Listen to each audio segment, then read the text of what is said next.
All right. Hello, everybody. Welcome back to the Net Ghost Rider broadcast. I am Net Ghost Rider. Most people call me Ghost. Welcome in, everybody. How's everybody doing on this Wednesday?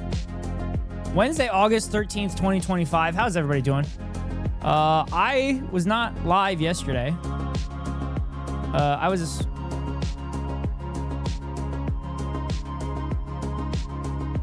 What is happening? Oh, there we go. I was not live yesterday because I had to work 2 rounds yesterday. And as most of you know, when I work 2 rounds, I typically don't get home in time to go live for the amount of time that I like to go live for. So instead, I kind of chilled out. I ate some dinner. And I just kind of... I watched Squid Game Season 3. I watched probably 3 or 4 episodes last night. I ended up staying up till like 2 a.m. watching it. Because I was kind of obsessed with it. But I wanted to watch the last 2 episodes, but it was already 2 a.m. and I had work. Maybe I'll watch them tonight. But anyway, I'm back. I'm live and alive. And I think it's time for React content, chat. I think it's time to come back for React content. I saw something online that I wanted to react to. It was a Fox News interview with a Texas Democrat.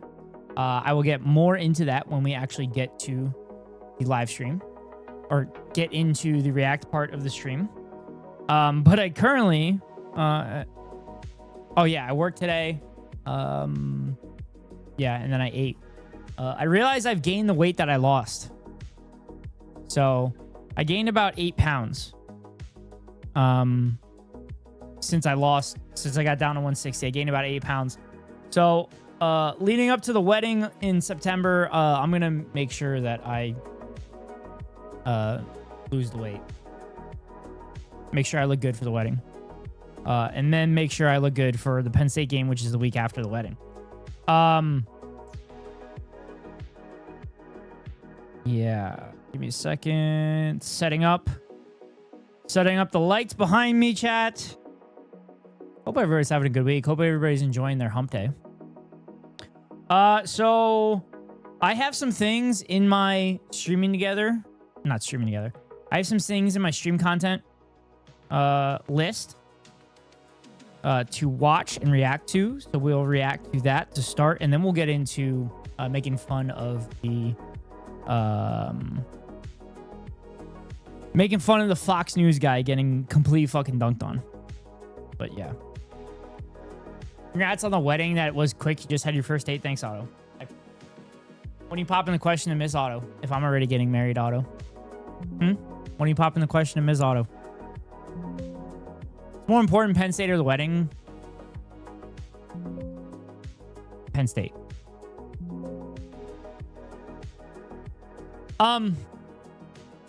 The wedding is the week before the Penn State. And Penn State has a bye that week, so.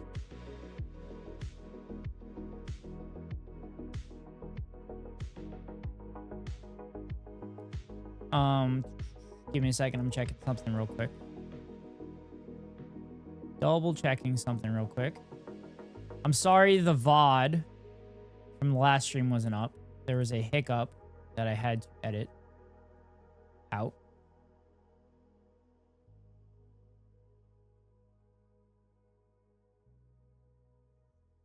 But there was a highlight on the Twitch page for the VOD.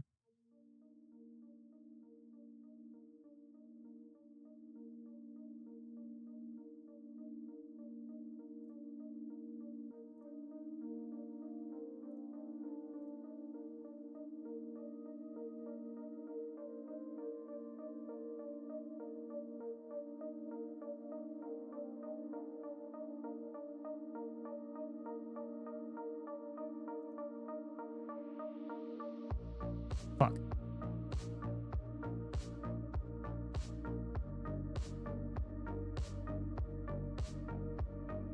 Damn it. I gotta fix it again. It's not done.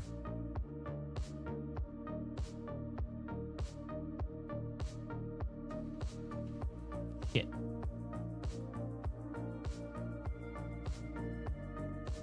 I'm just gonna do that real quick, chat.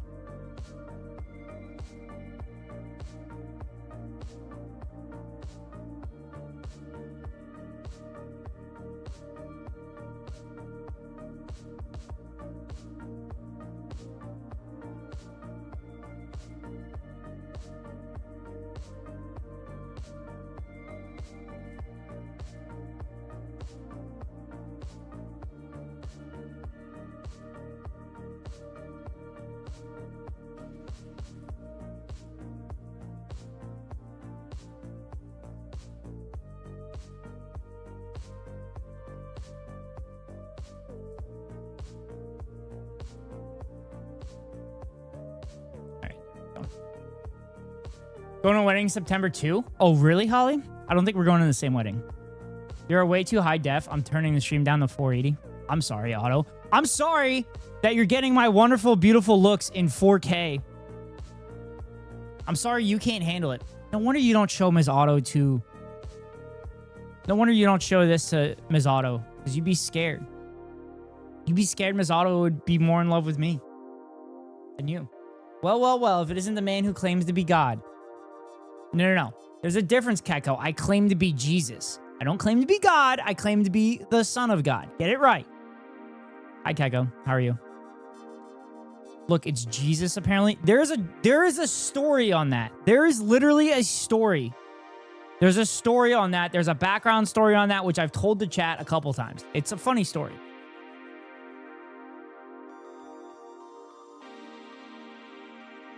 Wait, I'm sorry. Jubilee, did 20 people confront a billionaire? Okay, I might have to rescind my Jubilee banning.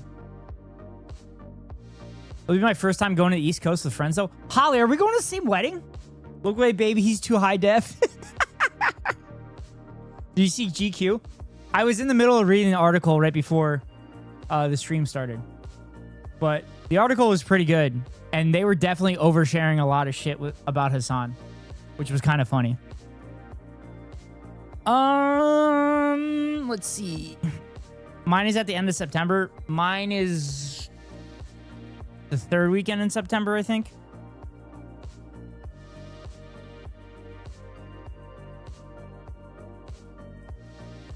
Yeah, mine's the third weekend in September. The end of September, I'm going to Penn State for the Penn State game.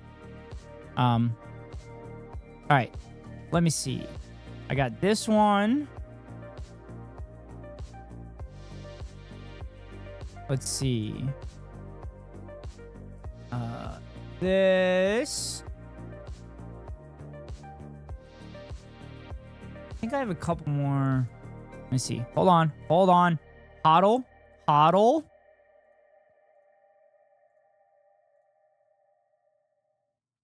Hodl. Hodl. Hodl. I want to read it, but photos are literally not suitable for work. Keko, I can get it to you if you want. Wait, what do you mean they're not suitable for work? Like, I think there's just one of him with his shirt off. I think that's it. I opened it and immediately had to close out. What? What are you talking about? It's literally just a picture of him in the pool with his shirt off. Also, I am God. Hi, God. Hi, God. I'm Dad.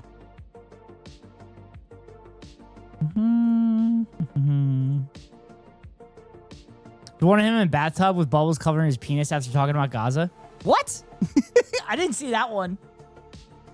I didn't see that one. Look at that naked man at work. Let's fucking go. That's right. You're a god too, even Kiko. Kiko, put it in reader mode. Then you won't see the pictures.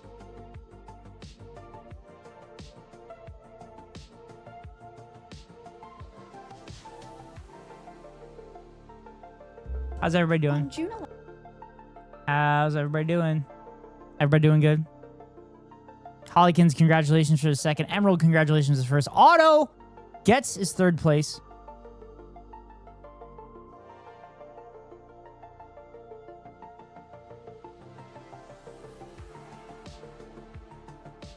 Universe ceases to exist when the neurons in my brain stop firing. Well, that's not good. So you need to make sure your brain's firing at all times. Anyway, I want to start as work as usual, but it's my Friday. Congratulations, Holly. So does your universe. That's why I'm saying your brains need to be firing at all times. All right. So I do want to start with Casually Explained Billionaires, because I think it's probably funny. I don't know. I haven't watched it yet, but I think it's probably funny. I want to start with that as like a palate cleanser, and then we'll get into the hilarity. Oh, hell yes. Political stream. Keko doesn't know how to read titles. Keko does not know how to read titles of streams. Also, this video is brought to you by. Also, this isn't politics.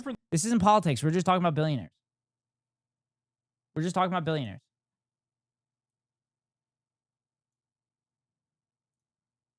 Between an average person and a billionaire is essentially zero. Unfortunately, about 9 of them. Nevertheless, if you're a regular person, you walk around the same streets as both the Riff, the RAF, and professionals all the same. You probably know people who still live at home, friends slumming it with roommates, couples sharing a 2-bedroom, and high earners with a single family home, a dog, 2 kids, and the white picket fence, giving you a decent perspective of life for the average person. But when you're so rich that money basically doesn't matter, everything changes completely. One unavoidable characteristic of becoming a billionaire is that you end up in such an isolated social circle that you often cease to relate to the common person. And Oh, didn't we just watch a video on that? Didn't we just watch a video on that?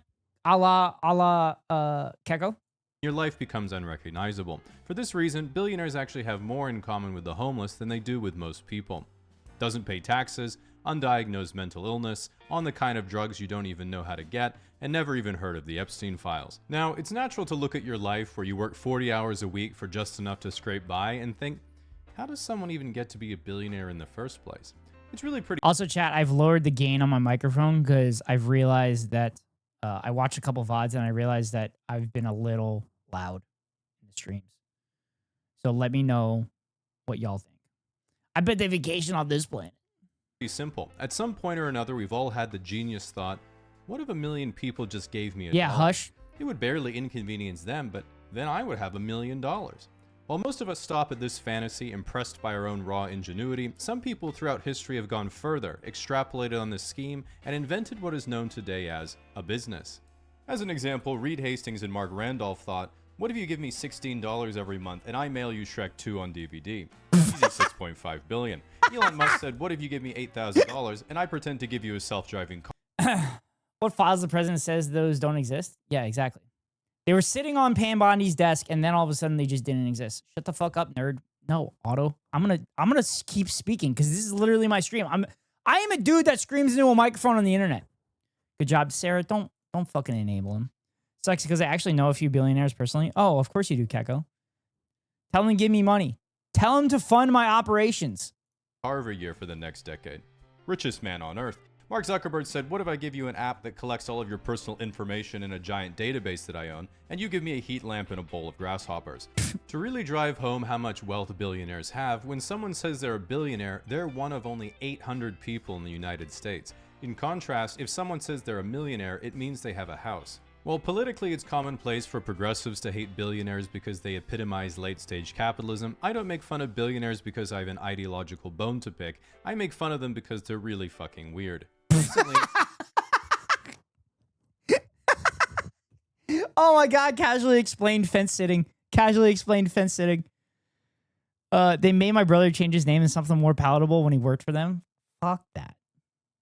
Peter Thiel, a tech billionaire, And one of them introduced me to Nine Inch Nails. appeared on a podcast and was asked if he thought the human race should survive. He then stammered. Wait, so billionaires listen to music too? This is my assistant more palatable. Over the question for 15 seconds before reluctantly answering with the classic, yes, but. Wait, Now, I'm no expert. Recently, Peter Thiel, a tech billionaire. Wait, did this fucking happen? Their sons do at least. Did this happen? He paused after asking if the human race should continue to exist? Oh my god.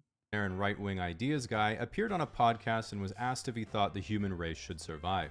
He then stammered over the question for 15 seconds before reluctantly answering with the classic, yes, but. Now, I'm no expert in media training, but as I frequently tell Putin, Hamas... I cannot. Dude.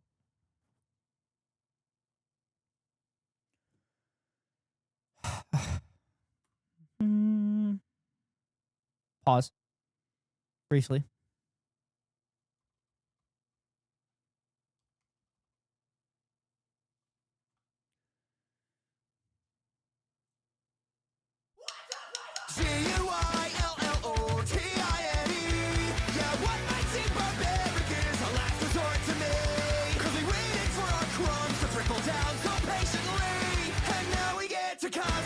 Like it's 1933.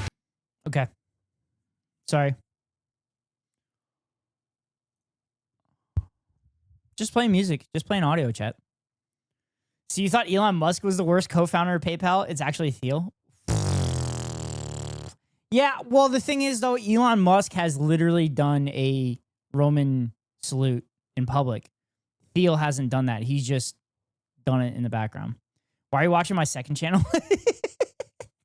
and Benjamin Netanyahu on our weekly Zoom meetings, the correct answer to human rights questions is always to say yes right away and only reveal later that you had your fingers crossed out of frame. Billionaires like Thiel are almost alarmingly out of touch with how to communicate with the general public because even though he can understand a regular person's life conceptually, he can't relate to them on a personal level. For example, I get really hot at night when I go to bed, so I... Also, Peter Thiel does blood blood boys. For those that don't know what blood boys are, they literally take the blood from younger individuals and put it through their own body because they believe it's actually going to make them younger. Like to turn the temperature way down. Whereas Teal prefers to sleep in a deep freezer, he lays down like a sarcophagus. Now, the good news is that not all billionaires base their whole personality on World of Warcraft expansions and name their company after the magic rock Sauron used to corrupt weak minds and manipulate their will. Warren Buffett, for example, has Holy fuck, there's a Disco Elysium edit of that salute. I keep on forgetting to mention we got to watch it after this. not only pledged all of his wealth to Okay, I guess send it auto. charity after he dies, but he also still lives a very humble life in his house in Omaha that he bought in 1958 using the change he picked up off the ground. Nevertheless, most billionaires don't do much to shake off the public image that their whole existence is just about lording over their minimum wage warehouse workers as they Zillow the next 2,000 hectares of farmland to buy, sip their cognac, and mutter to their Siamese cat what pleasure it brings them to see the peasants toiling for their coin. But this isn't how billionaires run companies, this is how Mr. Beast comes up with video ideas. The ethical question of should there be billionaires at all is one of the most hot-button issues around right now because wealth inequality has been steadily increasing decade over decade, and many people believe— No! You think wealth inequality has been going up all the time? But they said rising tides raise all boats. Why is my boat not raising? that billionaires don't pay their fair share. This is of course ridiculous, as billionaires get divorced all the time. But that said, it is a common belief that if the government were to confiscate He's not wrong. He's not wrong. He's not wrong. everyone's personal wealth above $999 million, this would lead to a dramatic improvement in the standard of living for the average person. Problem is, even if you were to yoink every stock, bond, and square inch of real estate a billionaire owns, liquidate all of it to straight cash while somehow getting market value, in the US you would get about $6.22 trillion, which would cover 11 months of government spending, or every person in the country would get a one-time payment of around $18,000. While this is nothing to scoff at, if you're one of the people who says we should eat the rich, it's important to consider that the average inheritance in the US is $46,000, meaning you would make more money if you ate just one of your parents. Now,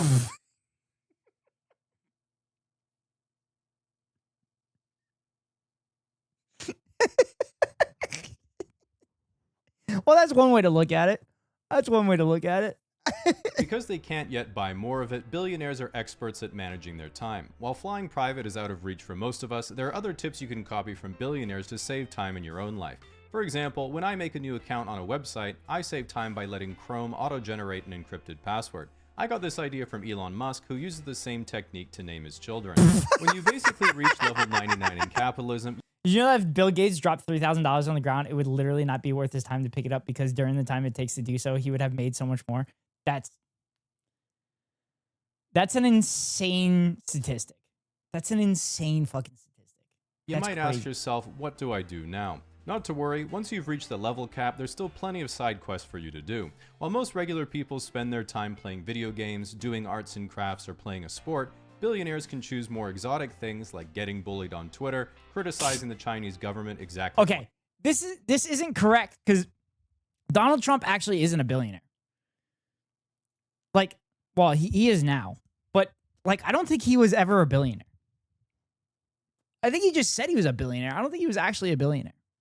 Isn't there like speculation that he definitely wasn't a billionaire? But Jack Ma disappeared after criticizing Chinese government. Oh no, shucks, darn it. He's still making money while picking it up, the 3K, because his income is all assets. Yep. Trump says a lot. Yeah. On time, paying pro athletes to make you feel talented, leaving the planet. Fun fact. So for those that don't know this, Bill Ackman, the guy that will defend Israel and Israel's genocide until the day he fucking dies, literally paid for himself to get into a professional tennis tournament. Okay, he didn't actually pay for himself. He literally used all of his connections that his money bought him to get himself into a professional tennis tournament, which he embarrassed himself at. And all the professional tennis players were like, what the fuck is this guy doing here? Bill Ackman, the guy that claimed, you don't do that? No. The guy that claimed that colleges turned his daughter into a fucking terrorist when she came home and properly pointed out all the American imperialist actions that have made the world a worse place. And then he had a fucking meltdown. And his wife worked for MIT and got a shit ton of money from Epstein, Jeffrey Epstein. Yes, that Jeffrey Epstein. They got a shit ton of money from Jeffrey Epstein for their research projects. But Bill Ackman came out saying like, oh, don't do research into this. Don't do research into this. This is all fucking true, by the way, chat. This is 100% true. Oh, shit, I just figured out why Trump is destroying the economy and devaluing the dollar. It's easier for him to become a billionaire when the dollar is worthless. True. Who, the fake file guy? Yeah, the fake file guy. Planet in search of The fake file guy whose list doesn't exist, and that's why Ghislaine Maxwell is in jail for literally nothing at this point. Based on what they're saying. Based on what they're saying no list exists of sex trafficking from Jeffrey Epstein, and Ghislaine Maxwell is literally in jail for nothing. Oh, hey Raiders, welcome in. You can't fight it. No one said I was. But you don't mind, do you? Hell no. Of course not. Only if you let me peg you. You always. I did not just say that. Stop rolling shit. Stop. Oh, Sakura. No. Nice. No. I'm in silent contemplation right now, okay? Welcome in, Raiders. Welcome in, welcome in, welcome in. Always this clip? What do you mean always this clip? You literally have a different unhinged clip every time it comes up. Anyway, welcome in, Raiders. For those that don't know, I'm Ned Ghost Rider. Most people call me Ghost. I'm a variety gamer. I play a bunch of different games. I also do react content to YouTube videos, which we're doing today.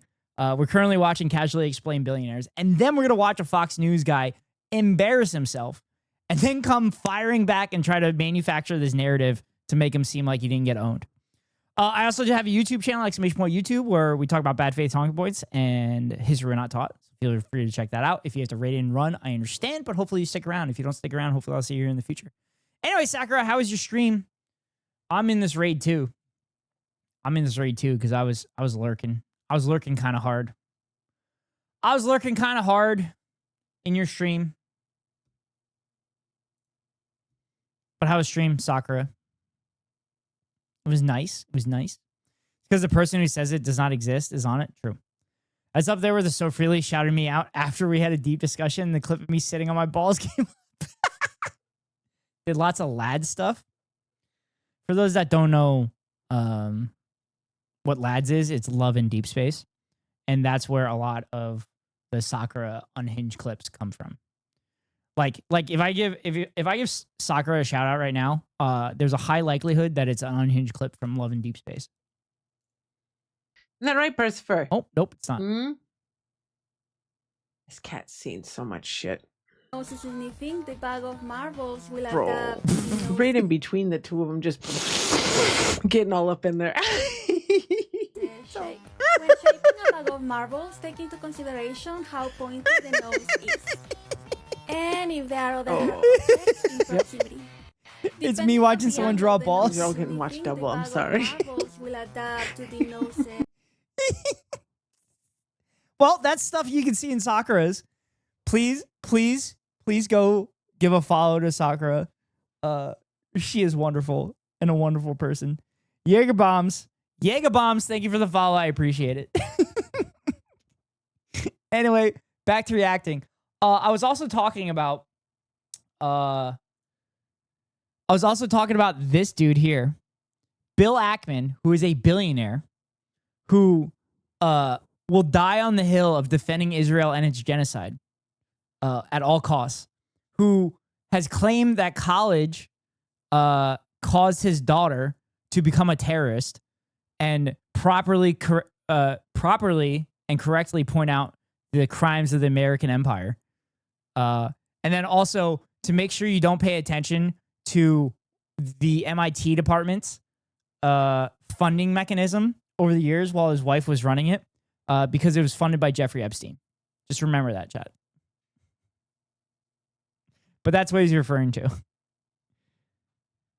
Here, I'll play the clip that we were watching. He's basically talking about like billionaires should just do like regular activities. Instead, they do other things like getting themselves into professional sporting events and stuff like that. playing a sport, billionaires can choose more exotic things like getting bullied on Twitter, criticizing the Chinese government exactly one time, paying pro athletes to make you feel talented, leaving the planet in search of any novelty that will make the emptiness go away, paying to boost your Path of Exile account, then streaming it to prove to anyone who doubted your multidisciplinary genius that they were in fact correct, exploring the bottom of the ocean to uncover its lost secrets, and of course exploring the bottom of the ocean and then dying instantly. In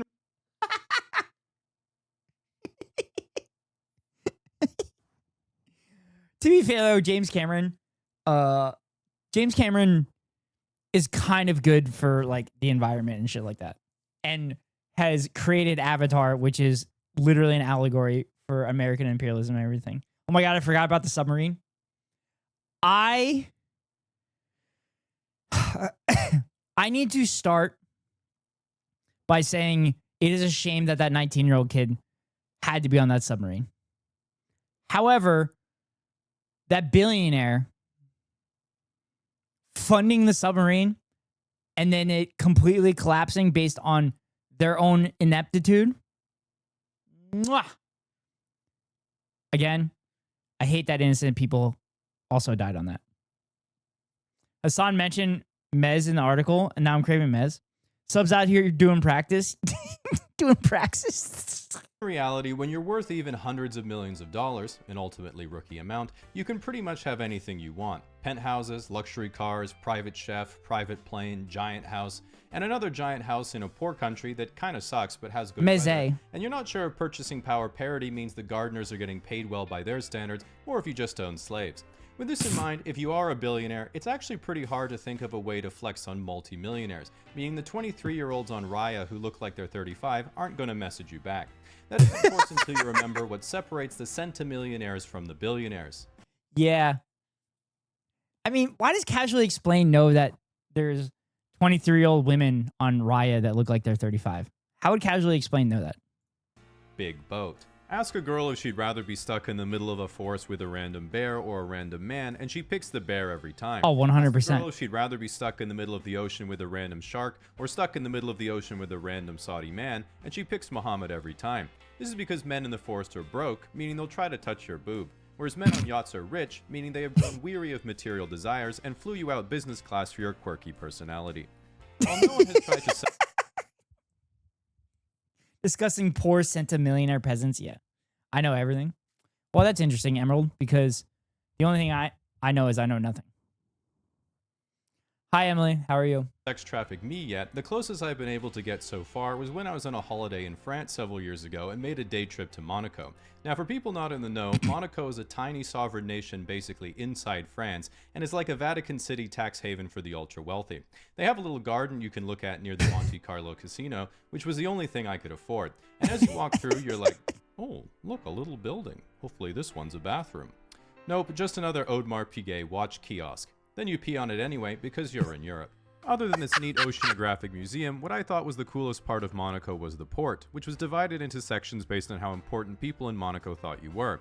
In the very inner part of the harbor, you have the literal wage slave section, which is basically all the yachts that I would see back home. Then there's Worthless, which had the biggest yachts I have ever seen in real life prior to this.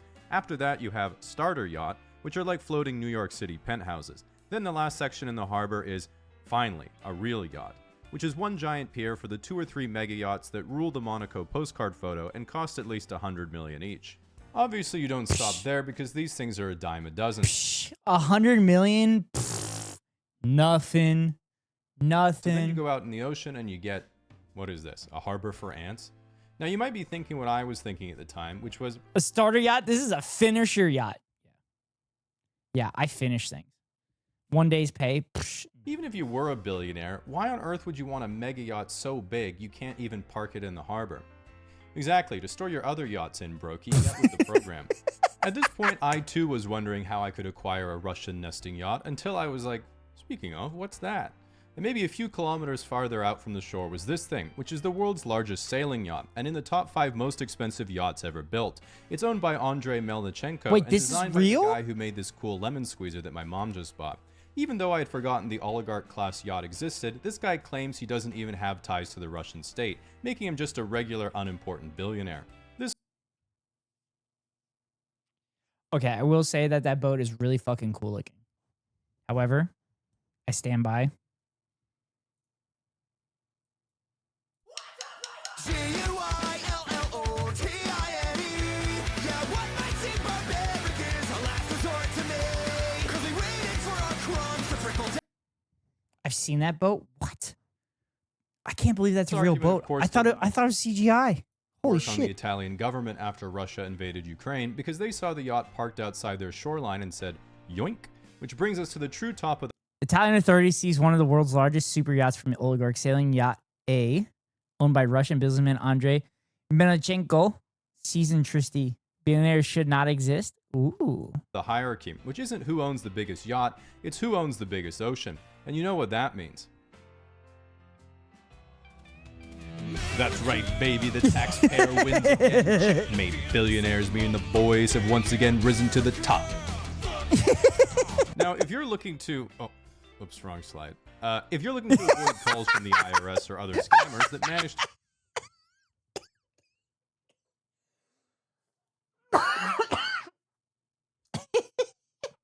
Sponsored by the IRS because the IRS would be what's collecting the tax revenue from the billionaires. Now it's a spaghetti factory off the coast of Naples. to get your email or phone number Let's from go to Reacts. Bloomberg's data bank, you Let's should go try Reacts. today's sponsor, Incogni. Incogni is a service that contacts data brokers on your behalf to request the removal of your information from their products and services. This means it won't be able to be purchased or acquired by potential scammers, spammers, or crazy exes, even though you wish they would sometimes. This is something data brokers have to comply with, they just don't really want to, so to do it yourself manually would take dozens or hundreds of hours. All you have to do is sign up for an Incogni account, and right away it'll get to work, while giving you reports on what has been initiated, in progress, and completed. When you use it for the first time, you're going to think, how did it start so fast? I haven't even told it what my data is yet. That's what you did when you signed up, suddenly causing you to realize why it makes sense that everyone in the world has your email and phone number now. If you'd like to give Incogni a try, you can use promo code CASUALLY at the link in the 60% off? description to save 60% off an annual plan. Just make sure you leave a bowl of grasshoppers out for Mark as he comes for you when you rest.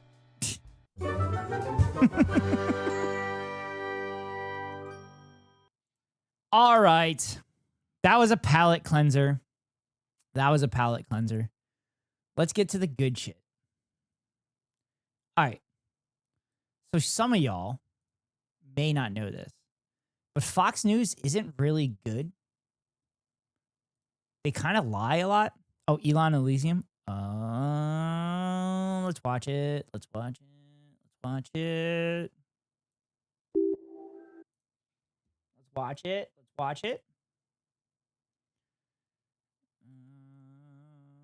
Yeah. Quick note, despite the political nature of the humor here, this video is not reflective of my political views. I just saw a funny idea, went for it. Don't lose your composure in the comments too hard. This video uses AI content. Oh, it's got AI content. Call my second channel a palate cleanser. I'm sorry, Emerald. It's a palate cleanser for the brain rot that we're about to embark on. But your second channel is great. If it is, in fact, your second channel. Went to the Damage concert and shared something in the Discord. Ooh. This one, this one really matters. Ooh. Trans flags signed at the Damage concert. Nice, Emmy. That's awesome. I'm so surprised Fox isn't reliable. Oh, we'll get to it. We'll get to it. And I just want to say thank you for making it happen. Thank you. That was a mighty good speech, Elon boy. Everyone's looking at you like they're proud. Quick, do a cool pose, like, one of those German soldiers. You mean the Nazis? That is absolutely not a good idea. Please, don't tell me you're about to do a Nazi salute on national television. Do anything but a Nazi salute. It is, in fact, not my second channel, but if anyone can fake something like a list not existing, I can. Nice. Maybe the Trump administration should hire you, Emerald. Reaction speed legendary. Do literally anything else. Low 28%. Questionable comment history. The media hates you. Extremely excited. Oh! My heart goes out to you. I have failed you, sir. What was that trip like? And obviously, you know that there's a public perception that, and you're clarifying this now. Wrong emote. But there's a Also, I'm pretty sure didn't this happen before? I thought this happened before the salute. public perception that that was part of a apology. All right, we don't have to see the rest. Oh, why? What's the is the rest bad? Is the rest not good?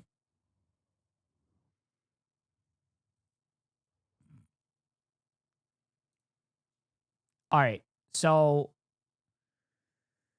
nah,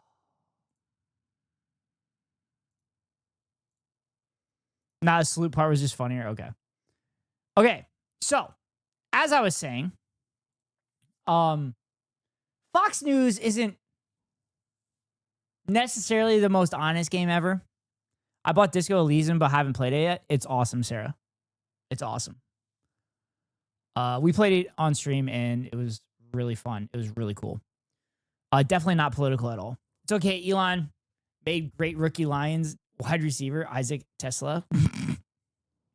Yeah. So Fox News doesn't exactly like to tell the truth. And they like to manufacture a narrative. For example, the Texas Democrats leaving the state of Texas to prevent the Republicans from redistricting the maps illegally, by the way, because you only redistrict once every 10 years. They left the state of Texas to make sure that the houses in the Texas government wouldn't have a quorum. Therefore, they wouldn't be able to pass the maps. So Fox News has been bashing Texas Democrats, which they have done this in the past over and over again. And then they interviewed one of the Texas Democrats, James Talarico. If anybody has that interview, I would greatly appreciate it because Fox News has scrubbed that whole interview off the internet. I tried searching for like 45 minutes for this interview, but I couldn't find it. Democrats actually fought for once? Yeah, but it's Texas Democrats. There's no reason. It's Texas Democrats. Like, they're just doing it to maybe get a bunch of funding. Do you think that they can flip Texas? But yeah. If anybody has that full interview, I would greatly appreciate it, but I can't find the interview anyway. Dems only fight when they can't win. Yeah, exactly. That's why, like, the 2020 primary literally had most of the candidates endorse Medicare for all. And then guess what? There was no health care at all for the Democratic nominee who eventually won, which was Joe Biden. And Joe Biden said there was going to be a public option, an expansion of the public option. Guess what? He didn't do shit. All right. So, this was the back end of the interview. Aaron Rupar, who watches Fox News and right-wing media entities for us, so we don't have to, says Talarico owns Will Cain so hard that he has to tap out of the interview based on time. You gave the ballgame analogy. In my view, what has happened here is you've done something in certain states, and you don't like it when it's done in Republican states. And now you're saying you've done the same thing as us. You've done the same thing as us, and we are going to, by the way, if you do it, we're going to ratchet it up even more, in the words of Gavin Newsom. My party has never gerrymandered in the middle of the decade at the request of the President of the United States, nor would we. The only way this is going to happen in blue states is if Texas executes this power grab. You mentioned Massachusetts. Right. Do you know the party of the governor that signed that map? He was a Republican. The map, the Massachusetts map, which has 0 Republican seats, which are 35% of Trump, 35% Trump voters, and there's 0 Republican representation. It was signed by a fucking Republican. Oh, we got him. Got him good. I hate all of that. I just want to fight against the IOF and not go to Texas. It was a Republican governor that signed that map into law. So What, that I just map? want to be clear with our facts, and I don't want to muddy the waters. All of us, whether we're Democrats, Independents, or Republicans, we should stand up to politicians who don't want to face accountability at the ballot box. That's exactly what's happening here. And I asked you, if Republican policies are popular, why do they need to redraw these maps? Why can't they just run on their policies? Oh, he got him. Oh, he got him. He got him. He's speaking facts. If your policies are so fucking good, why can't you win at the ballot box evenly? Why can't you win at the ballot box without cheating? Oh my God. Bodied him. We just witnessed a murder. And now watch how this expert host gets away from this. On time. I'm Oh. enjoying this conversation. I want to let it go on. Oh. I apologize. That's such is the nature of cable television. Oh, we're running out of time. We're running out of time. Well, Chad, I saw this, and I had something. In my view, Representative, you gave the ball game. I saw this, and I had something to say about this.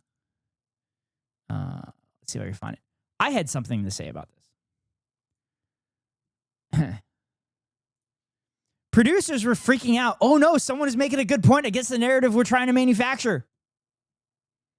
Yeah, 100%. This happens literally all the time. This happens all the time. Whenever they bring on somebody that is bringing up good points, good talking points with evidence and everything, they immediately cut from it. And they say, no, we can't expose our audience to common sense and evidence that is providing substantial basis and foundation for this excellent argument against everything that we're trying to manufacture. But Emily, thank you for the redeem. SCal, thank you for the resubscribe. First time chatter, nice to meet you. Nice to meet you too. Emily, thank you for the redeem. Help me study for my check ride, which is in like 6 days. I don't think I'm ready for it. But I need to study for it. So, we're not going to do the weather ones. I have to find something on this to read off for all of you.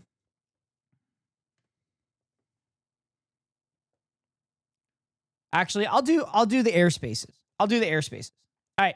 So Class A airspace is over 18,000 feet. There's no VFR. It has to be IFR. And you have to have ATC clearance, two-way radio communication, IFR rating, and a Mode C transponder. Okay. Class B are bigger airports such as Philadelphia, Portland, Los Angeles, and everything like that. You need clearance from the ATC. You have stricter rules, two-way radio. You have to have a private pilot's license or a student with an endorsement, a Mode C transponder, and VFR if possible, no special VFR.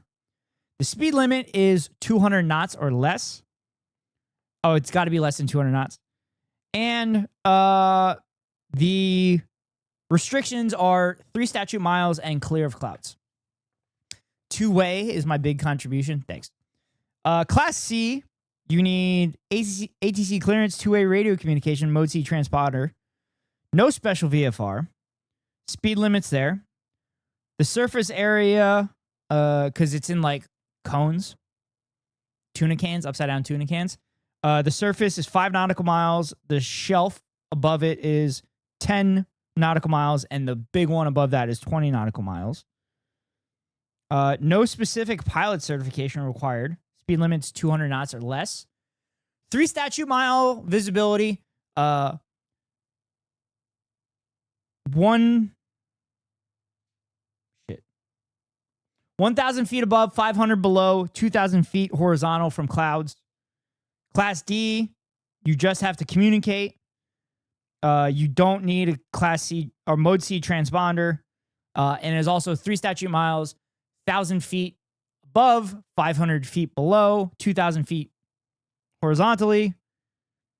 Class C, less than 10,000 miles, is 1,500, and 2,000 again. At or above 10,000 is 511, 5 statute miles. What's the speed limit at 1,241 feet? It is, well, it depends on which airspace you're in, auto. Depends on which airspace you're in. But it would be 250 knots.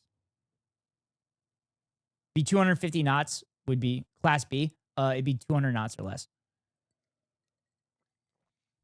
That's the speed limit. At or above 10,000 feet, it is 5 statute miles, 1,000 below, 1,000 above, and 1 mile away from clouds. Class G, 1,200 feet or less. During the day, 1 statute mile clear of clouds. At night, it is 3 statute miles, 1,000 feet above, 500 feet below, 2,000 feet horizontally. More than 1,200 AGL, but less than 10,000 is 1,152, 1 statute mile. You will scroll up and read them. What? Doesn't an upside down tuna can look the same as a right side up tuna can? Yeah, you're not wrong. That's how they describe it. If a cloud is approaching you in Texas airspace, does Castle Doctrine apply? It actually extra applies, but you have to have a FAA-approved cannon installed on your plane. Okay, what if it is a town that has a medium regional airport, a large Air Force base, and like 3 aircraft manufacturing facilities with their own airstrips? How do you navigate through this area with multiple classes? It's not necessarily multiple classes. There's probably like a airspace that has all of them included. It's probably like a Class B airspace, Emily. So the speed limit isn't just depends if anyone's looking. At the moment, no. No more. Because they record all of the data. No more. At or above 10,000 feet for Class G airspace is 5111. 5 statute miles, 1,000 feet above, 1,000 feet below, and 1 mile horizontal. Okay. So thank you, Emily. I appreciate you.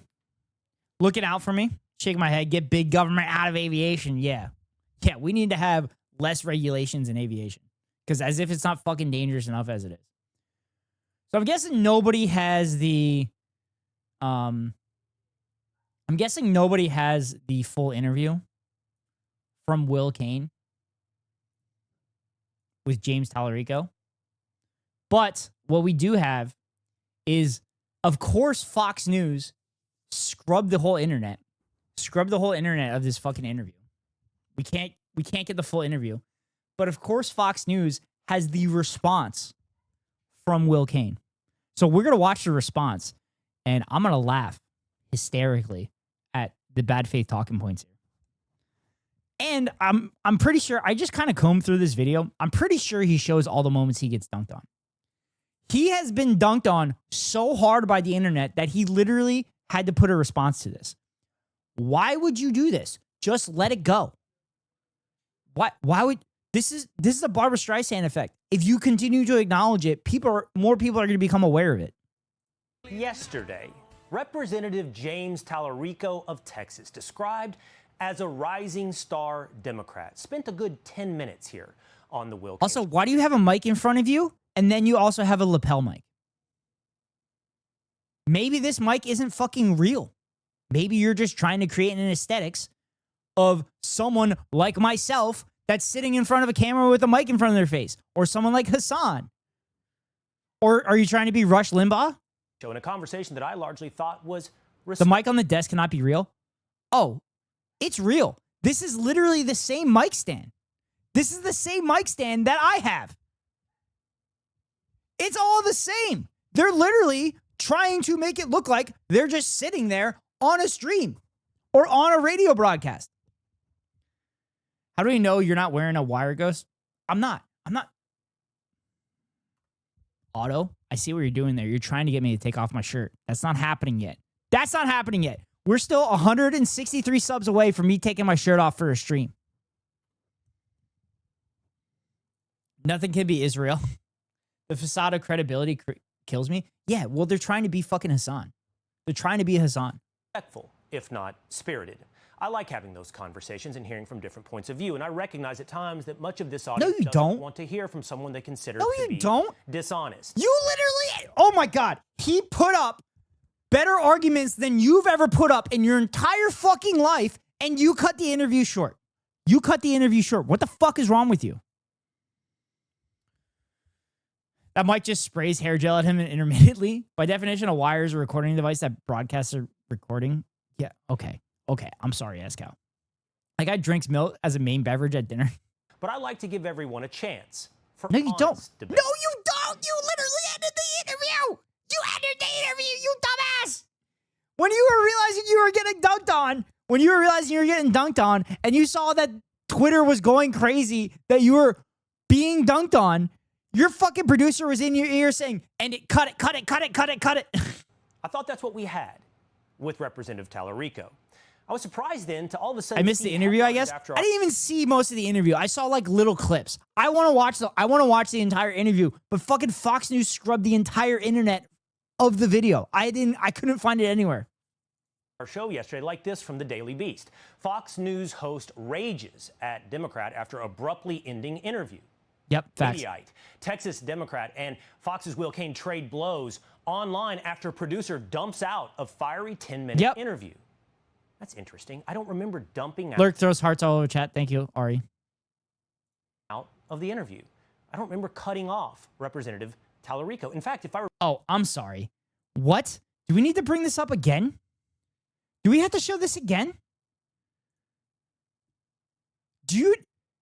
Don't believe your lying eyes, chat. Don't believe your lying eyes. They need to redraw these maps. Why can't they just run on their policies? I'm getting wrapped on time. I'm enjoying this conversation. I want to let it go on, and I apologize. That's such is the nature of cable television, but that's exactly what's happening. Will, this seems like you dumping out of the interview early, doesn't it?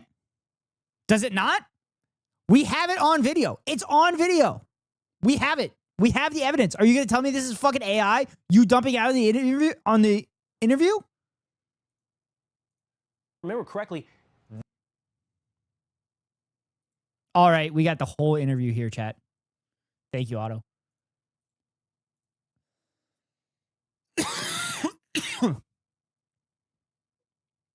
Oh, God, it's a fucking Fox News website.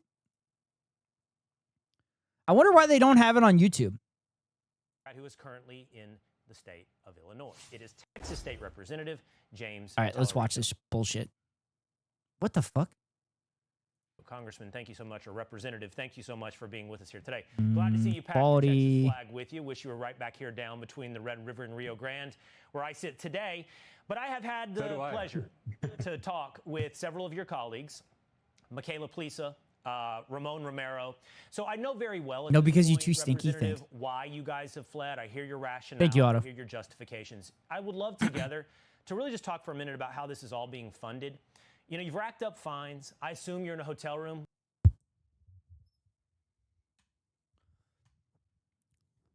Chat. He's heavily implying that he's funded by George Soros. This is what Fox News does. They fucking heavily imply this shit. This is where he's going to go with the questioning, probably. This Fox News player is ass. Yeah, it's fucking horrible. Illinois. You know, you've got different costs. Again, I don't understand why this shit isn't on Fox News. Or why isn't it on the Fox News YouTube page? Racking up, including travel. How is that all being paid for? Yeah, we brought our own Texas flag, brought my cowboy boots, so we've got a little bit of home here in Illinois. And I wish desperately that I was back in Texas with my family. Hey, Ghost, what, friends Keko? with my constituents, even with my Republican colleagues. You know, I wish they weren't trying to rig the next election with these new maps in the middle of the decade, but unfortunately, they've decided to go through with this. And so we're using this legitimate constitutional tactic to stop that power grab and fight for our constituents. Representative, let me just jump in because of the language. Just because of the language, I would love to jump in. You said rig the election. So let's just take a moment now and make sure. Keep it down there, bub. Shut your fucking pie hole, Keko. Just for the accuracy and edification of the audience. Did the state of Illinois rig their election when they drew their map the way they did as Sodrone, or the state of New York, or the state of Massachusetts, or the state of California? Would you describe those states as rigged elections as well? Oh, well, that's funny. Let me point out the... Let me point out the Texas voter registration has 46% of voters in the state of Texas are registered Democratic. There are 30, I believe there are 30% voted Republican. But the entire state is run by supermajorities in both houses of Congress. Fuck, I don't have that right on hand. But someone was literally fucking arrested having that information, displaying that information. Here it is. Yeah, here it is. Here it is, chat. Voter registration data provided by and in collaboration with L2 Data, a trusted provider. Party registration statistics. Total registered voters, 17 million. 8.1 million of them are registered Democrats. 6.6 million of them are registered Republican. 2.7 million of them are registered as unaffiliated. 46.5% of the registered voters in the state of Texas are Democratic. Okay? Now let's look up the state representatives.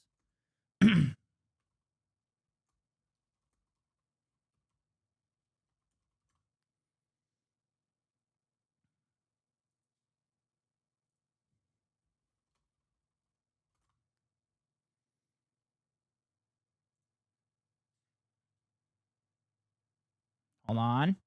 Hodl. Think we currently have 20% of the legislature? Yeah. I figured that's what it was. Something around there.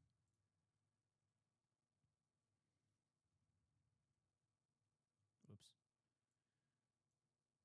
So, what the fuck? Why is this so hard to find? Maybe I should have been prepared for this. Otto, thank you for the hydrate.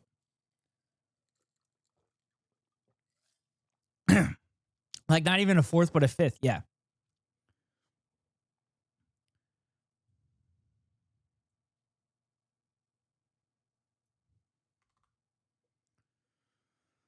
Don't they have maps and everything? Oh, here it is. Texas legislation. The Senate has 20 seats. Of the 31 seats are Republican. The House has 88 of the 150 seats. How is that possible that 38% gets over 50, well over 50% of the seats? That's weird. That's kind of crazy. Why would that happen? Could that be potentially rigging the election? Lone Star State can literally mean the North Star of the left. Yeah. I'm not an elected official in those states, but I've condemned those maps. I'm against gerrymandering wherever it happens. If it happens in a red state or in a blue state, it's wrong. But what's happening here is they're redistricting in the middle of the decade. So they already gerrymandered our maps in 2021. What do you mean, well? I spoke against the bill. I didn't break quorum. My colleagues and I didn't break quorum. We're breaking quorum now because they are trying to change the rules halfway through the game, and they're doing it at the request of the most powerful man in the country. Yep. Yep, 100%. No, we're going to go back to the funding. Right. I don't want you or the audience to forget that that's where we are. But just because you've used the word rigging, so the guy on the right is against gerrymandering? Yes. Yes, he doesn't believe in gerrymandering and fucking up representation in the state. The guy on the right is literally a Democrat in Texas that had fled to Illinois to prevent a redistricting in the middle of the decade. You cannot redistrict a state in the middle of the decade. You do it once every 10 years when they do the census. Those maps that you're against gerrymandering wherever it may be. But to be clear then, I'm hearing you think those states are rigged. The elections coming out of Illinois and Massachusetts and New York, those are rigged elections as well. You condemn those. But you differentiate Texas. I think you just... He didn't say he condemns them. He says that's not my state. That's not my problem. He's talking about his state, you fucking dumbass. We beat Jerry in 45. We'll stop him mannering today. Exactly. Well, yeah. He said, I condemn those, called Texas rigged. They're similar in that way. So I would assume that means you think they're rigged. The only difference you drew was when? Middle of the decade. Middle census. Well, Gavin Newsom says he's...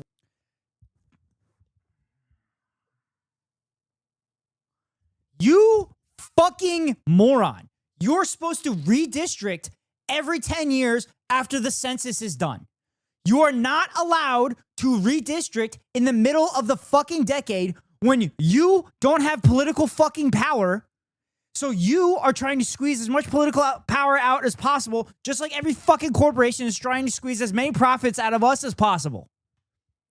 That is the part that is fucking bad. If you notice, all the states you're fucking complaining about, they redistricted at the end of each decade. They did not redistrict in the middle of the fucking decade. They're not changing the rules in the middle of the fucking game. Y'all are doing that. Also, it's the top of the hour, which means it's time for a 3-minute ad. If you want to avoid the ads, you can pay $5.99 for a subscription or get lucky and get gifted a sub. Or link your Amazon Prime account to your Twitch account and get a free monthly subscription from Daddy Bezos to your favorite streamer. Hopefully that's me. If it's not me, then hopefully it's one of my friends, but I'll wait for you on the other side. Oh. This is why I don't like doing React content all the time. Because it just pisses me off with how fucking stupid everybody is. But chat, I'm going to use this break here and I'm going to get more water. Because apparently, I'm very parched.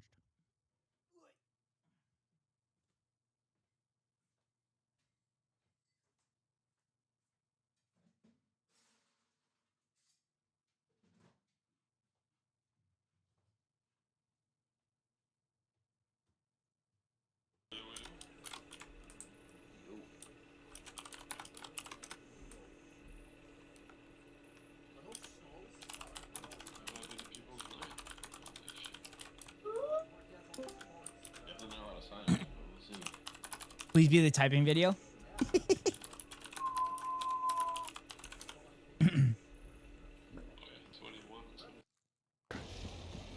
Aska, I'm stuck. Well, I'm I can't. Echo, stop fucking shouting yourself I can't out. crouch. I can't jump.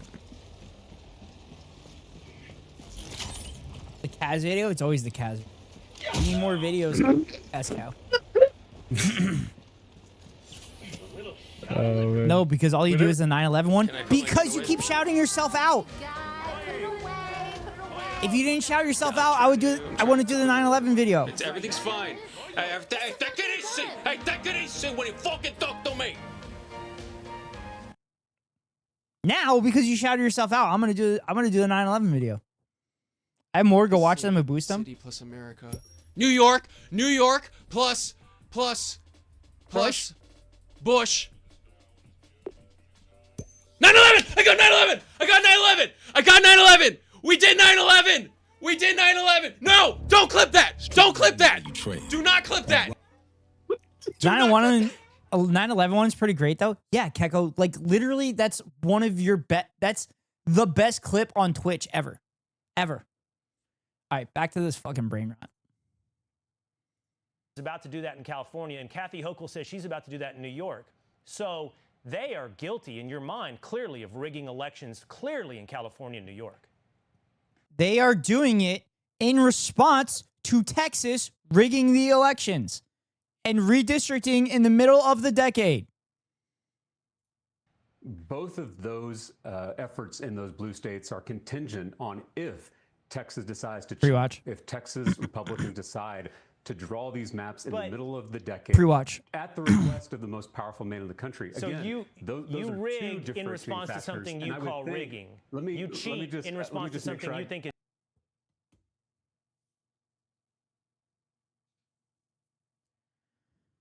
Okay. You dumb fuck.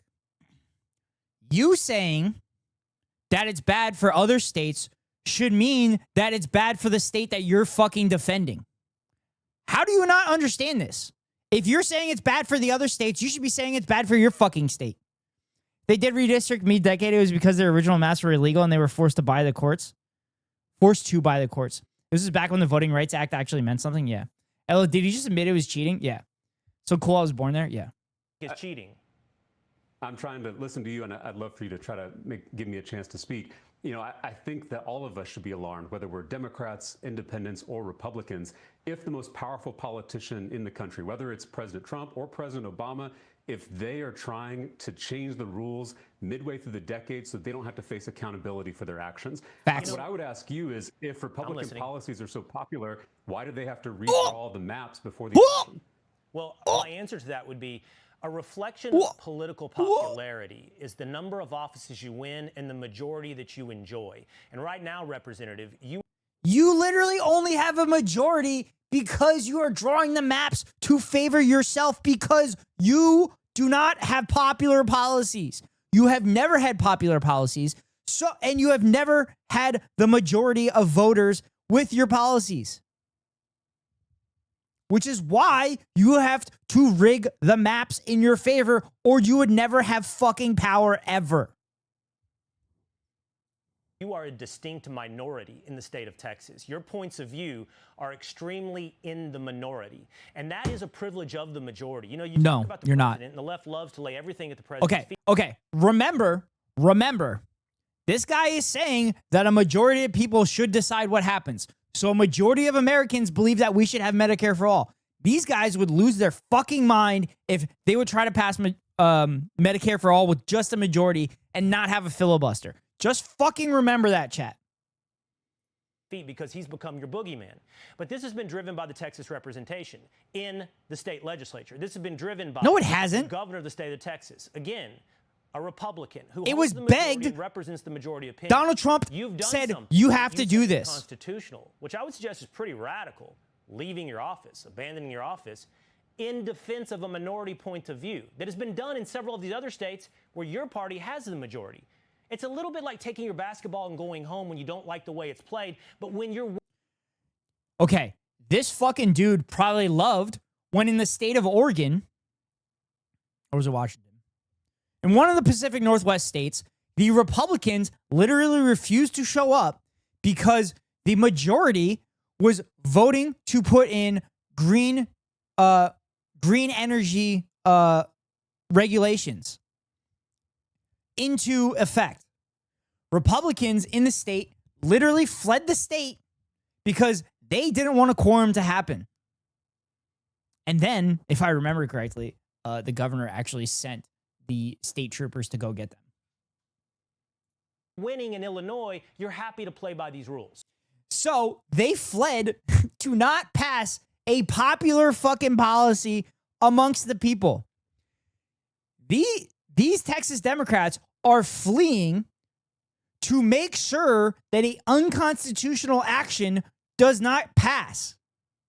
There is a massive difference between imposing regulations and imposing incentives for Green New Deal. Sorry, I keep saying Green New Deal. For green energy than fucking redistricting in the middle of a decade. By the way, I like the color of your shirt. It's supposed to be green, but with the hue that we have to make sure my face isn't super red, it looks weirder.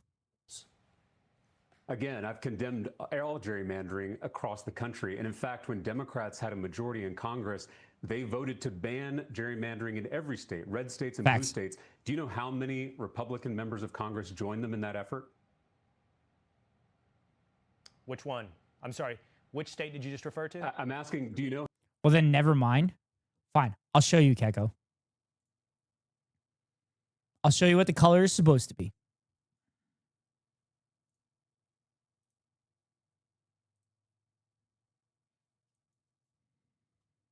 That's the color it's supposed to be, Keko. No, don't actually do it. Shield your eyes. That's what the color is supposed to be.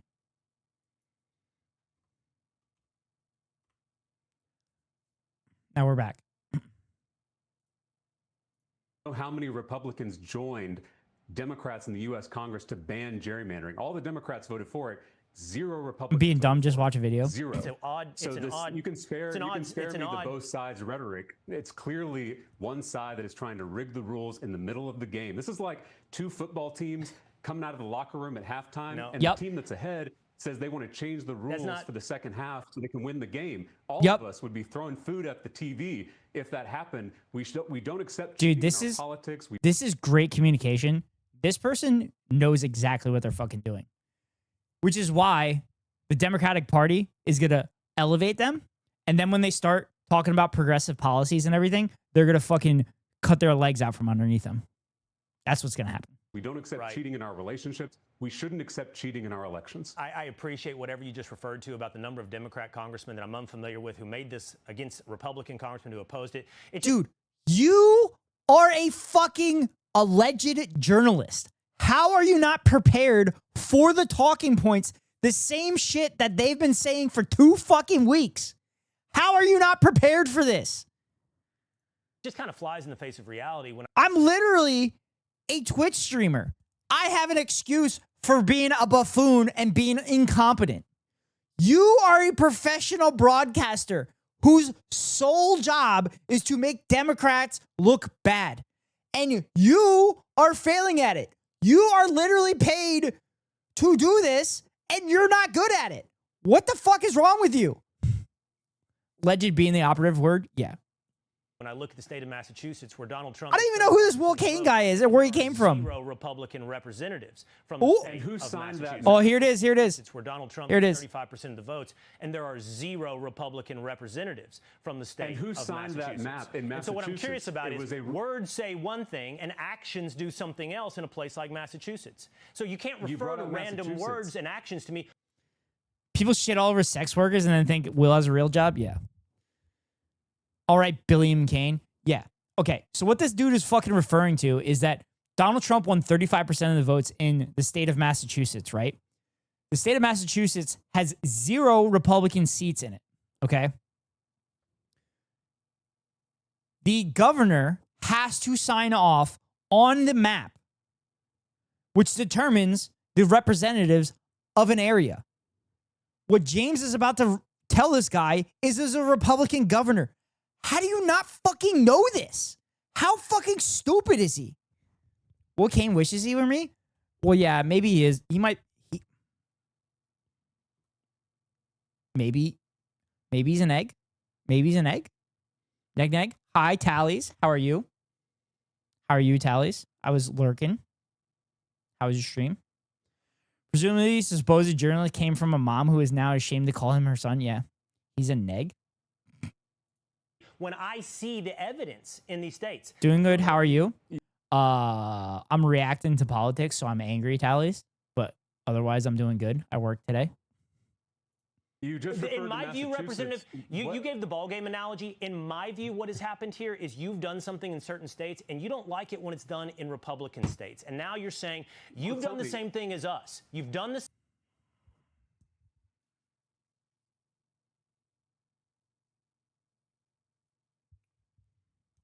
Why does this person not understand that this is different than what those other states did?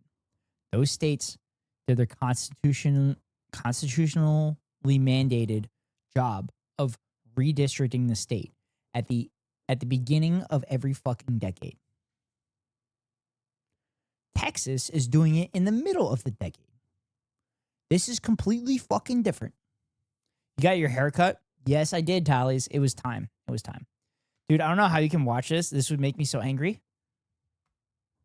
I'm very angry, Tallies.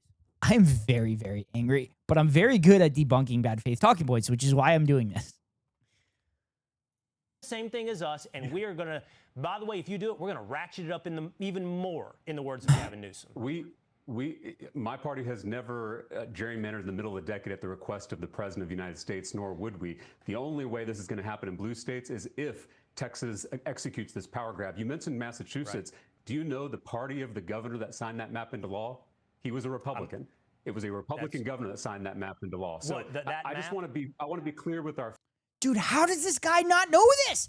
This is the dude's job. This is the guy's job. The guy's job is to literally have the information to make Democrats look crazy and make their talking points not work. He can't even fucking do this. What? He gets paid for this. He gets paid a lot of money for this, and he can't do it.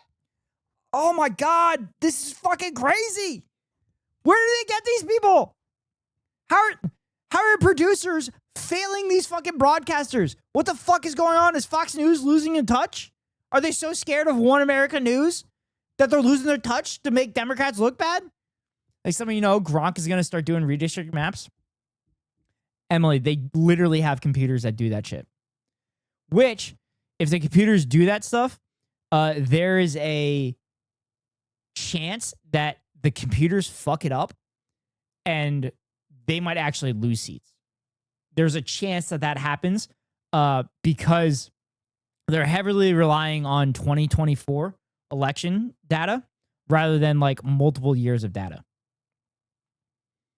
Facts, and I don't want to muddy the waters. All of us, whether we're Democrats, independents, or Republicans, we should stand up to politicians who don't want to face accountability at the ballot box. That's exactly what's happening here. And I asked you, if Republican policies are popular, why do they need to redraw these maps? Facts. Why can't they just run on their policies?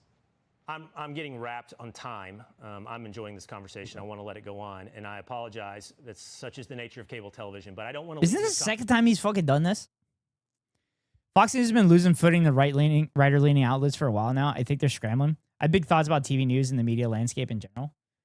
Yeah, that's why they're trying to go further and further right-wing on Fox News, but like they actually have legitimate journalists that are like, what the fuck are you doing? What do you do? Why are you doing this? What the fuck is wrong with you? Conversation without that loose end tied up. The funding. Are you currently getting money from the Texas Majority PAC or from the People for Power? That's Beto O'Rourke's fund. I'm and not. the other one is George I'm not. Soros's fund. They're not paying your fines? Oh, there it is. No. There it is. Fucking George Soros. There it is. I fucking called it. George Soros. Of course, it's got to be funding from the Jewish billionaire. It's got to be funding from the Jewish billionaire, not the fucking thousands of Protestant evangelical billionaires that fund all of our fucking elections. That fund all of our fucking elections and fund all of our fucking think tanks to make them more and more fucking money. It's the one Jewish billionaire that seems to have the most money ever to fund every fucking protest against any right-wing policy, to fund every election, to fund every Democratic voter ever. I wish George Soros would come out and just say, hey, I hate the Democratic Party. Fuck them. Oh my fucking God. Find someone else. They're not. I am paying my fines personally. I knew what costs are going to come my And they way. won't. I knew the consequences, and so I'm ready to pay those fines myself. Also, the dumbasses, they're are like, oh, who's funding this for you? Every single Texas representative says, we are going to pay the fines out of our fucking pockets. They all said this. And they think it's crazy that a regular working person has any kind of savings potentially. Like, it's so crazy.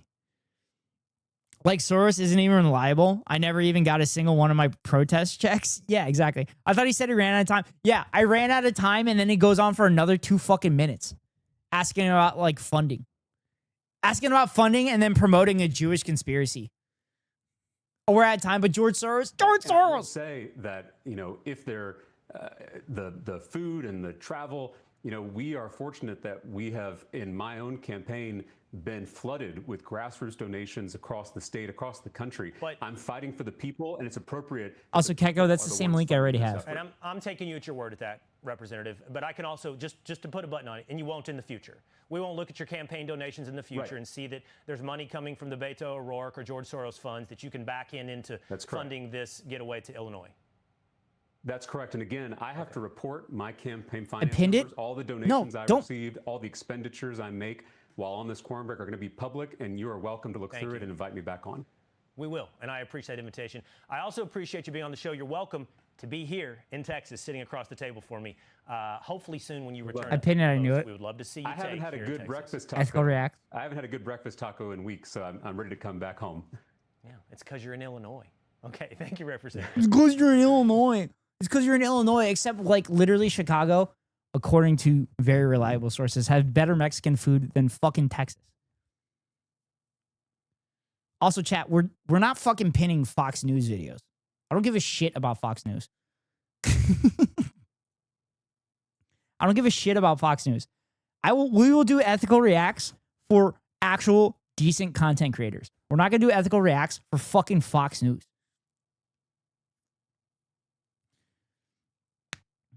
I knew that doing so would somehow be bad.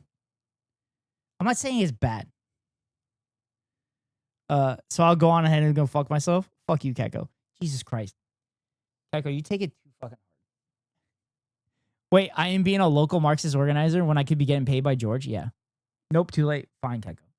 Anyway, let's continue to watch Will Cain fucking trying to sweep up the embarrassment that was that fucking interview. So you just watched the entire interview. So watch how he completely fucks everything up and deceivably edits everything. Or you take out a second mortgage to punish myself. You don't even have a first mortgage, Keko. This is how that conversation ended. I also appreciate you being on the show. You're welcome to be here in Texas, sitting across the table for me. Hopefully soon when you return to take the votes, we would love to see you. I haven't had a good breakfast taco. I haven't had a good breakfast taco in weeks, so I'm ready to come back home. Yeah, it's because you're in Illinois. Okay, thank you, Representative. Agreed. Okay. Thank you. So where did this come from? Why would this be reported like that at Mediaite, the Daily Beast, or all across social? Are you not going to talk about the rest of the fucking interview? You're going to talk about how it ended? That's literally being a polite person. You're saying, oh, it was nice to talk to you. I caddy for people that are horrible fucking people. And I finished the rounds with them. I'm like, oh, it's nice to meet you. It was a nice walk with you. What's new? Oh, we're just doing React content, Bite Sync. Media. Well, being mad at the media is like being mad at a pig for being a dirty animal. It's just who they are. But a politician... What? A man of the cloth. Someone who went to seminary and holds themselves... You fucking embarrassed yourself. You embarrassed yourself and you got run around by a fucking state representative. You are the right-wing mouthpiece for an entire country, nay, the entire world, and you got run around by some state representative? Are you fucking kidding me? You are literally paid hundreds of thousands of dollars to make this state representative look bad. And not only did you not do that, this state representative literally was more solid on the talking points than you were. He was more prepared for this interview than you were. Every single talking point he brought up, you brought up, he fucking eviscerated you. You were talking about the state of Massachusetts, and he turned around and said, hey, do you know what party that governor that signed that map was? A fucking Republican. Like, what the fuck is wrong with you?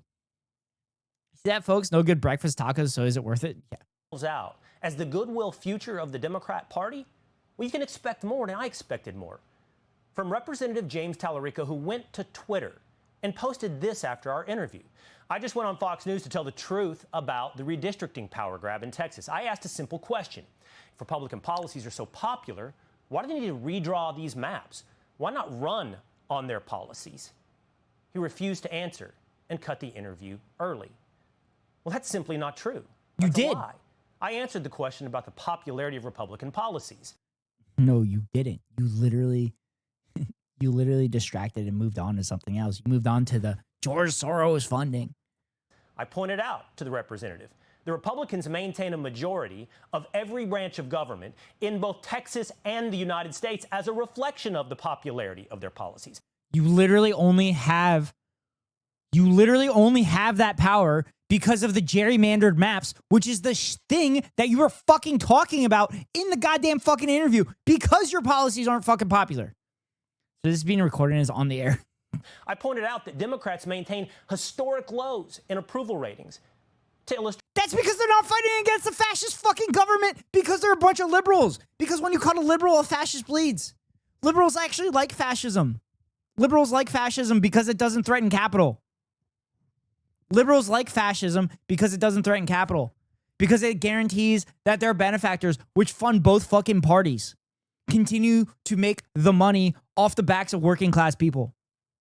That's why the Democratic Party has historic low favorability, because people see right fucking through it that they don't give a fuck about working class people. And they're not fighting to defend the innocent at all. That your little Nazis that are running around with masks and shit and kidnapping people, that the Democrats aren't standing up for them. Trump and Israel have taught us that it is totally fine to lazily lie. No more good liars. Yeah. The unpopularity of their policies. But Representative Talarico lied, not just about the end of our interview. He lied repetitively, by my count, about 4 times. Oh my God. The taco thing was literally after you said you needed to wrap up the interview. This is deceptively edited. Times in 10 minutes. He lied as easily as he breathes. Once every 2 minutes if we do the math. And this is why it's important. Because this... Once every 2 minutes, which means he had 5 lies. Which means he had 5 lies. You've counted 5 lies in the 10-minute interview, which was actually an 8-minute interview. Come on. Come on, bro. Dude, this is children. This This is what children do when they're having arguments with their friends. Politician. Again, this self-described man of the cloth is being propped up as a politician of goodwill. He's being laundered through the formats of credibility. This is him on Joe Rogan. Everyone's saying, no, Epstein killed himself. No, nothing to see here. And it's like, okay, well, that's why people are cynical. People are cynical because you had all this hope for change. And then you realize, like, oh, the same people Him with the are still pulling the strings. It doesn't have to be right. this way. That is the key step. Right. So I'm that's not on. because you need to run for president. Yeah. We need someone who's actually a good person. A good person is not defined by a youth pastor voice. And it sucks how I have two aunts who probably saw this live and were like, just. A middle school teacher demeanor. A good person is defined, in my book, in part by their ability to tell the truth. And the way our interview ended was only one of the lies. You don't even pass your own test. You don't pass your own test. I'm a good person. What the fuck? Oh my God, I'm going crazy. He has been lying. He lied through his teeth in the initial interview. And now he is lying through his teeth in his defense because he was embarrassed so fucking bad by his state representative of Texas. What the fuck is wrong, dude? I don't understand. By the way, 7 interview was a waste of time. I went to the place. It was at a Speedway. The woman didn't show. Turns out they use automated system and they never checked it. Oh my fucking God. I'm so sorry, BiteSync. That sucks. That's fucking bullshit. This is why interviews you should get paid for. Told by Talarico. In our conversation, he seems to think he slam dunked on me about Republicans, all of them, voting against a, quote, gerrymandering law. Democrats had a majority in Congress. They voted to ban gerrymandering in every state, red states and blue states. Do you know how many Republican members of Congress joined them in that effort? This is the whole reason I added this video, by the way. Which one? I'm sorry. Which state did you just refer to? I'm asking, do you know how many Republicans joined Democrats in the U.S. Congress to ban gerrymandering? All the Democrats voted for it. 0 Republicans voted for it. Yeah, I totally want to work for someone like that. What is a gerrymandering law? What was the gerrymandering law? Now, you can hold me accountable for not knowing in the moment, but what Talarico is referring to there is HB 1, a bill attempted to be passed in 2021 that, yes, attempted to ban gerrymandering, and yes, Republicans voted against it. Oh, so it did attempt to ban gerrymandering. But Republicans didn't vote for it. Huh. That's weird. So James Talarico was telling the truth? Huh. That's interesting. Talarico hid from you. What he lied is that was only one part of the For the People Act. It also... There were other parts? You got to tell me the other parts here was like, I don't know, killing babies or giving Palestinians food or something like that. Is that what it was? No, let's see what else was in the bill. Created automatic and same-day voter registration. It expanded early and mail-in voting. No Republican supports mass mail-in voting. It had online voter registration. It expanded voting rights to felons. It restricted voter polls, purges, and independent redistricting commissions. It also asked for a 10-year tax return on all presidential and vice presidential candidates. I'm sorry. Why are any of these bad? Do we not talk about how we have a free society and how we can vote for whatever we want? And you're literally shitting on everything in this bill that made it significantly easier for people to register to vote as well as vote in general? What? Are you anti-voting? Are you anti-voting? Do you want less people to vote? Is that why you think that this shit that makes it significantly easier and more transparent for politicians? Like, I don't what's your argument here? Are you saying it's bad? Are you saying it's bad? Felons voting, what's next? A felon becomes president? Yeah, tell me about it. Also, was Donald Trump allowed to vote in 2024? Oh, I think Texas felons can vote. Otherwise, most of the population wouldn't be able to vote. Oh, did I say Texans? I meant Floridians. Yeah, I totally want to. Yeah.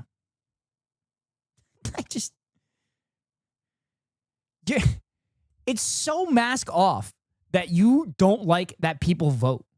that you want as little people to vote as possible. Like, I don't understand how you can argue against things that make voting easier for people. But that wasn't said to you when he vaguely referred to a gerrymandering law to try to suggest that Republicans are for gerrymandering. And then Talarico suggested that Massachusetts' completely gerrymandered map, well, it was bipartisan and fair and signed by a Republican governor. It was. You mentioned Massachusetts. Right. Do you know the party of the governor that signed that map into law? He was a Republican. It was a Republican governor that signed that map into law. So I just want to be clear with our facts, and I don't want to muddy the waters. But Talarico was not clear with his facts, and he did muddy the waters. And again, you can hold me accountable for not knowing this in the moment, but I do know it now, that Massachusetts in 2020, when it drew its map, did have Charlie Baker, a Republican, as governor. But Democrats also had a supermajority, as they have often in that state, a veto-proof supermajority that drew that map. Charlie Baker could do nothing in Massachusetts, but that was hidden as well. Did he sign it? Another lie. Did he sign it? And if that did he sign it? Did he sign it? Will Cain, did he sign the map? Or was the map passed by the supermajority? Because if I remember correctly, you can't fucking do a redistricting map by supermajority. I'm pretty sure the governor has to fucking sign on it.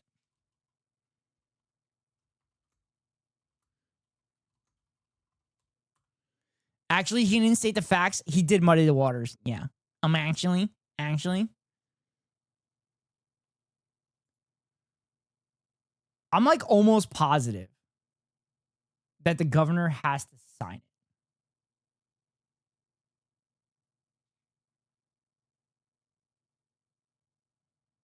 Republicans abolishing the EPA, and now they're against muddying the waters. Yeah, exactly.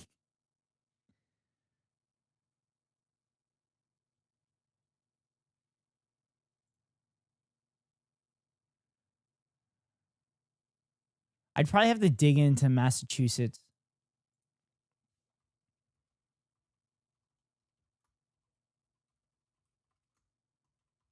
Sorry, chat. Sorry, I'm not Hassan. I don't have this shit ready.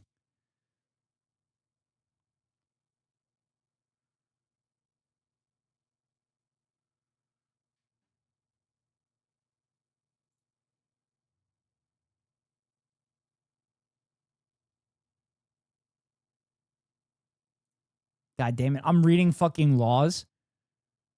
Listen, I just want to play video games, and this dude is so incompetent. This dude is so incompetent. I'm reading fucking state laws.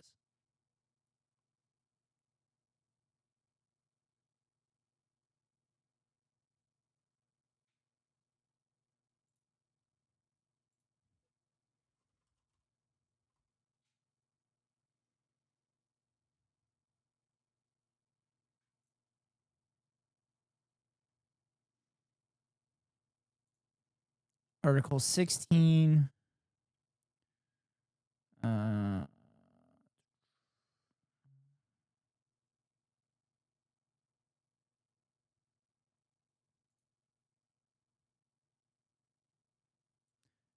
Baker signs Massachusetts congressional redistricting map.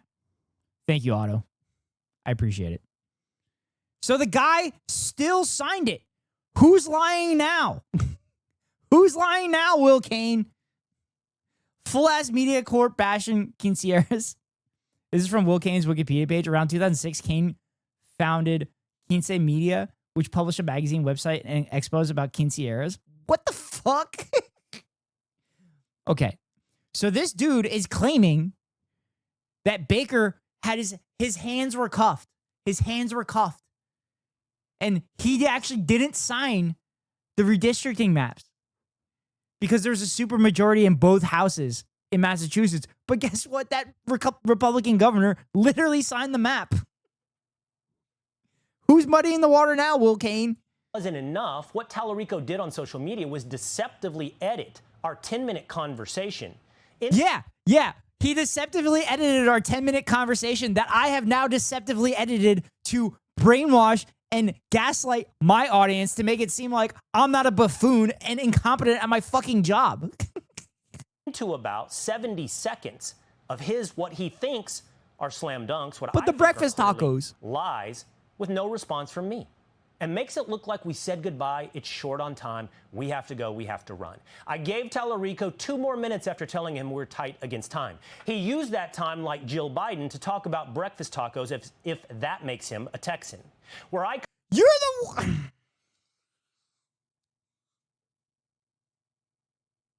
I'm sorry.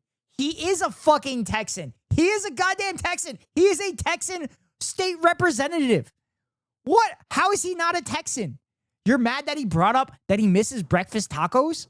What the fuck is wrong with you? Girl, you brought it up. No, Talarico technically brought it up. He said, we'd like you to be back here in Texas. And Talarico says, well, I do miss breakfast tacos. Come from being a Texan as someone with a steel spine and something between their knees, between their legs. That something gives you the integrity. I'm sorry. What? Are you implying penises? Are you implying you need a penis to be Texan? So literally every woman in the state of Texas isn't a Texan? Is that what you're saying, Will Cain? What the fuck is wrong with you? What is wrong with you? What the fuck? Someone help these people, please. To tell the truth. Now, I don't know what the voters of Round Rock, Texas think about what it means to be a Texan, but if Talarico's any evidence, it means being a fraud, a fake man of the cloth, someone who's as comfortable lying as he is breathing, or as comfortable lying as he is running to Illinois. I will say one thing. Mark Cuban is right when he posted on X. James Talarico is going to go as far in politics as he wants to go. He is good. He is a good politician, is defined by his ability to lie. And I have no doubt that will make him a star, Cuban. You have literally lied significantly more than James Talarico in this response piece because you got embarrassed on your own fucking show. Oh my God, I hate when Texan people pull that true grit line and act of being shady and treating people like shit is tough and edgy. Yeah. The fucking YouTube comments on this video are cancerous. Oh, I'm sure they're fucking horrible. We'll look at them, Otto. We drink whiskey neat and piss off the libs. We're strong. Yeah. Yeah, we love making our lives more miserable as long as it pisses off the libs. As a Democrat. But what I also think it makes him is an absolute fraudulent man of the cloth. An absolute fraudulent man of God. Somebody without integrity, somebody without honor, and somebody who has the inability to tell the truth, who lies the entire time he runs to Illinois. Hey, it's Will Cain. Click here to subscribe to the Fox. Fuck this dude. Fuck Will Cain. I don't even know who this fucking guy is. I feel like he just popped up on Fox News. We drink piss neat and whiskey off the libs. We're strong. Yeah. Yeah. He deceptively edited our 10-minute conversation that I have now deceptively edited to brainwash and gaslight my audience to make it seem like I'm not a buffoon and incompetent at my fucking job. Good clip, gummies. Hell yeah, and remember the Alamo. Just don't look too much into what the Alamo was about. Bravo, Will. Thanks, Will, for calling this idiot out. God bless. I love how you called him out, Will. Don't have him back on. No one likes a liar. While imagine the left lying. Thank you, Will, for calling him out. He's a liar. You're a patriot and a truth teller. You remember that he was missing out on his breakfast tacos but forgot about the people he vowed to represent? Keep exposing them. They're desperate. Dude, these are all fucking bots. These are 100% bots. These aren't real. Why in the world are you surprised that a Democrat lied? You're absolutely right, Will. Oh my God. Chat, how do we get rid of Wolf in Sheep's Clothing? He's a punk. Also, you got to remember, chat, they're probably deleting comments too. They're probably deleting comments. Wah, he kicked my butt on national TV. Fox is a joke. Well, can I also got to say ripping on this man about lying? Have you ripped on Harold Ford and Jessica Tarlov for all the lying about the morning buzz? What? That's getting deleted. Sorry, James Wheeler. Yeah. It'd be funny if I got fucking deleted right here. Do you think there's a Fox... Do you think there's a Fox intern that literally his job is to delete comments that are critical of the Republican Party? Half of Fox News comments are by accounts named like Deepak Shalandri. Indian nationalists LARPing as white conservatives in the States. Yeah. All right. All right. So we got 2 more videos. Oh my God. This one's 30 minutes. This one's 35 minutes. Oh, I don't know if I want to do that. Saint of Cannibalism. Thank you for the follow. How are you? All right, let's have some fun. Let's have kind of fun. Prager U's lazy slopaganda.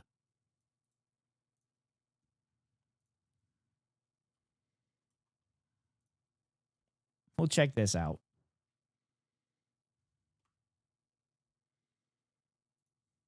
Gotta head out. Bedge for me. They definitely replaced that intern with AI. Yeah. Yeah. They probably don't have a lot of interns except for the ones that they want to sexually harass. Good night, Otto. Have a good night's rest. All right. Let's watch this Prager U's lazy slopaganda. 11th, 2025. Popular right-wing propaganda Be hilarious if this is how the singularity unfolds from Fox News. Yeah. outlet Prager U published their first ever novel, The Tip-Off: The Chronicles of Jonathan Spencer, Book 1. This book is terrible. I have no idea why Prager U decided to branch into middle grade fiction. I have no idea who actually wrote this book, if it was even a person at all. And I have no idea why it's about basketball, of all things. But what I do know is that when I was trying to figure out what the deal is with this book, I ended up stumbling across something else. Something huge that connects together all of the stuff that I've said about Prager U over the past few years. I've talked before about I'll restart it, chat. On June 11th, 2025, popular right-wing propaganda outlet Prager U published their first ever novel, The Tip-Off: The Chronicles of Jonathan Spencer, Book 1. This book is terrible.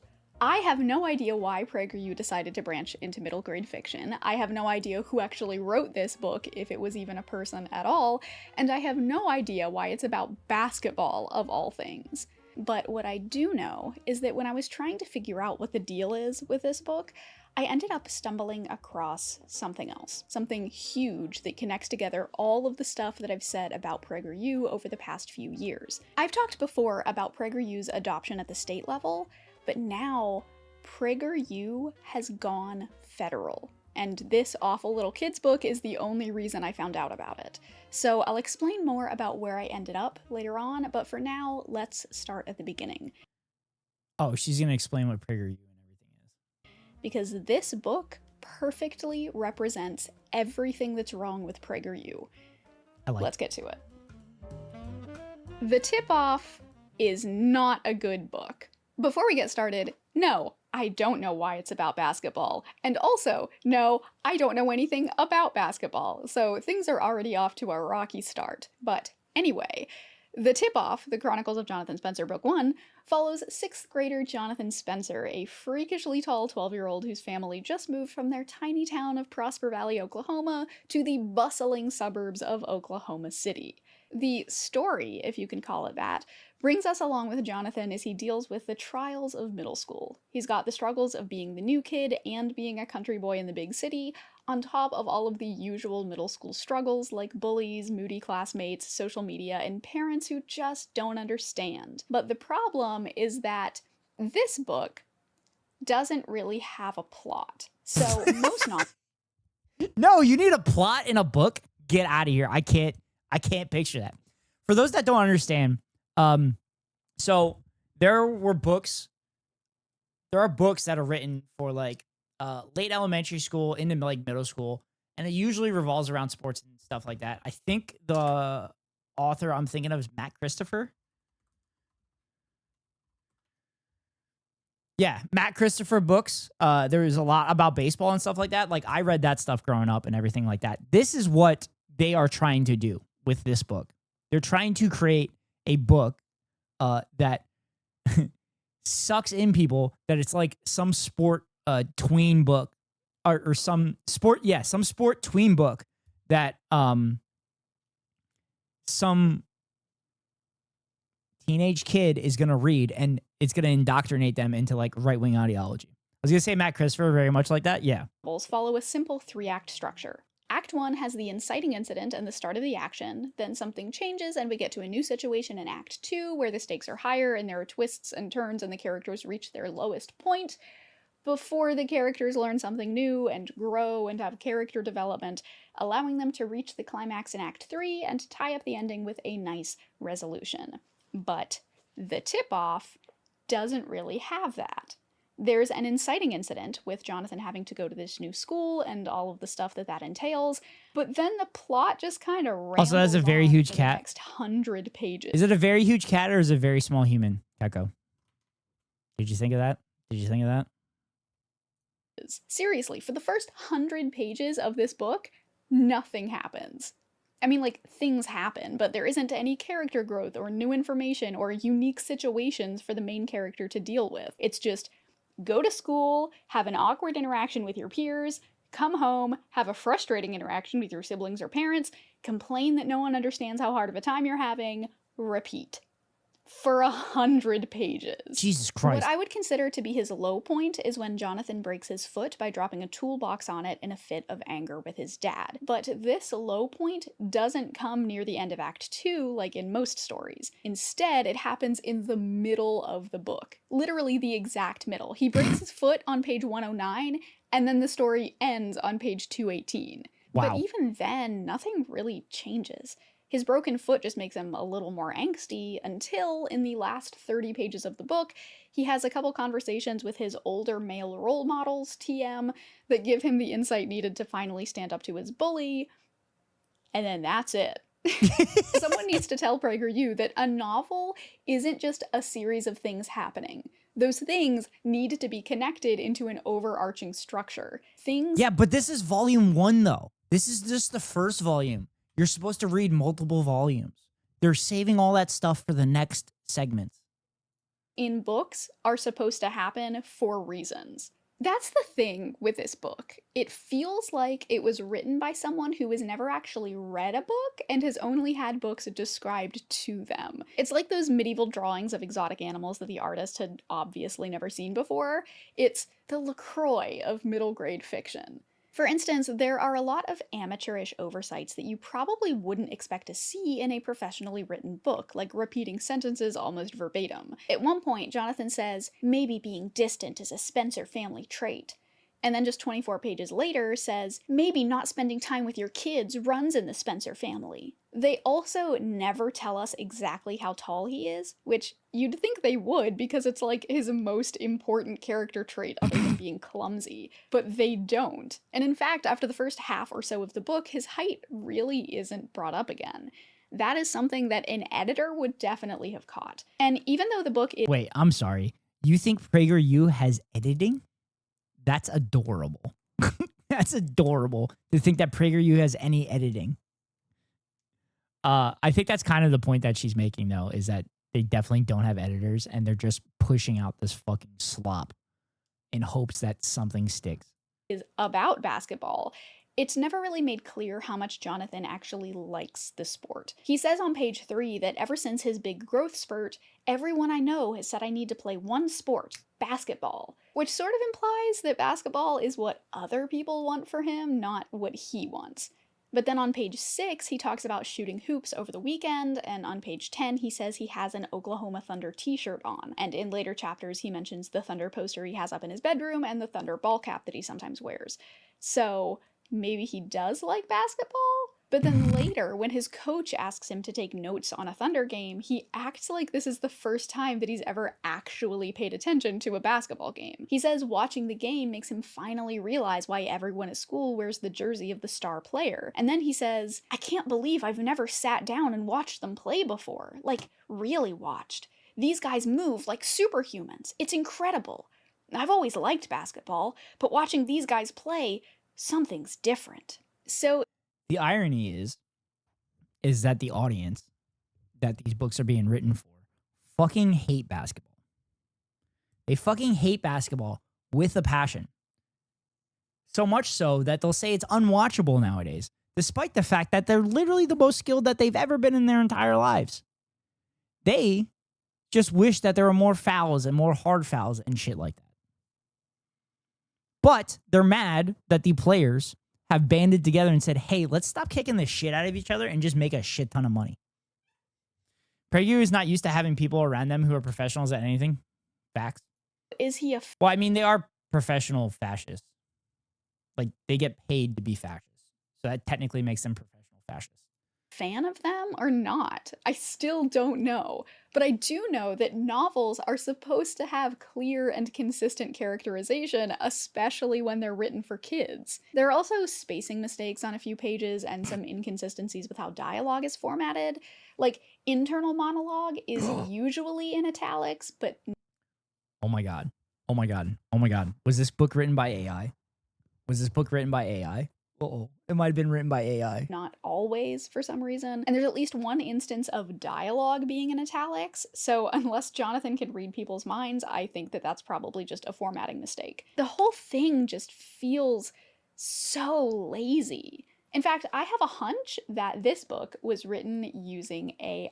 Oh! Now, I can't Pre-watch! confirm that. Pre-watch! But given the zealous use of AI in Pre-watch! Prager U projects, and the fact that this book doesn't have an author listed anywhere in it, I wouldn't be surprised. When I was reading the book, I kept noticing that some things were phrased in a way that just didn't sound like something a human being would ever say. Let me rattle off a list of my favorites for you. Oh my god, the way she's describing the book, it's all clicking that it definitely probably is AI, because you know how everybody talks about AI can't actually create anything, that it just copies everything.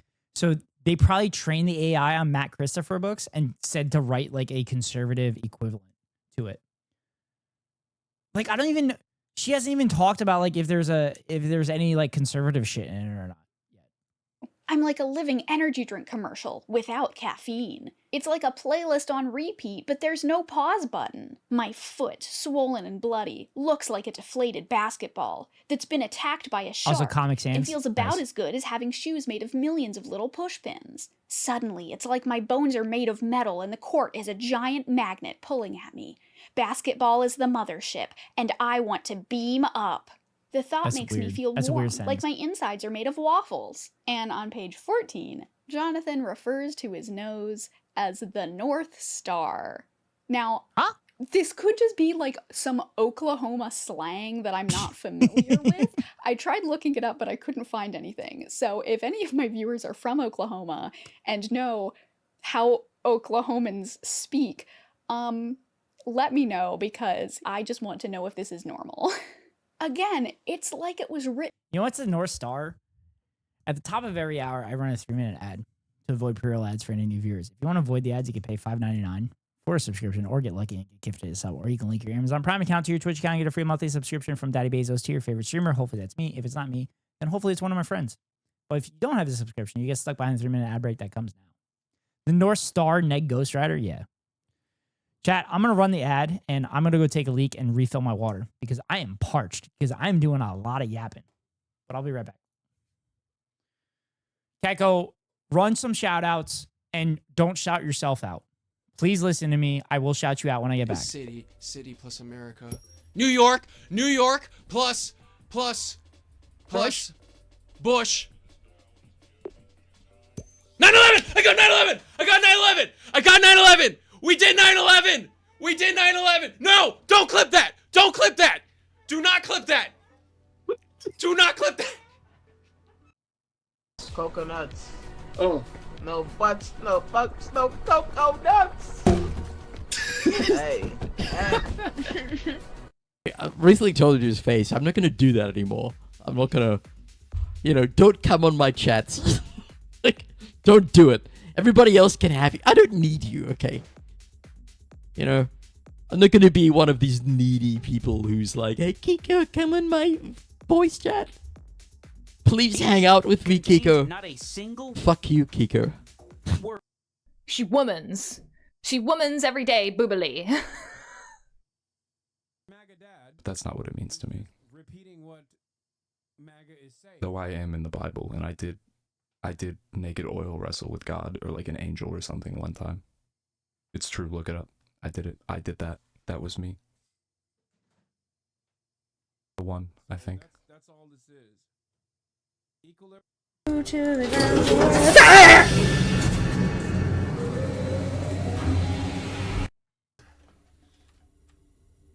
I'm gonna sleep on this cardboard. I'm internationally hated. I'm gonna sleep my life away. No! Oh no! Oh, I just wasted all my lantern oil. Fuck. Oh well. El Bozo getting noited, yeah. I saw the clip of saying, shit. saying fuck you. What the fuck? Sometimes when I'm bored, I buy candy. Bro, I gotta save that. That is gonna be the most insane way to die. That's gotta be the most, like, the stupidest. Listen to that transition. Listen to this. Listen to this transition. Right here.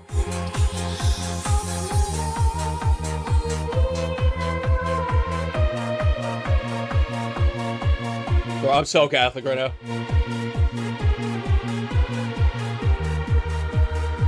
Sometimes when I'm bored, I buy cameos. I'm so Catholic right now. Am I coming? Yeah, I am coming.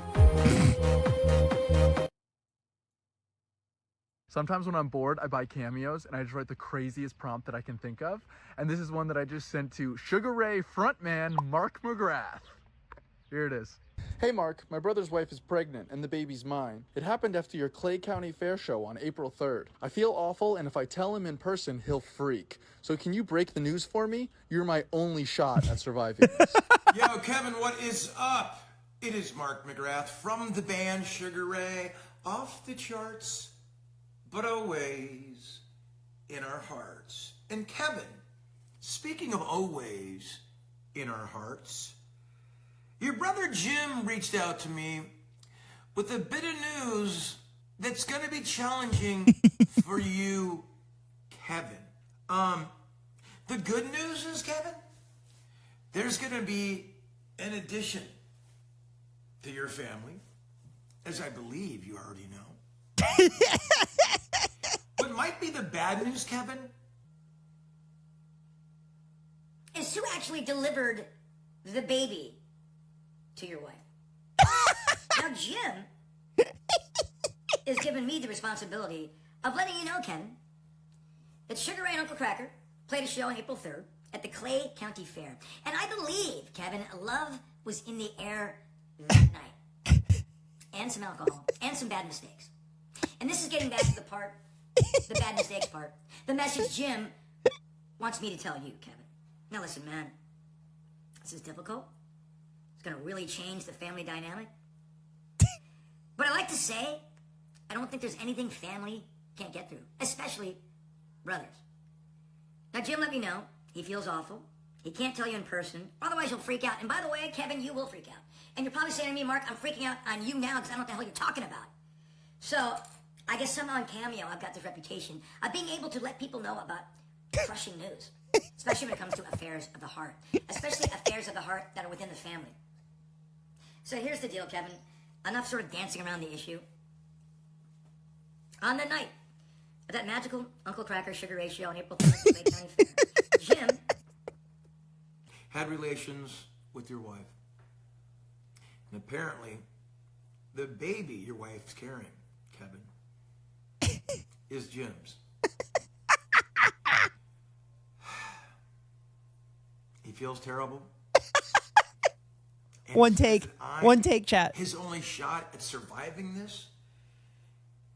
If a guy who has frosted tips, People will do anything for money. 90s saloon singer, is Jim's only chance at surviving this? Jim? Self-actualization. Self-actualization. I like it. By someone All right, back to who it. knows what metaphors are, but has no context for what makes them actually work. And on top of those uncanny metaphors, there was also an endless amount of cliches and lazy, uninspired dialogue. Like, welp, that happened, and you're an accident waiting Hi, to Derry. happen, and I let out the breath I didn't realize I was holding. Also, the bully that Jonathan has to deal with is named Trey, but people refer to him by his TikTok handle. How we doing? Slam. Oh, we did some react content to some hilariously awful Fox News shit. Like gaslighting out the wazoo. Where his catchphrase is, "You've been slammo-slammed." because he slams people into lockers. Oh my god, someone got a hair Incredible book. cute. 10 What's a out of hair cute? 10. Perfect. I love it. No notes. Between the way the bully acts Derry just comes in the stream and immediately goes in the chat and doesn't even watch the video. and Jonathan's description of different cliques, I think whoever wrote this book hasn't stepped foot near a middle school in decades. This just isn't how humans actually act. It's how lazy writers like to pretend humans act, because it's a hell of a lot easier than trying to capture the nuance of real human relationships. This whole story is just a collection of stereotypes and cliches and tropes. And it's not all bad. There are a couple of highlights, like near the end when he has to write an essay for his coach and he talks about his family and how they work together. I actually found it really touching. And at one point he's having one of his moody tween arguments with his mom and he thinks, she's right. I know she's right. She knows she's right, but I just don't have the words. I'm fine, Mom, he says. I actually love this. This is exactly how it feels to be a teenager, getting into an argument with your parents when you're upset, but you also know that you're just in a bad mood, and you feel conflicted but can't bring yourself to actually open up about how you're feeling. This is great. There are also some fun puns that I really liked, as well as some accidentally clever similes mixed into the uncanny ones, like when Jonathan describes a hospital pillow as the crispy kind of cool. But overall, the writing is just... This isn't the worst thing I've ever read. What it is nothing. It's vapid. It doesn't really say It's a waste anything. of What time. it does say, it doesn't say well. Even if this book wasn't written using AI, it sounds like it was, and functionally, I don't think that distinction matters. The end result is the same. It's a trite story with no real structure, filled with boring characters and endless cliches and awkward metaphors. So you're just describing conservative content. It's just content. And kids deserve better. It's not the first time that I've said this about a Prager U product. This is exactly what I said about their lesson plans, too. They're not offensively terrible or anything, but they're a long way from good. They're just fine. And honestly, being fine is almost worse than being bad, because when something is bad, people know to stay away from it. But when something is just fine, it's a lot easier to get it into schools or libraries or other institutions. But this is just more evidence that Prager U doesn't care about kids. They don't care about teachers. They don't care about art. They don't care about anything. No. You want to know how little they care? Also, Prager U thinks all modern art is fucking trash. They think it's trash and degenerate. They just straight up lie about their content and assume that their audience won't notice. They 100%. claim that this book is 250 pages. It's not. It's 219 pages, which isn't even close. And in the marketing copy for this book, they also say that there are discussion questions at the end of every chapter. What's up, Rachel? Just doing react content after we hilariously made fun of Fox News journalist for embarrassing himself and then immediately putting out a video to justify his embarrassment. Modern or contemporary? I don't know the difference between that, Beck. But they would consider like any kind of art nowadays. Wait, is that contemporary? Is at the end of 4 chapters. 4 out of 37. And everything they make is like this. The art on their ebooks and thumbnails is almost entirely AI generated. And those ebooks themselves are mostly just compilations seems kind of fun. scripts of their 5 It was fun. I was shouting a lot and pointing out inconsistencies. You know, the thing that I normally do. minute videos that they've slapped together and called an ebook. They don't care. And I know what you might be thinking. Zoe, this doesn't really matter, right? Like, no one is forcing kids to read Prager U's terrible books or making teachers use Prager U's terrible lesson plans. Just ignore it and it'll go away. It is not that big of a deal. But unfortunately, it is that big of a deal. And ignoring it won't make it go away, because Prager U might not be forced into every single public school. Florida and Texas. But their work isn't just on YouTube anymore. They've broken containment. Prager U has made it to the White House. On June 16th, 2025, the White House published their Founders Museum webpage as part of the America 250. Modern art actually means a specific era, contemporary is current. That's good to know. I appreciate it, Bex. I did not know that. I am not a very artsy person, but I appreciate the additional knowledge. Thanks, Bex. 50 celebration leading up to the country's big birthday next July. At the end of every piece of I hate it, media honestly. museum, whether it's document or video, there's the same blurb of text. The White House is grateful for the partnership with Prager U and the U.S. Department of Education in the production of this museum. Wait, you literally want to get rid of the Department of Education? What the fuck?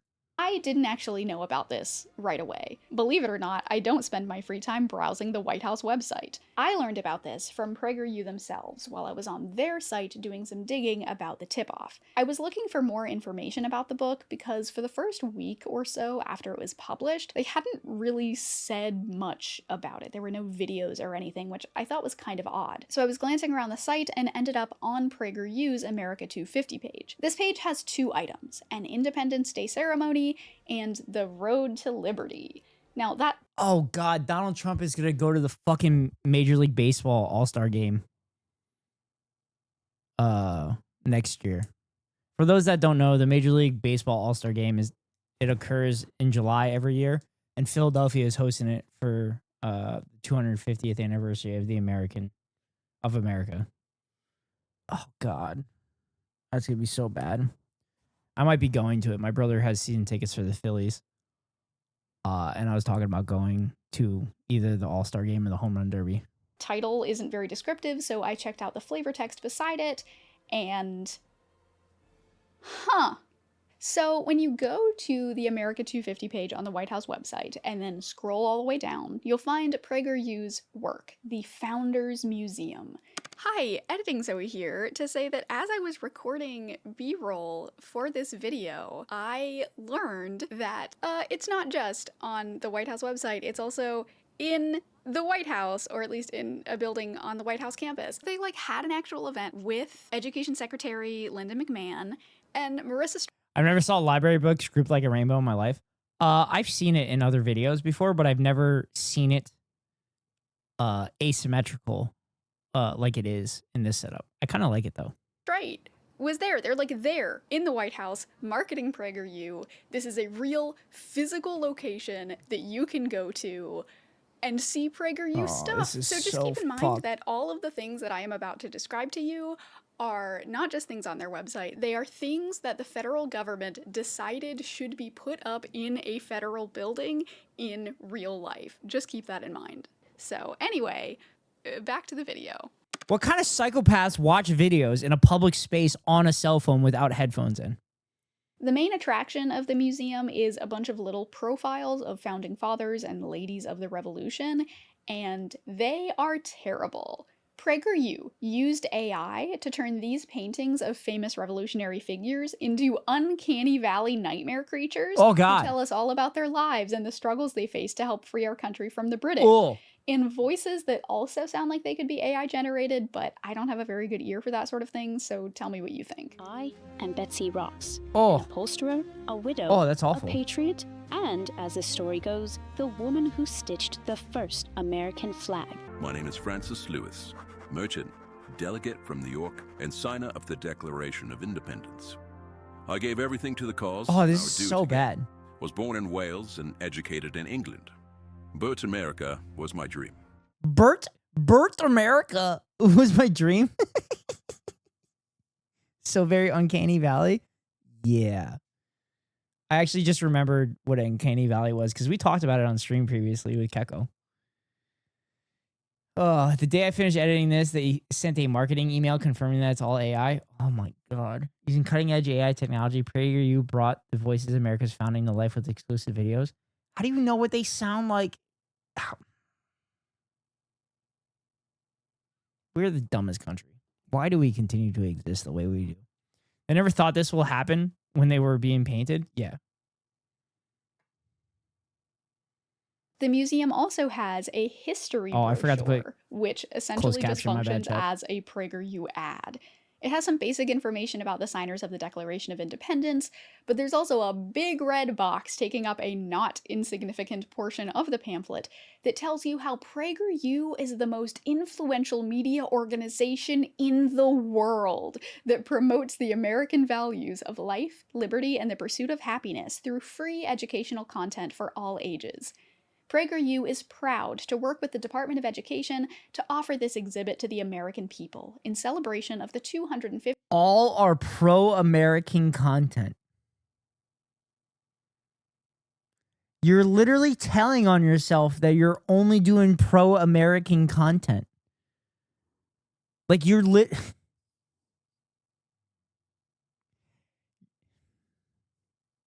Chat. If you want to be good at propaganda, you need to point out very simple things that were mistakes. Because then you have plausible deniability for independence. You're not supposed to say you only do pro-American stuff. Like, what? What are you doing? What are you doing? What are you doing? Why? Why? 50th anniversary of the founding of the United States. You can explore all of our pro-American content at prageru.com/America250.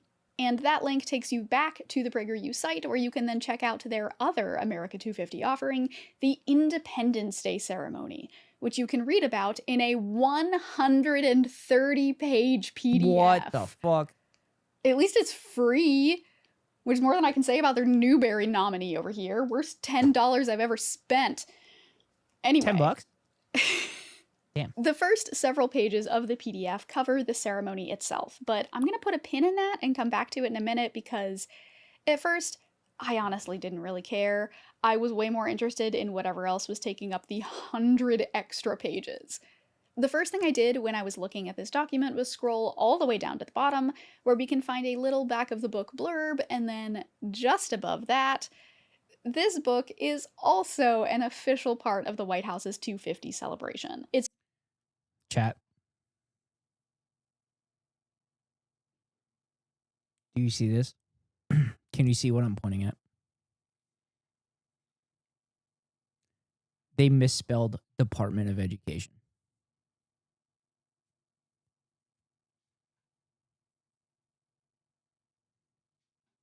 Just wanted to point it out. It's just supplementary material, sure, but it is still created in partnership between PragerU, the White House, and the Department of Education. Now might be a good time to mention— Wait! She did— I can't believe she didn't point out that they misspelled the Department of Education. Oh, man. I can't believe she didn't point that out. That officially— It's okay. It's okay. It's okay. The video is not about that. The video is not about that. I just want to point out how incompetent fascist education is. I hate PDFs. If you make a PDF on a computer that hasn't been updated and view it on one that has all the updates, the format is all fucked. Yeah. Legally speaking, all of the third-party material on the White House page isn't technically being— That's why you print PDFs. You print to PDFs. You don't make PDF files. You print to PDF. endorsed by the government. So even though everything on the America 250 page is made by PragerU and Hillsdale, we shouldn't take that to mean that the White House stands behind every single thing PragerU and Hillsdale do and say. But even if it's not technically endorsement in the legal sense, it still kind of feels that way to the public, doesn't it? Like, if PragerU is on the White House website, even if they're not being formally endorsed, it still sends us the message that PragerU is a legitimate and trustworthy organization whose work we should take seriously, right? Let's just keep that in mind as we go. So, what is in this book? Well, after the ceremony, they have some historical founding documents, the Declaration of Independence, the Pledge of Allegiance, and the National Anthem. And then there's some summaries of important events that led up to the Revolutionary War, including, in their words, "Join or die, America's first meme. Thanks, I hate it." After that comes some summaries of the major battles of the that's war, fucking followed cringe by the as fuck. section that takes up the vast— Also, I do want to point out, this is actually pretty cool editing. Her pop-ups here are actually behind her. if you could see the corner of the pop-ups are actually behind her, which I think is a pretty cool edit there. And I noticed it, and I was thinking of how to do that. I think I figured out a way to do that, but I just wanted to point out that this is kind of a cool editing trick. Majority of the book, biographies of every single signer of the Declaration of Independence. This section spans almost 70 pages, over half of the entire book. And then it's followed by biographies of the women of the Revolution, who get a total of 6 pages. But then, finally, we get 25 pages of fun family cool, really easy to do. And genuinely, I love this section. There's a quiz, which I don't care about, but after that, you get to create your revolutionary persona. What? Finally, a Revolutionary War themed TTRPG. Or at least the character creator, for one.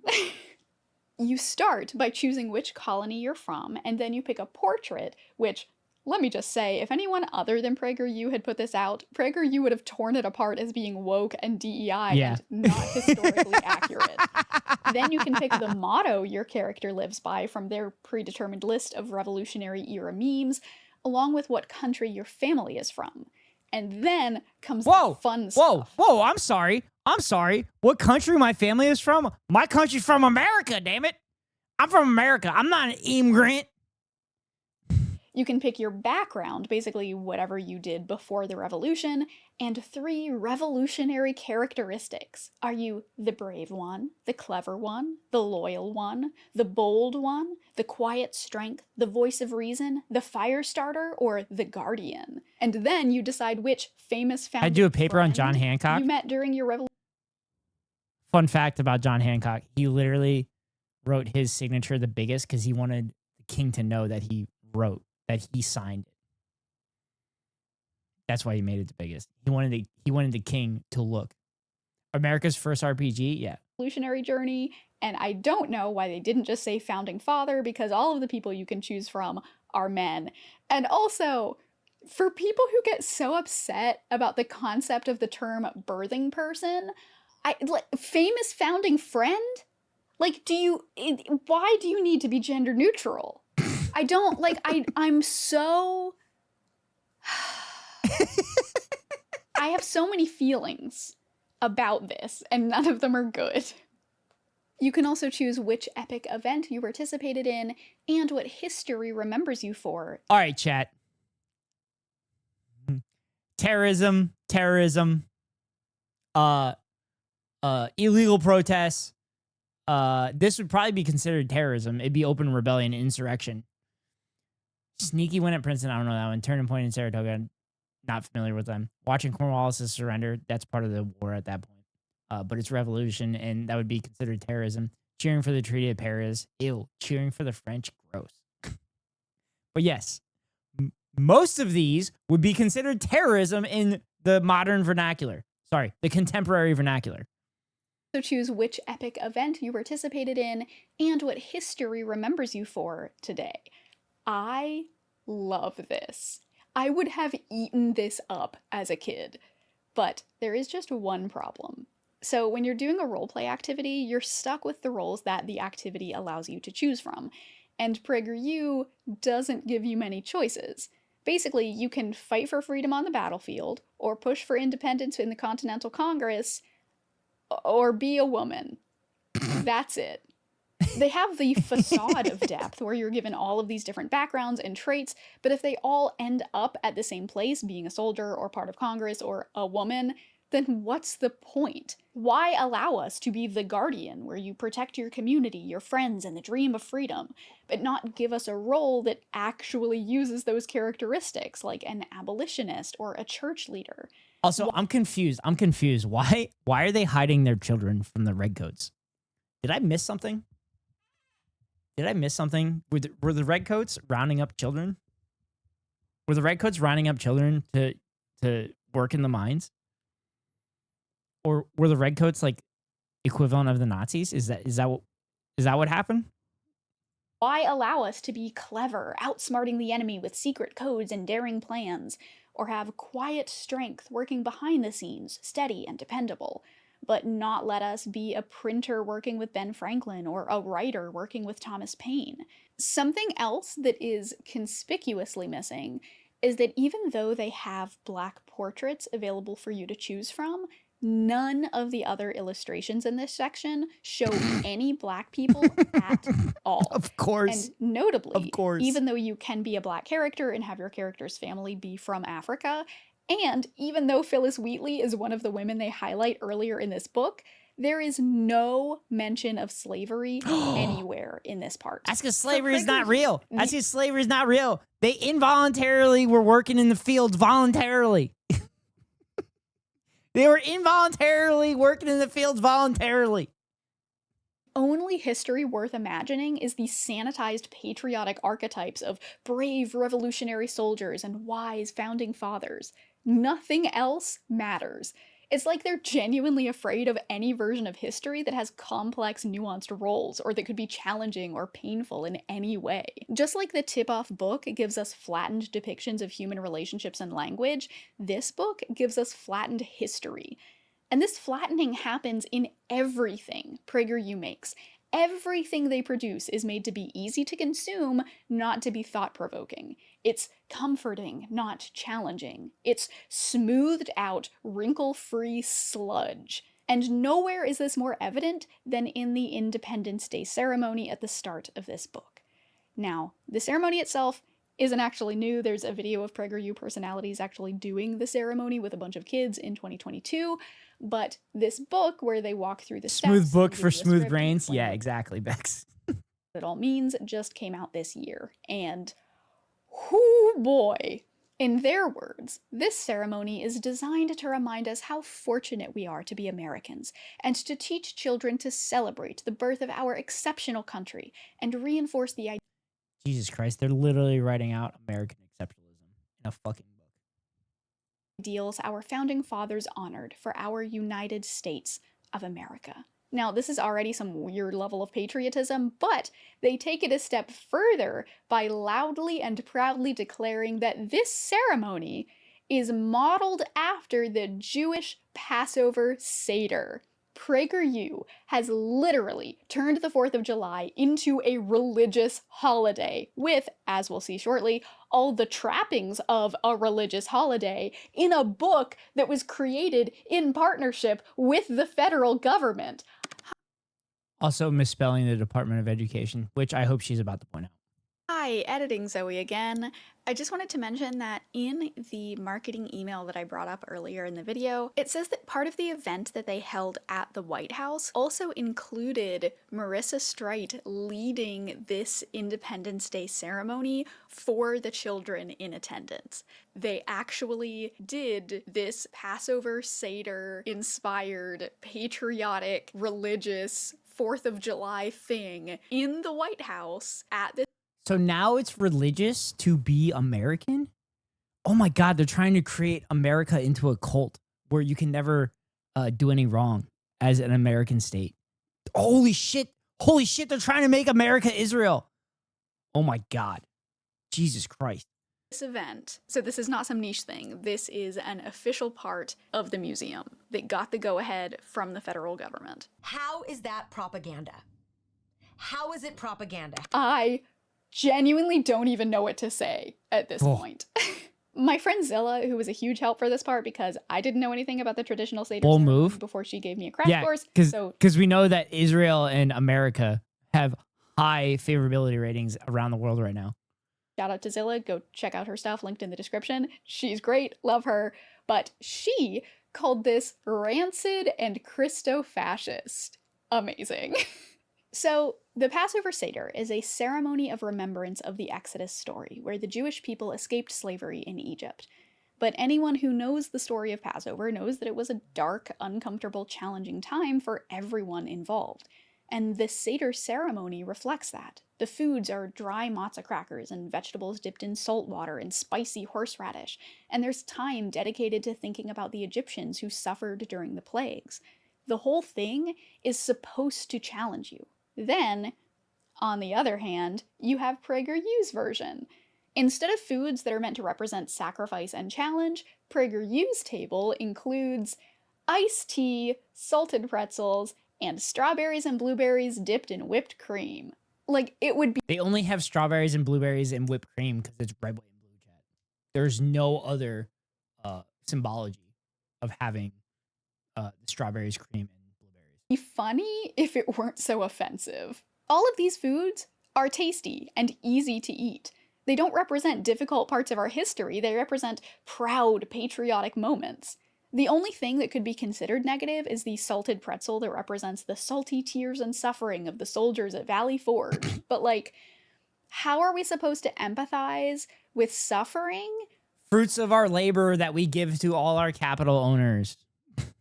When it's so tasty.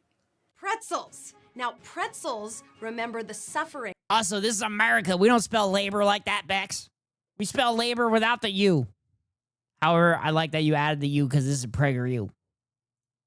Of the salty tears of soldiers during the harsh winter at Valley Forge. Everybody take a bite. Oh, so we had woke soldiers in Valley Forge? We had woke soldiers in Valley Forge crying on the battlefield? Pfft, I don't want my soldiers crying on the battlefield. They're all woke and weak. Also shit that conservative commentators probably said. The salty tears of the soldiers. That's what we gotta remember. And another sip of the tea. Gotta wash down the salt. You got it. Every single thing that Prager U makes takes something that's actually complex and nuanced and difficult to grapple with, whether it's education or art or relationships or history, and they flatten it down until it's easy to swallow. As soon as something is challenging, as soon as something requires any It looks amount so of awkward. critical thought, Welcome to conservative content. Welcome to conservative content with young people that don't know any better and are forced to do this by adults or indoctrinated to do this by adults. Oh, chat, I feel like I should do react content to Prager U videos. threat. Honestly, it's no wonder they love AI It's all so stage. much. AI-generated content is, by definition, safe and flat and easy. So of course it shows up all over the place in Prager U's stuff. I mentioned how the tip-off is probably AI and the videos about the Founding Fathers are all done using AI, but a lot of the terrifying. text in this Independence Day ceremony book That was is terrifying. AI-generated too. Like in a section about why the colonists fought, there's a lot of the usual AI hallmarks like the "it's not X, it's Y" structure. The American Revolution wasn't sparked by a single event, it was the result of more than a decade of rising tension. And the colonists objected not to taxes themselves, but to taxation without representation. And the colonists fought not because they... I mean, that one's technically true. Like, I deal with people all the time saying that actually the taxation was the reason that we went to revolution, and that's why we shouldn't have taxes at all. I'm like, no, it was because it's taxation without representation.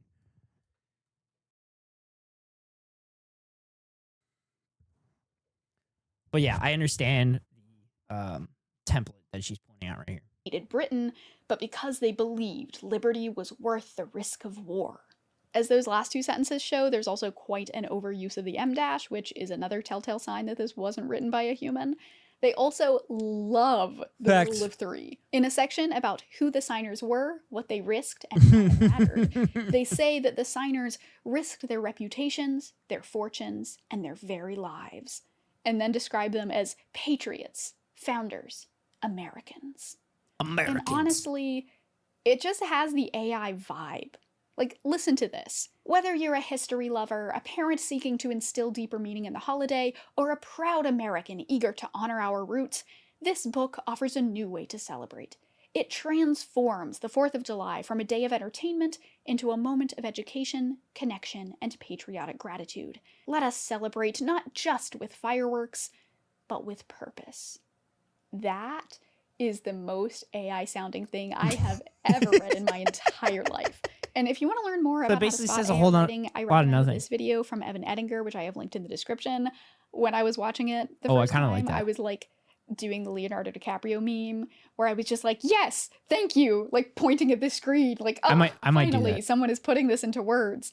But it's just like I said about the novel. Even if it isn't actually AI, it sure sounds like it. And at the end of the day, I don't think that distinction matters. It's clear that they don't care about art. They don't care about history. They don't care about anything that isn't flattened beyond any discernible meaning. PragerU isn't just uncurious, they're anti-curiosity. Their history is simplistic and afraid of conflict. Their art has no meaning or care put into it, and everything they make betrays just how little of a shit they give about the people who consume their content. And now that they're being platformed by the White House, that includes everyone. One of the biggest issues with what PragerU is doing here is that they're not alone. This kind of hollow history is showing up all over the place as institutions across the country flatten history down to be as easy and comfy as possible. National parks are being forced to cover up any history that could be considered disparaging of the country, and park goers are asked to report any negative coverage of historical figures or events. In Oklahoma, history teachers are going to have to start covering the discrepancies in 2020 elections results. History education.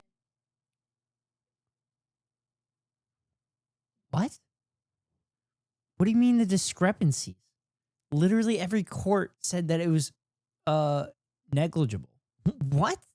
Is being reshaped in the image of PragerU. It can't ask us challenging questions or make us confront uncomfortable truths about the world and our place in it. History has to be simple and comfortable, or else it's wrong.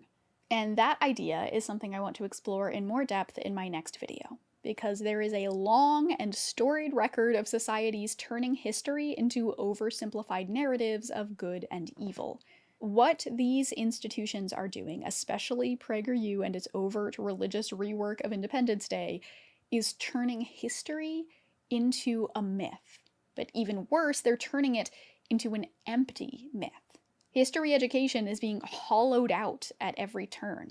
And That's why my channels exist, because I'm literally trying to share my historical knowledge that I have found out on my own by going down rabbit holes and finding out that the history that we were taught growing up is severely whitewashed, so much so to make the United States look as good as possible. But in reality, the United States has done horrifying shit.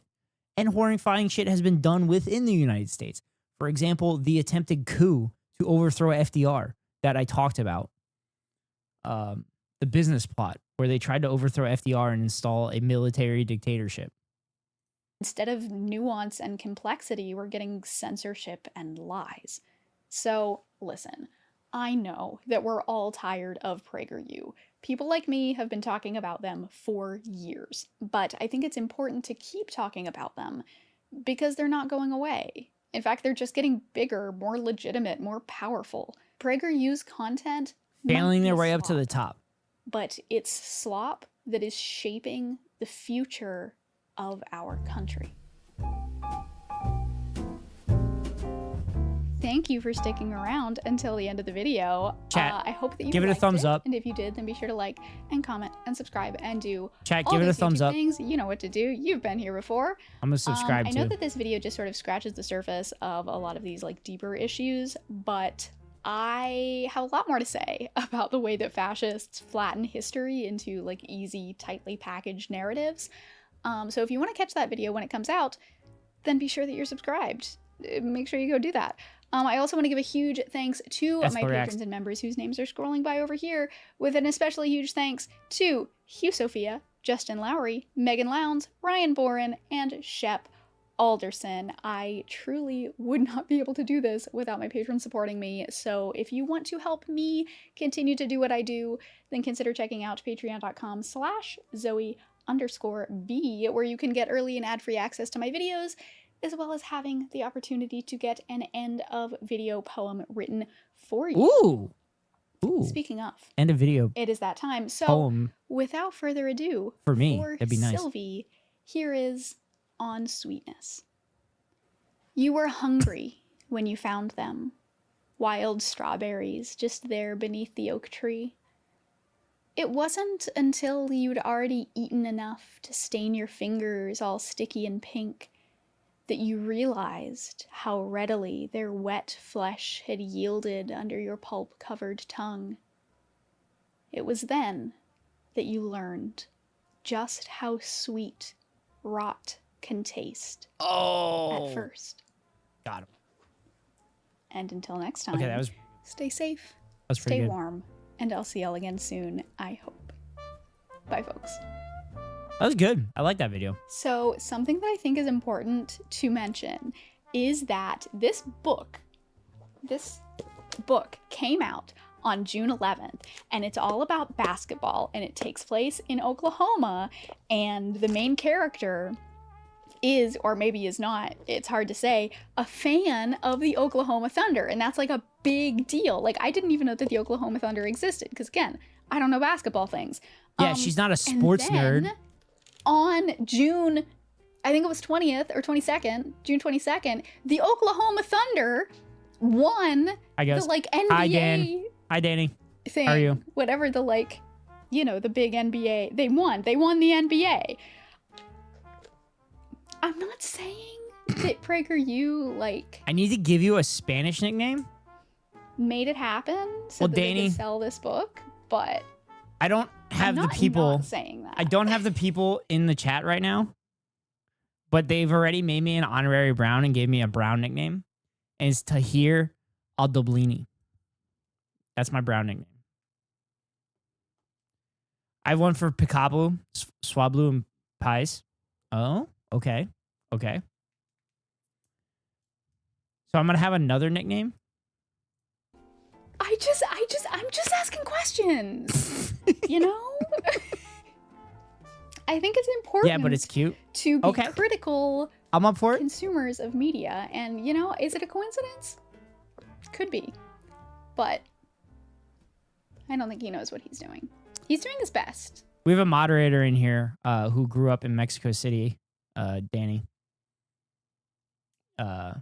So you could consult with Ascow to see what my Spanish nickname would be. We should all strive to do our best. Actually, facts are stubborn things, and whatever may be our wishes or inclinations, they cannot alter the state of facts. In other words, you're literally altering the state of facts. Do not care about our feelings. Oh my How is God. that propaganda? Oh my. That's How is it propaganda? That's Pretzels. so bad. See the salt? The salty tears of the soldiers. That's what we gotta remember. Pretzels. Oh my God. And another sip of Yo, the she's tea. a 2.5. Watch She's that a in the 2.5 video on the myths of meritocracy. Oh God, I do want to do a video on meritocracy. I kind of want to comment on here about the Department of Education being misspelled.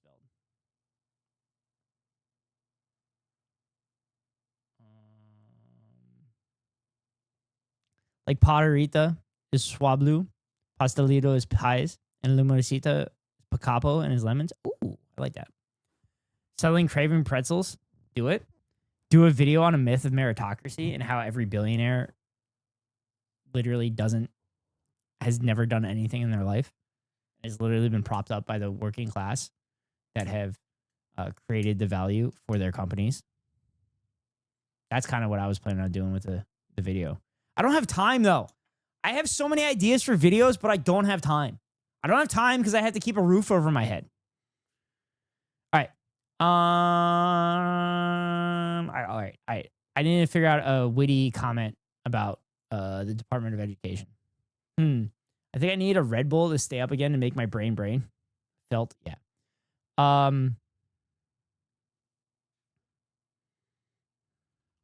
Great video. Great video.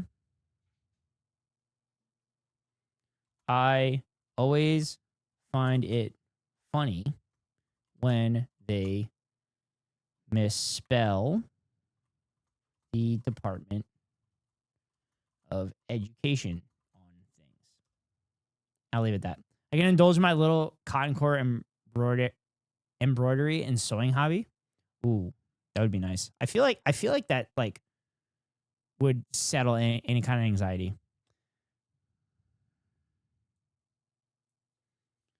Anybody miss any Boyd?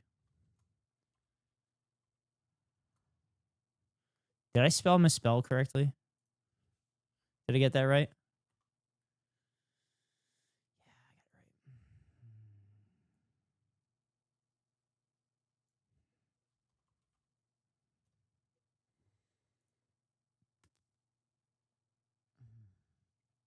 All right, chat.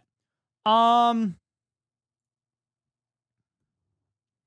right, we did almost 3 hours of React content, and my brain is mush. I think I want to do some pirating, chat. Just for today, tomorrow, Saturday, and Sunday. You doing that while watching, Ghost? Wait, doing what while watching? Oh, embroidery? Embroidering and sewing? I used to sew when I was a kid. My mom used to do it, so I had her teach me how to do it. I did cross stitching, and I did a couple cool stuff. But I obviously didn't keep up with it. I do my own buttons and stuff. I've done my own buttons a few times.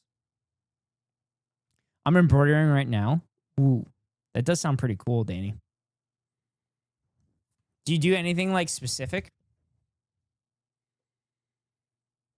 Or just kind of in general?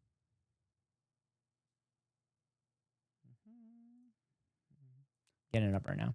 Oh my God, I want to learn how to cross stitch because it comes out so cute. Oh, wait, I might be thinking. No, it wasn't cross stitch. I think my grandmother used to cross stitch. I'm thinking of sewing when you sew in like X patterns to make like images and stuff. Because cross stitching is similar to knitting, right? No, it was cross stitch. Yeah, it's cross stitch. That is indeed cross stitching. I'm sorry, I was just verifying. Thank you, Bex. Theme for the pant. Right now, I'm doing a sun on my right butt pocket on my wide-legged jeans. The theme for the pants is sun and moon. Oh, that sounds pretty cool. So are you putting the moon on your left butt pocket?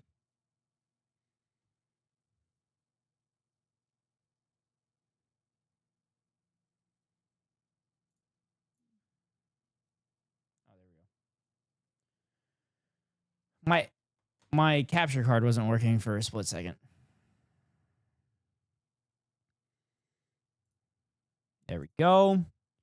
Do that. And then I could turn off my sensitivity label.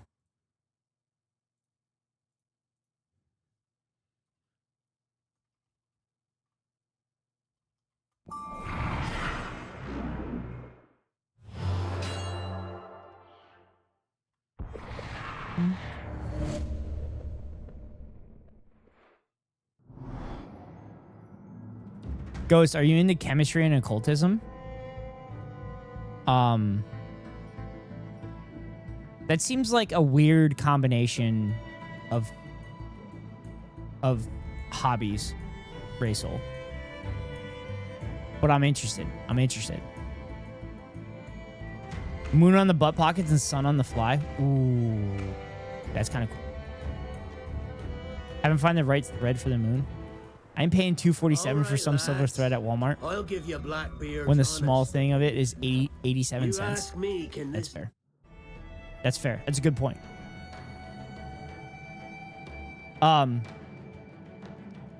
Kit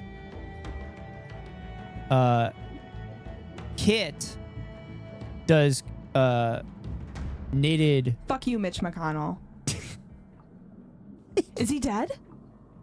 Oh. Oh, she got excited that Mitch McConnell was dead. That's great. I was reading about Aleister Crowley and the Moonchild earlier today. Oh, okay. But yeah, Kit actually does like stuffed animals and stuff with I think it's knitting. Shit, there's knitting and there's something else. Crochet. Crocheting? Is that it?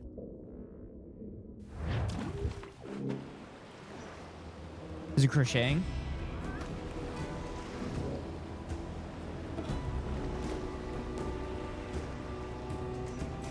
Yeah, my grandmother crocheted blankets for all of us.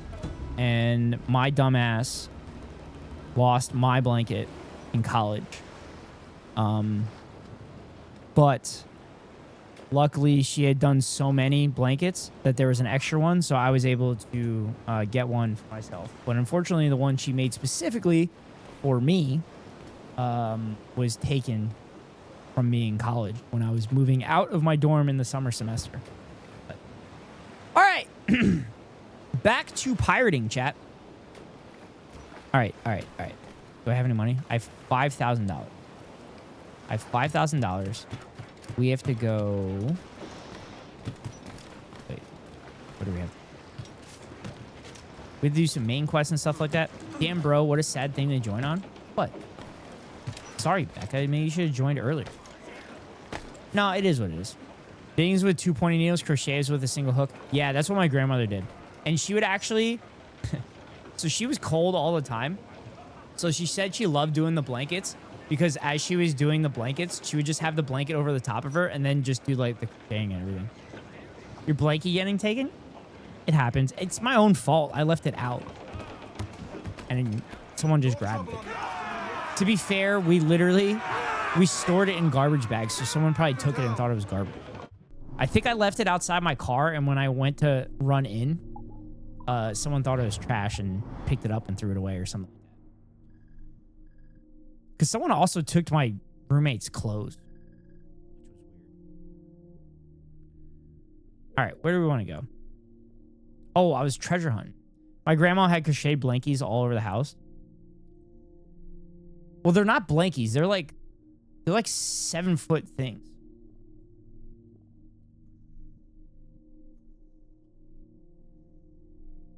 Like 7 to 8 foot like blankets. So they're not like blankies. Still a blankie. I consider a blankie something you could literally walk around with. I mean, technically you could walk around with like a 7 to 8 foot blanket, I guess I'll take out this fort.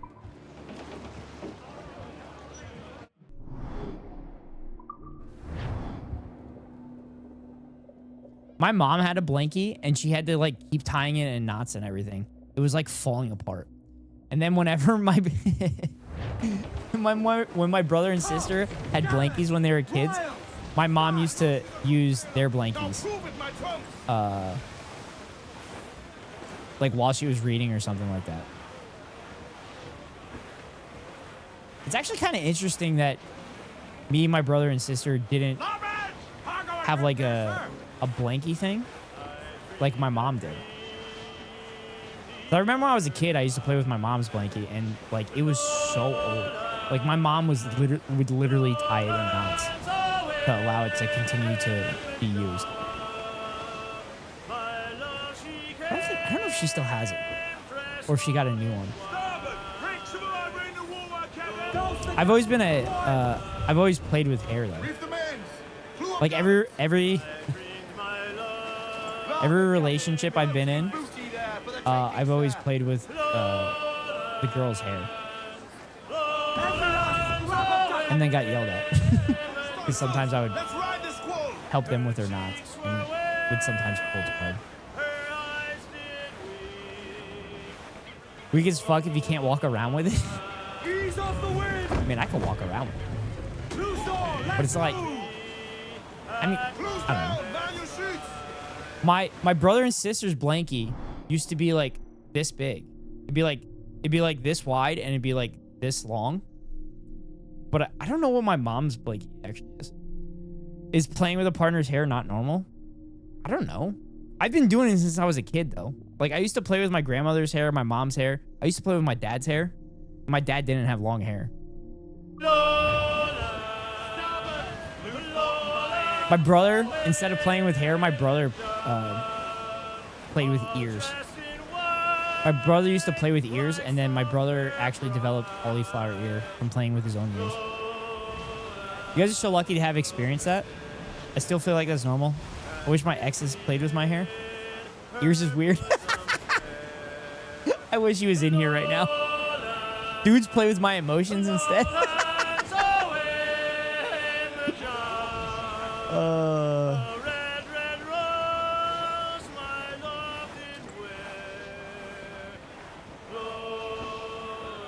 Well, I'm sorry your emotions got played with. Just like I play with Chatter's emotions at the top of every hour. Top of every hour, Twitch makes me run a 3-minute ad to avoid pre-roll ads for any new viewers. If you want to avoid the ads, you can pay $5.99 for a subscription, or get lucky and get gifted a sub. Or you can link your Amazon Prime account to your Twitch account and get a free monthly subscription from Daddy Bezos to your favorite streamer. Hopefully that's me. If it's not me, hopefully it's one of my friends like Becca. If not, you get stuck behind the 3-minute ad break that comes now. When I was a kid, they beat the shit out of me. Ooh. Sorry to hear that.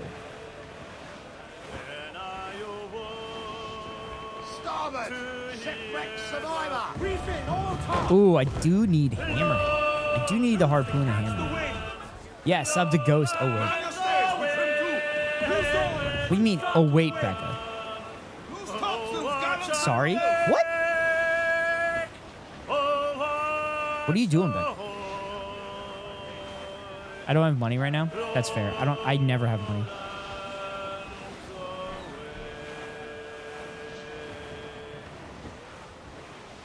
All right, chat. We're gonna get the hammerhead first. Because I need it for another crafting. I need to craft something with the hammerhead dark bones.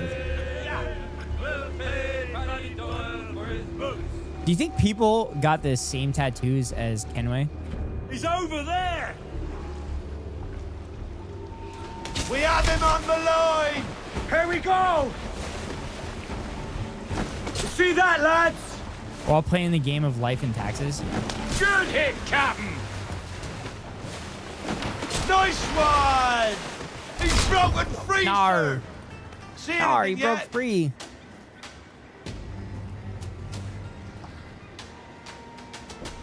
Headed at us! Larboard bow! Larboard bow. We're going now! Got him. Easy clap, chat. Easy clap.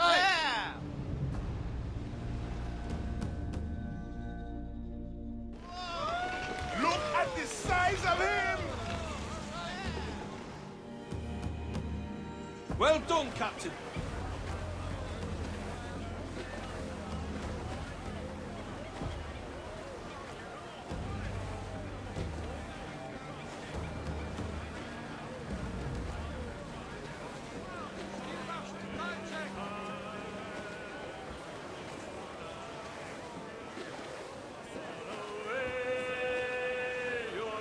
Oh, study for my check ride, chap. Becca, you haven't been in here in a while, but my check ride is on Tuesday. So it's important that I do my studying. For those new to the community, I am studying to become a pilot, and I have my private pilot check ride coming up next week. So I put a redeem to tell so my chatters can help me study. Oh, I know one that I was looking at this morning. Yeah, here it is. Maintenance and inspection requirements. You remember that by Aviate. Aviate. AV1ATE. It stands for annual inspection. Test the VOR every 30 days if it's IFR. 100-hour inspection. Inspection every 100 hours if it's like a for-hire plane. Altimeter every 24 calendar months. Transponder every 24 calendar months. And the ELT every 12 calendar months. And then you also need to check the ADs, which are aviation directives, to make sure that the plane is safe for flying. Now, I feel like the last time I was here was on a Monday. Yeah, that might have been like a week and a half ago. It's been a while, Becca. I'm sure you've been busy, especially not having any money. Especially being a brokey. But yeah, I'm trying to pass my, I'm hoping that I pass my check ride the first time because it's like $1,000. Life's been crazy this summer. Oh shit, I just realized I have to buy my tickets for, I have to buy my tickets for TwitchCon. Yes, I am going to TwitchCon, chat. I think a bunch of my streamer friends are going. I think Jacob Johns is going, if I remember correctly. I feel like he's going with Jackie, if I remember.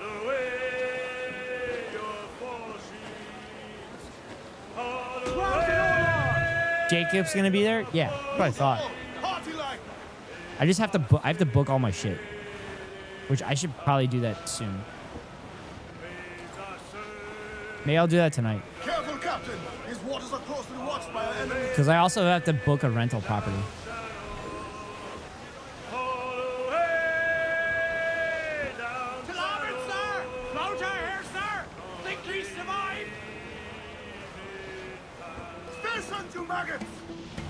Because I was gonna get a rental place with like a couple bedrooms and split it with Escal, and then potentially more people.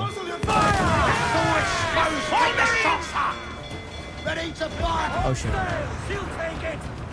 I won't be there. Nar.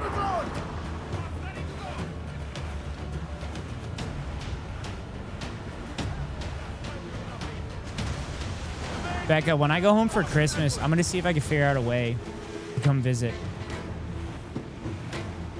So you could show me the local cuisine.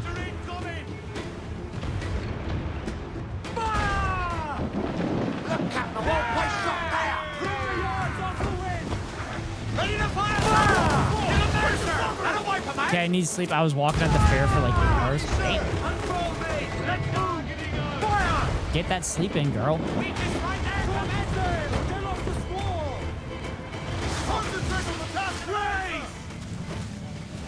But that would be fun.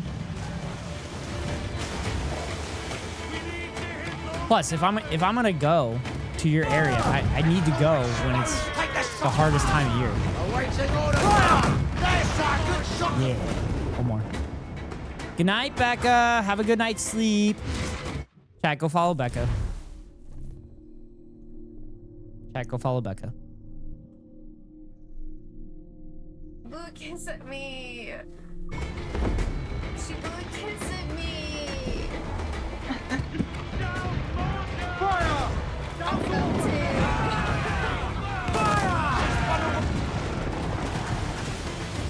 Also, this is from Becca too.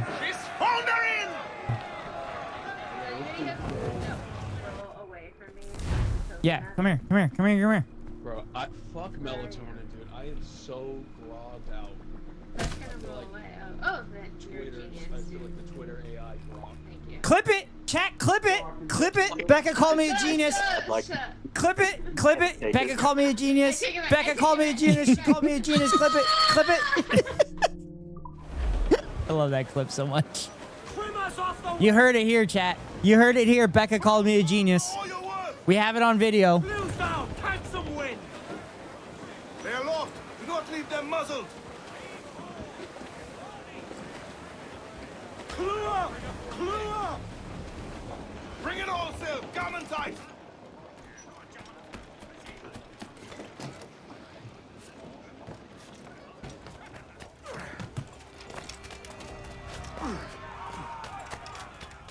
All right, chat. We gotta take the fort.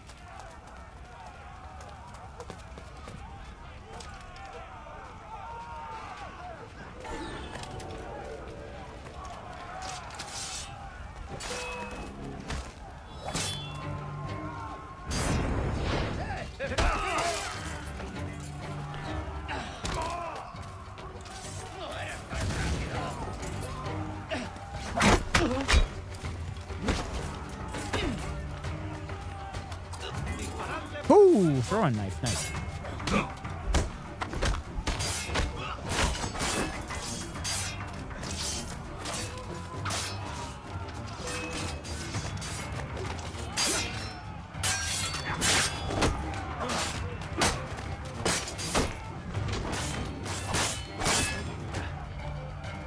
Where the hell is it?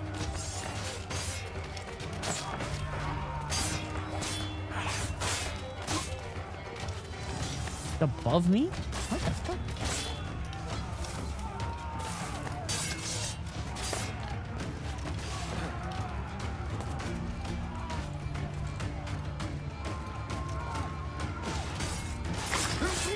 There we go.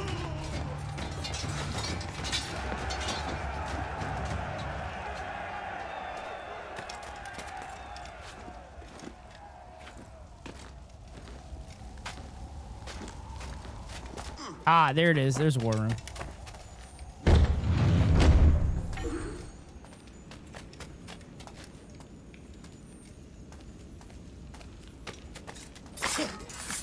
There we go. Take care of him.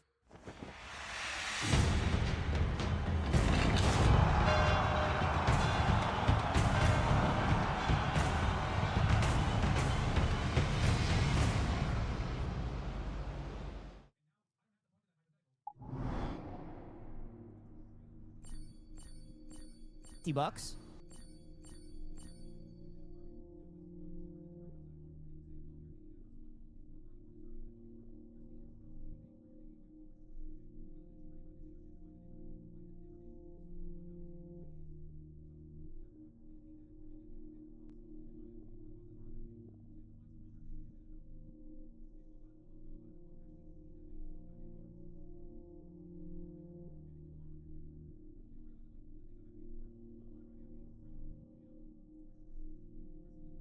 Right. Sorry, chat. I just wanted to get that VOD posted from the last one. Just took an hour nap on the floor at work. Oh, that's fucking nice. That's fucking nice. You must be in one of those poor countries that doesn't give a shit about production. Not in my country. You're not allowed to sleep ever. Legendary ship. Legendary ship. I don't know if I'm ready to take on a legendary ship. ¿Necesita algo?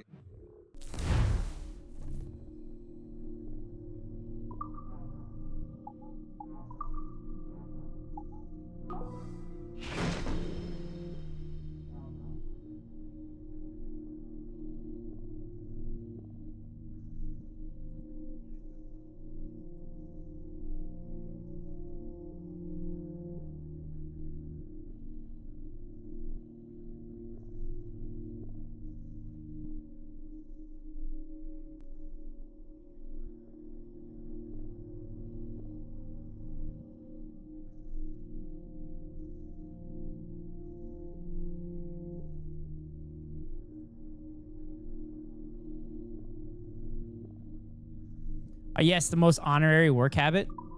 The best work habit. I wish I could take a nap at work, but unfortunately, taking a nap on the golf course while carrying golf clubs is probably frowned upon.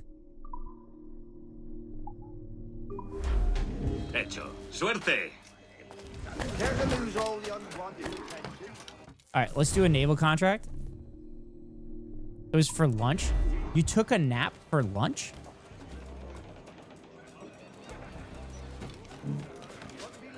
All right, let's find some treasure, chat.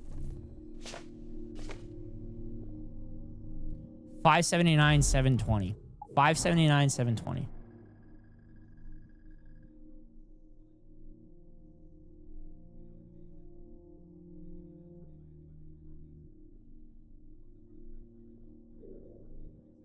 There we go. Andrea's Island.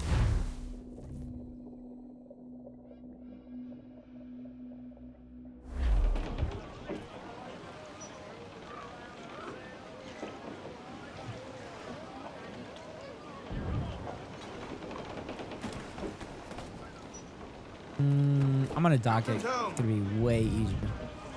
Chat, make sure you're safely docking at all times. Make sure you're using protection when you're docking. Ease off the wind! Haul in all sail! Haul hearty, lads! Furl those men! Mains out! Let's go! Let's ride this blow, lads!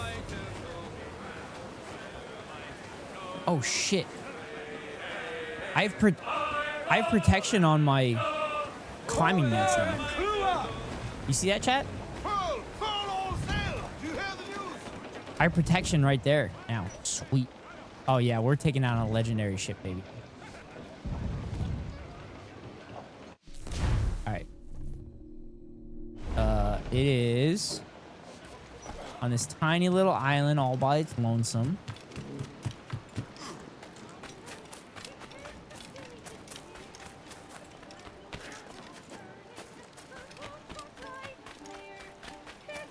Oh, there's another treasure map.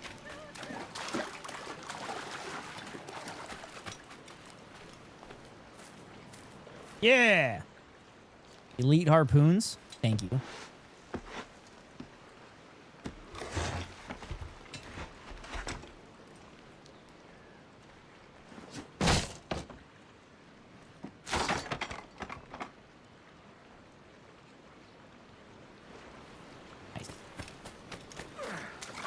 I got like the elite heavy shot and everything like that, but it's not allowing me to. Oh.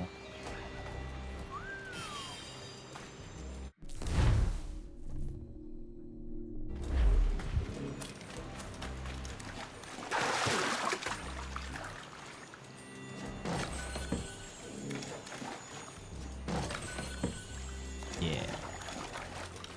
Sweet.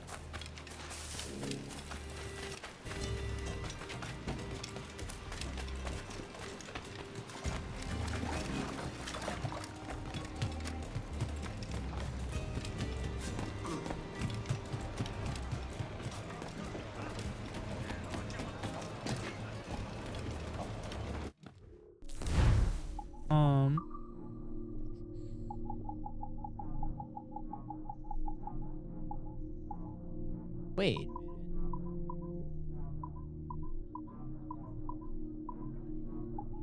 Wait a minute. Where the hell is it?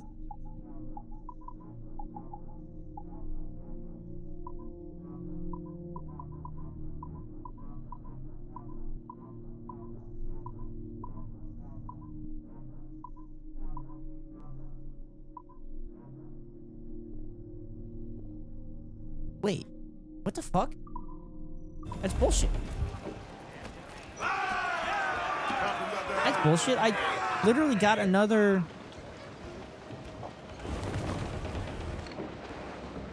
Close down, Gallants! Aloft, lads! Check those royals! Oops. Warship incoming, Captain! Brig! Spaniards! Seems to be alone, sir! No, I don't want anything to do with you. I don't want anything to do with you. What I do want is I want to take down this legendary ship. What the fuck? Why can't I fast travel? Alright. I'll go get this hammerhead shark and then I'll take down the legendary ship.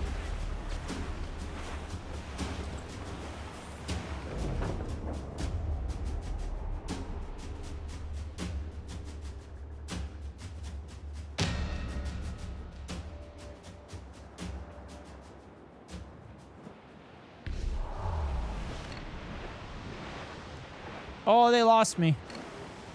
They lost me.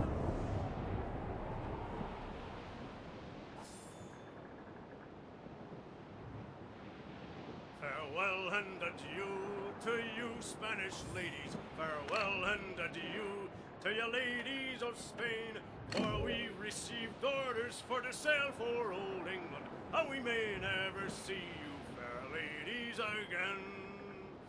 We'll rant and we'll roar like true British sailors. We'll rant and we'll roar all on the salt seas. Damn, there's nothing good up here. There's nothing good up here in the North Seas.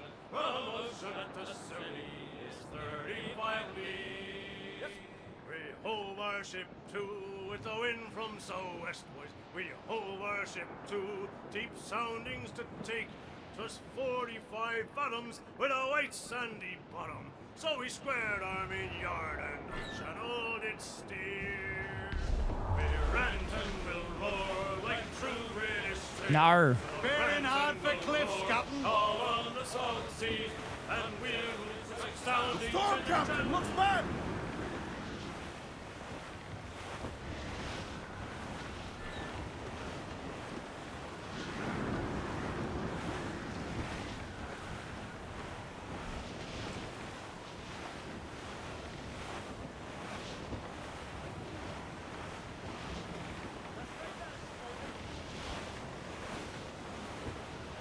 Ooh. Ooh. Money? Furl the mizzen top! Money? Hold down! Hold down! Ahoy aloft! Bring it all in!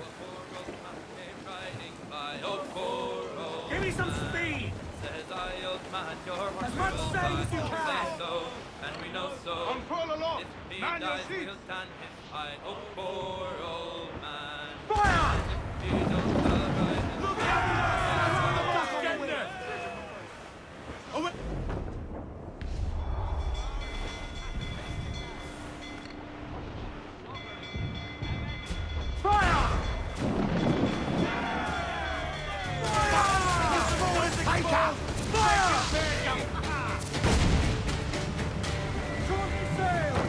Free money, chat. Free money. Trim to! Fill those sails! Call them in with a will!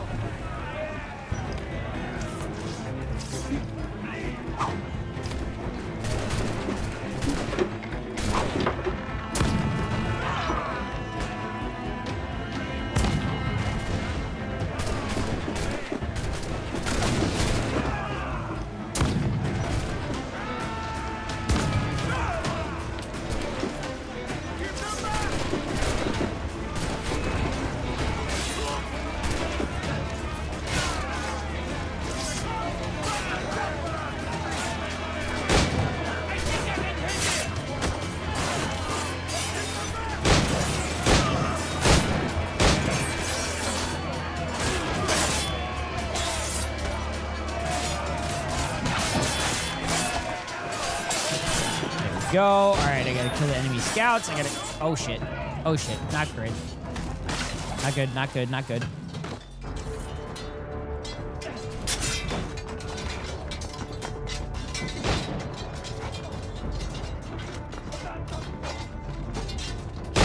Easy. Easy clap.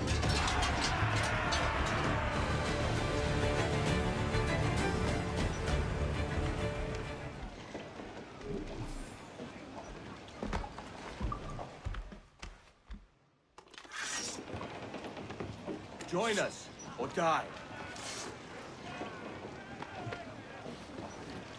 Easy money, chat. Easy money.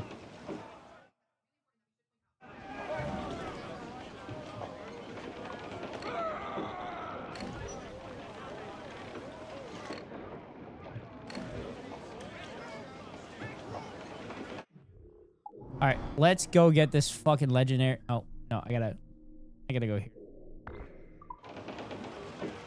Get the mainsails into the wind! On firm mains! Trim to land! Crowd on every inch of sail!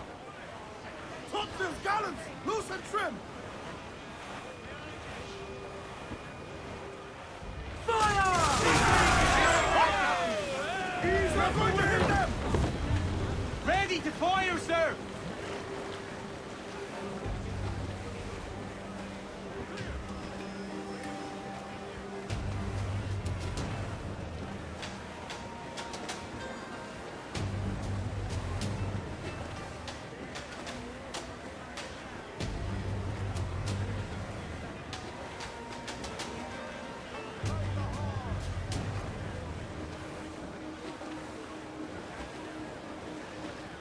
Come on. Keko, how was your nap? I met the finest ramsel that ever was fed upon a. This ram and I got drunk. Loose all and trim sharp! And when we sobered up, so we were far away out at sea. That's a lie, that's a lie, that's a lie, lie, lie. This was All in the ram, so faithful as a kid. It's for the captain's morgan.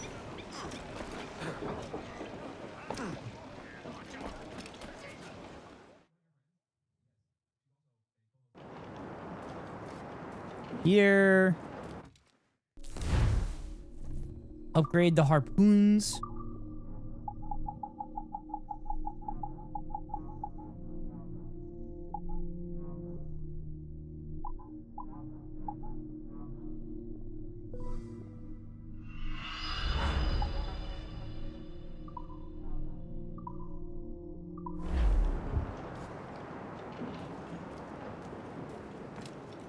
Elite harpoon acquired. That's right. That's right. Oh, I actually saw something that I kind of agree with. That we need to stop calling them elites. We need to start calling them parasites. Because they're not elite. They're not better than any of us. elite is implying that they actually are better than us. Or as well. It's there! We have him on the line! Steady now, lads! Ah, yes! I fuck with that. Yeah. I think I'm gonna start doing that. Ooh, maybe I should make a short about that. I definitely stole that from somebody though. Like that definitely didn't pop in my head.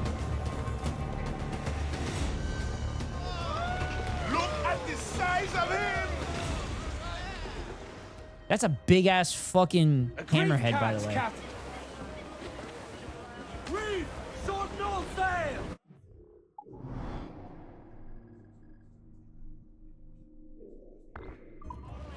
Hold down and loose mainsail! Top, gallop, wild, start!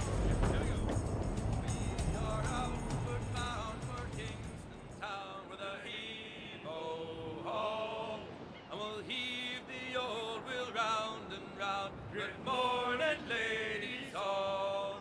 And when we get to Kingston town, the hee-ho-ho is there we'll drink and sorrow drown. Good morning, ladies all. Them gals down south are free and gay with a hee-ho-ho. With them we'll spend our hard-earned pay. 2 man of war's captain! Bring it on, baby. We're gonna take down big shit. Fuck, there's fucking 2. Oh my god, is this the one that I failed earlier?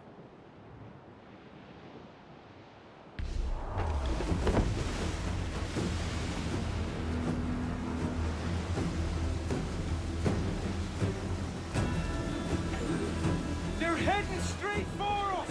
We're outnumbered! Too powerful!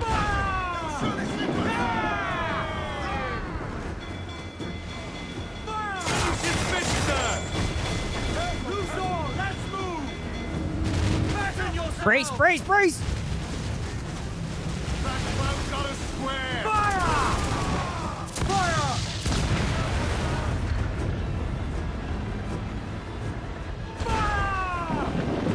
Mortar chat.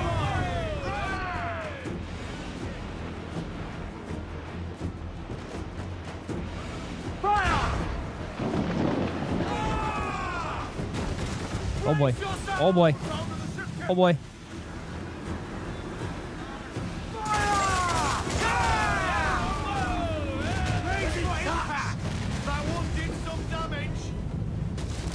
Ramming speed! Making a lay, sir! Ready to trim the yard!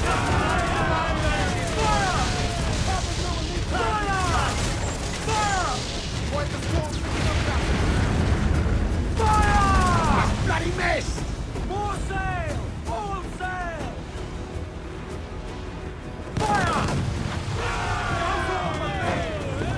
Awaiting order, sir! I gotta take down one. I gotta take down one, and then it'll be real easy to take down the other. Fire!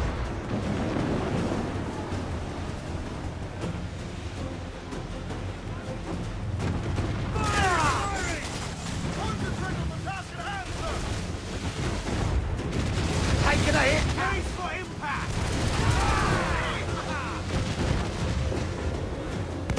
Fire, sir! Oh boy. Alright, alright. Alright, alright.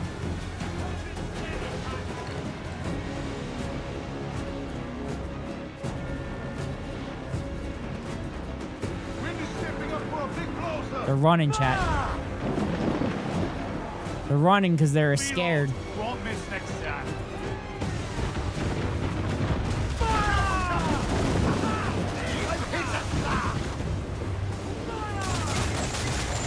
No back ride! We're ready, sir! Ramming speed! Ready! Holy shit, these boats are super fast. God damn. Hit it, go!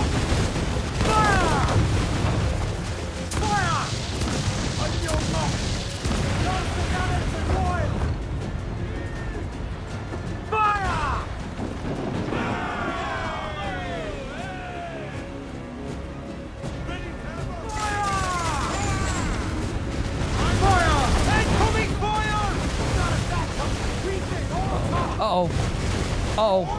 I'm in trouble. I'm in trouble. I think I'm in trouble. I think I'm in trouble, chat. I need to...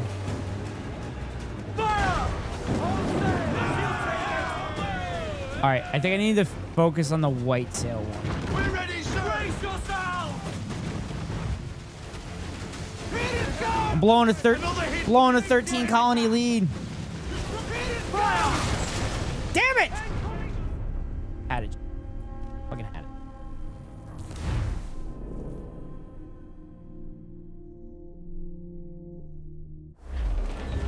Two-man horse, Captain.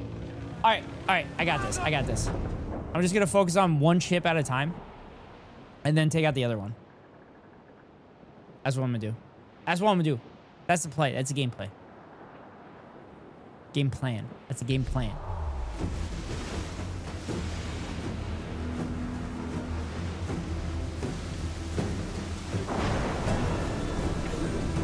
They're heading straight for us. We're outnumbered. Roll the dogs out.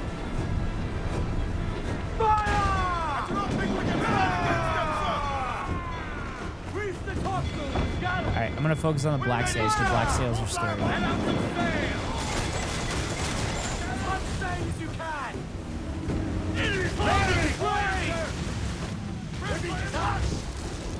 Ramming speed. Fire! Heavy shot. Fire!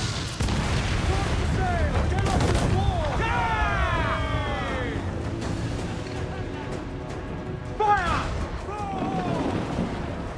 Round it all on! Great! They got us coming! Taking a hit! Fire! Fatten yourselves!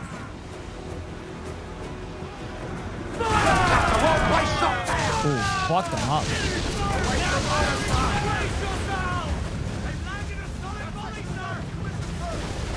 Ooh, I'm getting fucked up. Getting fucked up a little bit.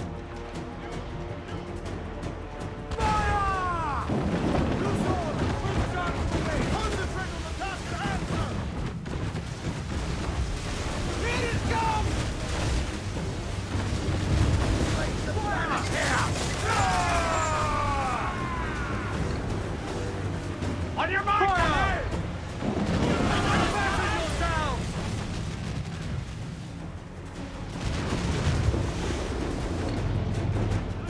Ready to fire, sir! Fire! Oh man, I thought they were crashing into each other for a second.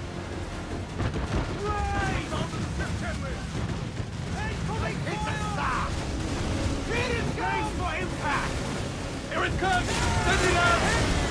Carpenter will need time to fix that! Fire!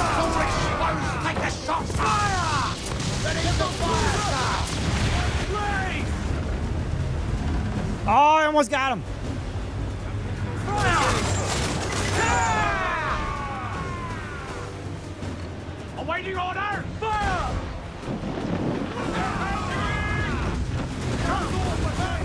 Oh, it sunk. Oh shit. Oh shit, I'm kind of fucked. Shit, I'm kind of screwed. I'm kind of screwed. Taking a hit! Fire! Ready to fire, sir! We've been hit! Fire! Here it goes! Enemy fire! Fire! Here it comes! Steady, lads! Loose and catch the wind! Fire! Fuck, I like didn't.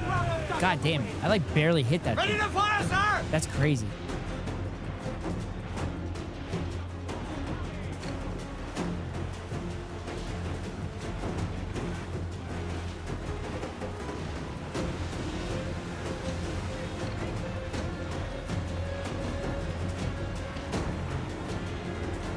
Come on, baby. Come on. Come get me. Fire! She's charging on us! Ready to fire! Ramming speed. Take another hit. Oh. Shit. I guess I couldn't ram it. I guess I couldn't ram it. Fuck. I thought I was gonna be able to board the ship and repair my shit. Captain.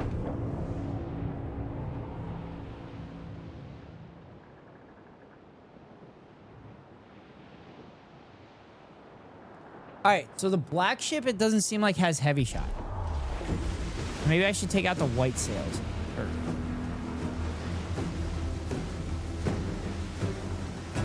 God, I didn't think they could ram me. They're heading straight for us. We're outnumbered. Ahoy! All hands to station. Fire! Captain, Now we got this shit. give the orders, sir. Fire! Fire! Brace yourself. Coming fire. Woo! Moving, Captain. All right, we made through it. Made it through. Made it through. Made it through. Fire! Hold down! Hold down! Fire! Mains out, let's go! Ready to fire, sir! Fasten yourselves! Fire! All ramming speed. They're hitters, brace for impact! Here it fire! Send it out!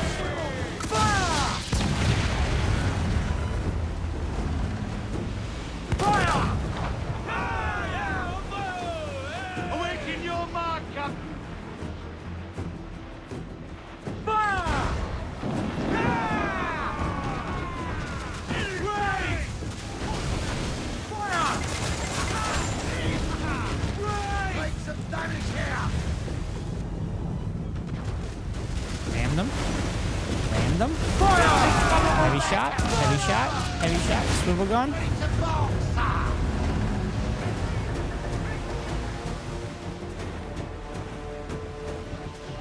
All right. All right. All right.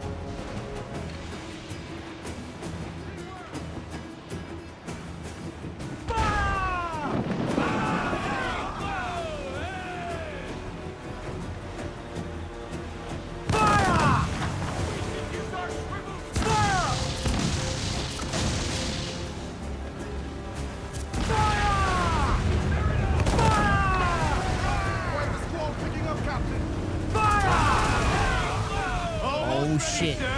Give the orders, sir! Fire! Firing! Raise! Taking a hit, Cap! Have to rebuild that section! Fire! Okay, I kind of caught it. I kind of caught it. Ready to fire, sir! Fire! Shit. I missed it. Right!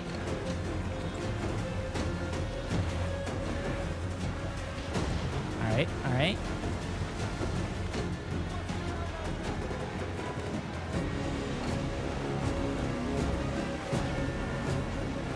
This is an epic naval battle, chat.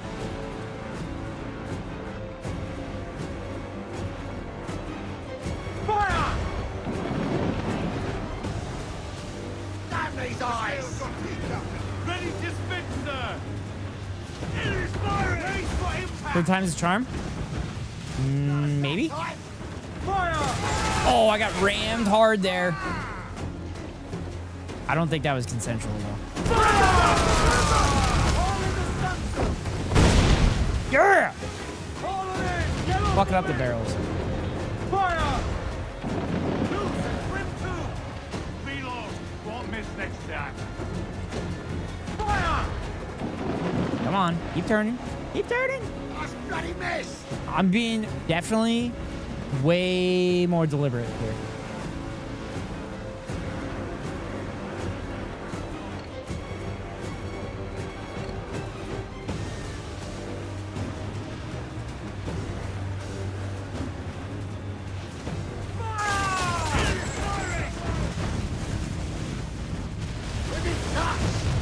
Oh boy. Oh boy. Oh, the waves were too high. Damn it.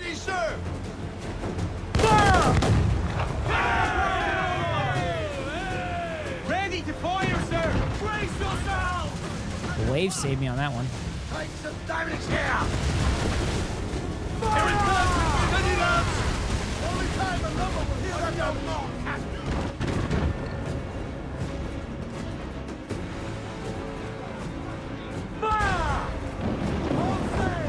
Come on. HMS Fearless, that's the black one. That's the black sails one. Also, the winds are really fucking strong. I think that's why it's taking me so long.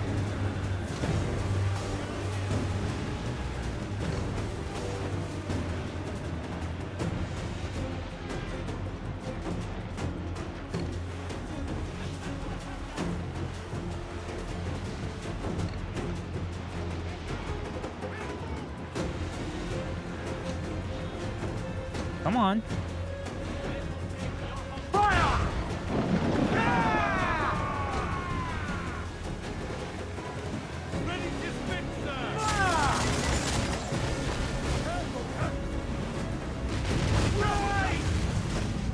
Yeah.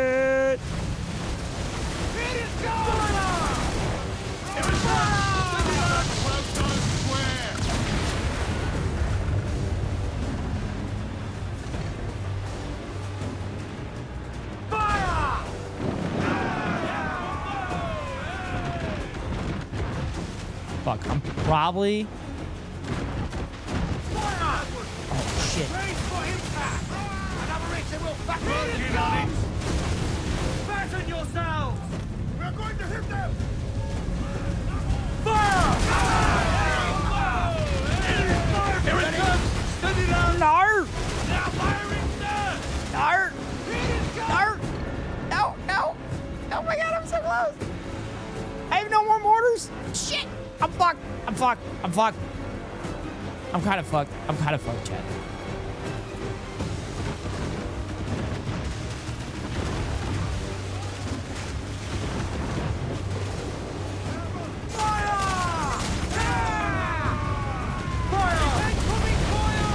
Damn it! So fucking close. I went to Meze. I went to the store and bought ingredients. Nice. I'm not eating Meze. Or it's Meza? Is it Meza? Fuck that. Alright. I'm gonna give up on this for now. I'm gonna give up on this for now. Because I'm weak. Meze. Meze.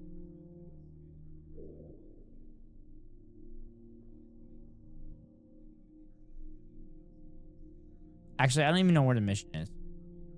Where is it at? Where's the mission? Wait, where the fuck is... Fuck it. One more time. One more time, chat.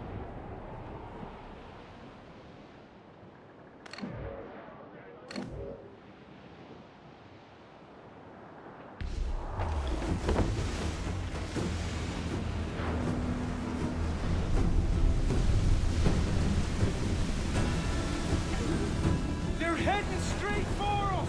We're outnumbered! Hit the quarters! 13 mortars left. Captain, they're too strong! Fire! Ah! Give the orders, sir! Fire! Great! They hit us, sir! Plated pita, hummus, baba ganoush, fatty cheese, olives, and chicken kebab. Ready to fire, Kebab? sir. Oh my god, I want a kebab. I want a doner kebab. Wait, how did they hit me? They can't hit me from that far.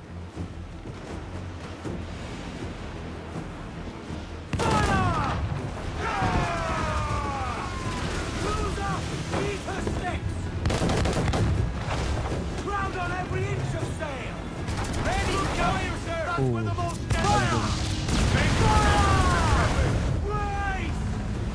Another shot, another shot, another shot, another shot! Another shot! Damn it!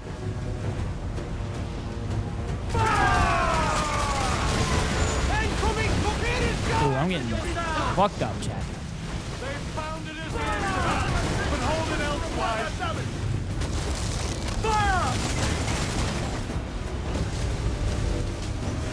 Almost ready! Brace yourself!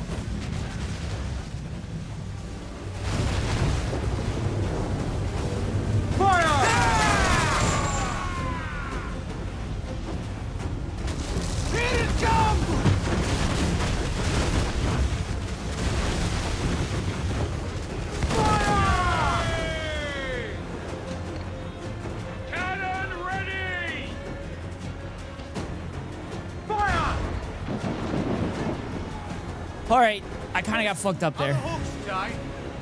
We're ready, sir.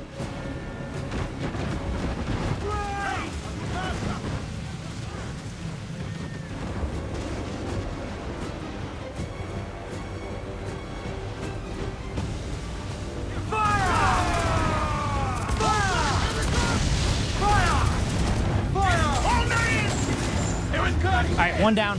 One down, chat. One down. I'm getting fucking pummeled by heavy shot.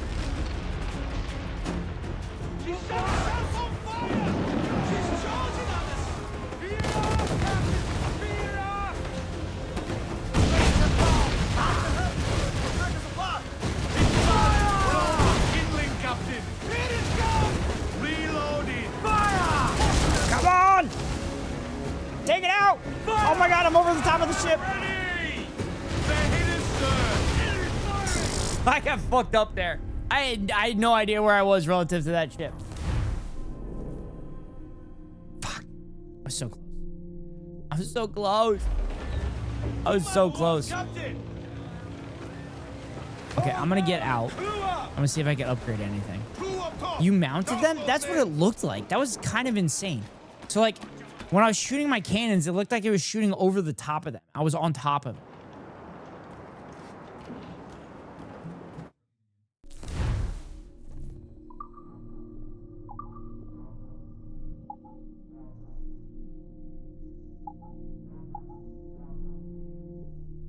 Elite RAM? That might help.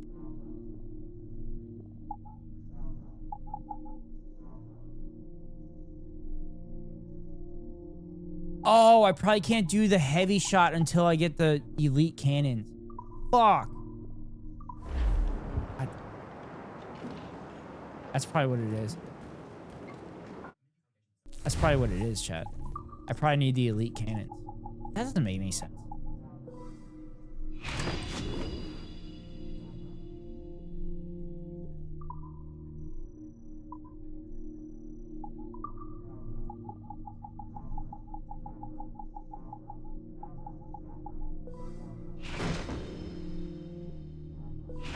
I don't know why I'm doing this, but I'm just doing it.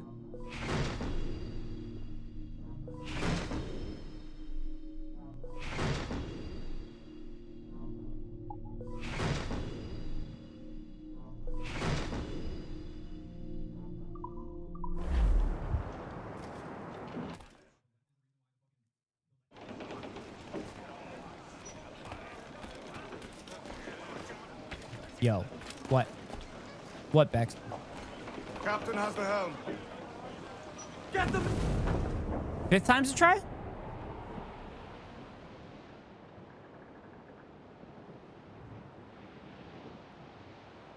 Why did you sync your head movement with animation? Because I'm amazing. I wish I could say I did that on purpose.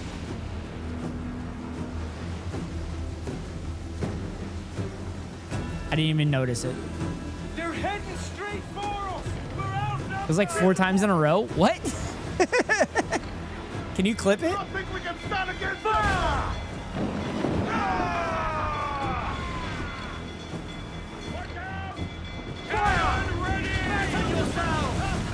Doing it now? Okay. Fire! It's all exposed! Take the fire!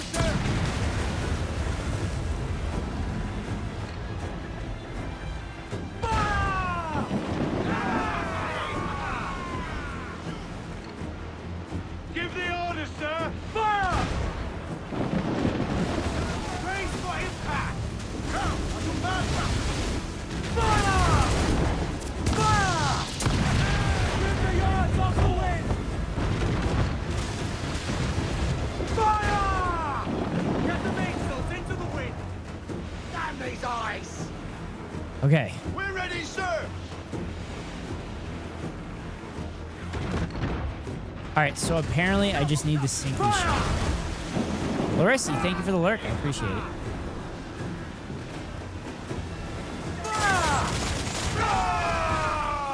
Almost ready, sir! Fire! It's a stop! Taking a buffet, Captain! Fire! Fire! Here it comes!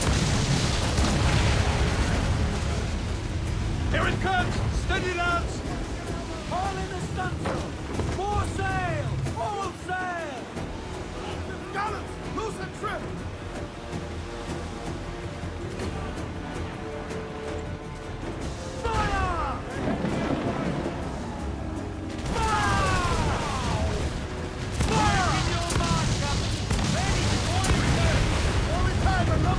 Oh, fuck that. I'm pretty sure I'm fine. We're ready, sir! Have some chat engagement. I'm very tired. Thanks, I appreciate it, Laracy. Fasten yourselves! Appreciate the lurk. Appreciate the chat engagement.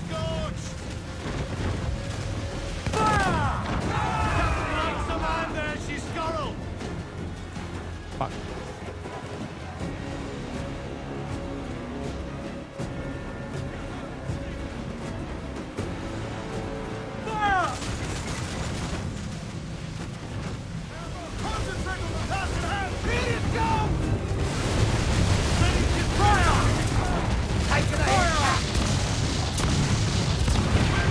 I might be screwed, chat.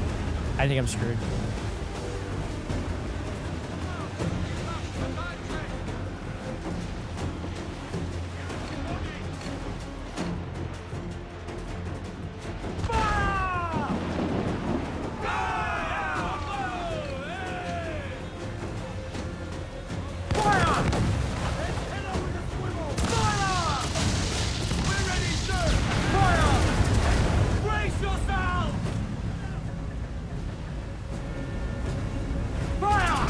Oh shit, no!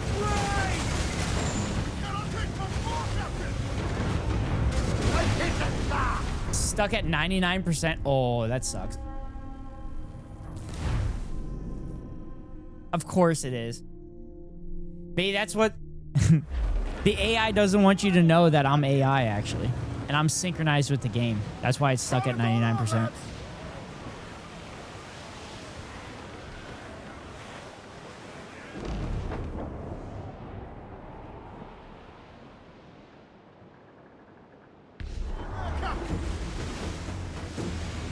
Alright, we're gonna do this, chat.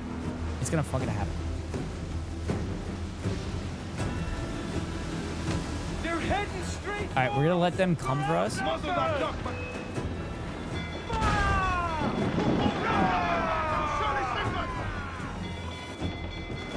Ready to fire! Fire! Ready! Let out some sail! Ready to fire, sir! Brace for impact! Fire! Working on it hardy, sir! Fire! Fire! Oh.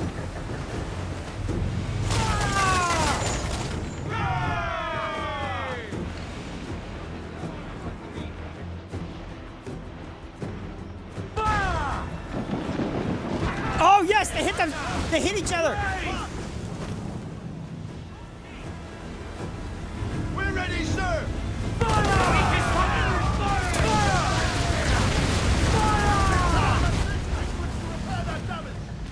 Quick as we can, sir! Away for impact!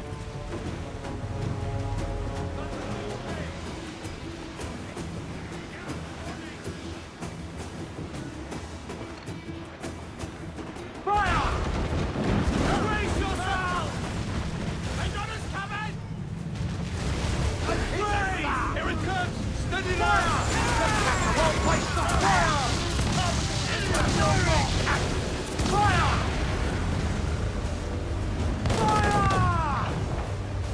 Off target! Ready to fire, sir! I'm kind of fucked. I'm kind of fucked. That. I'm kind of fucked.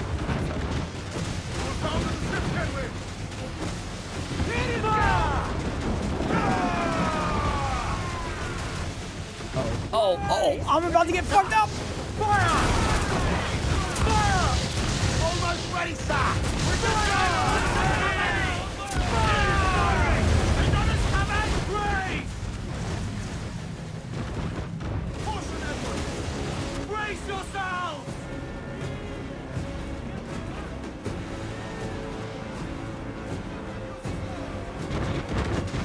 Fire! That is here!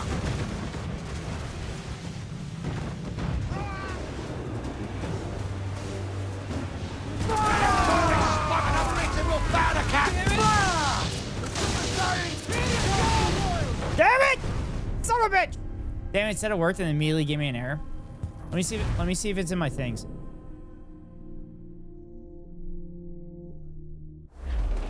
Yeah, it's here. It's here.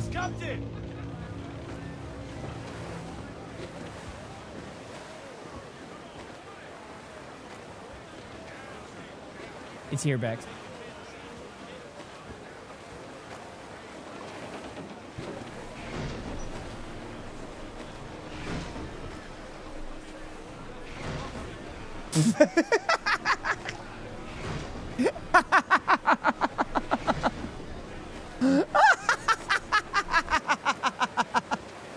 Oh my God, you're right. That's funny. I was looking at something. I was looking at something. Every time I hit X, I was looking at it.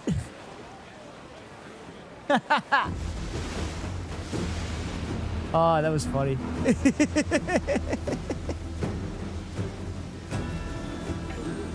They're heading straight for us. All right, how many times do I do this and realize that I can't do this? Aloft, lads! Check those royals! Fire!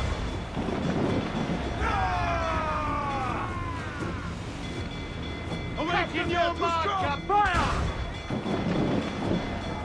Quite the squad picking up, Captain! Roll a dice. Cannon ready! Reloading! Fire! That's a good shot to crit! Let him blow by me. Let him blow by me. Let him blow by me. Unfold, mates! Let's move! All sail! She'll take it!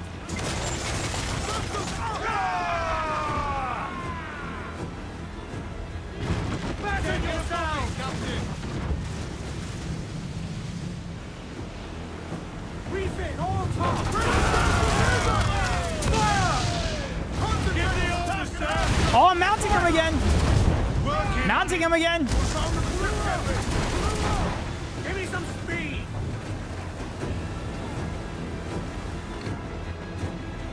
Fire! Ground on every inch of sail! Missed! Are the hooks tight?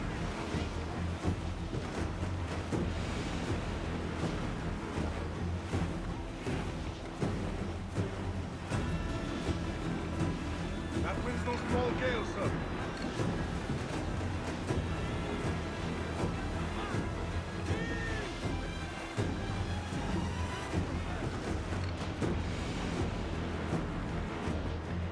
Fire!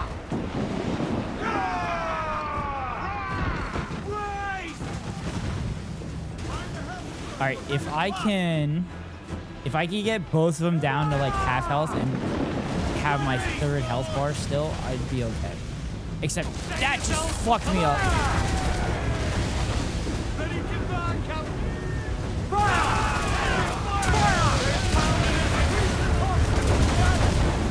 Here it comes! Stand alert! Wait, did they just hit each other?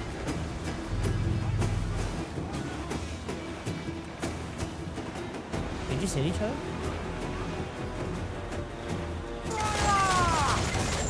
Reload! Won't miss next time. Oh shit. Oh shit. Oh shit. Catch the wind! Come on, you slugs! Awaken Mount your the fire! This vulnerable day! Ready to bar! Ease off the wind! Okay. Loose main sail! Turn. On full main! Trip fire! Okay, I still have a chance. I still have a chance. I still have a chance. I still have a chance. Ready to fire, sir!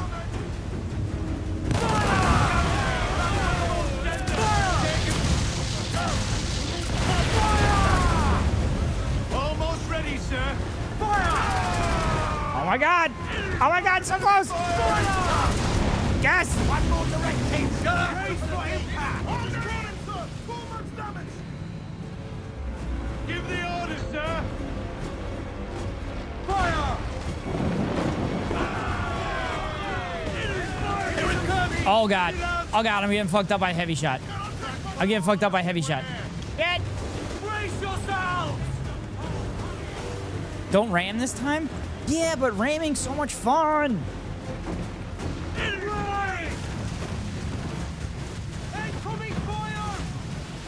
Here it comes! Also, ramming does a bunch of damage.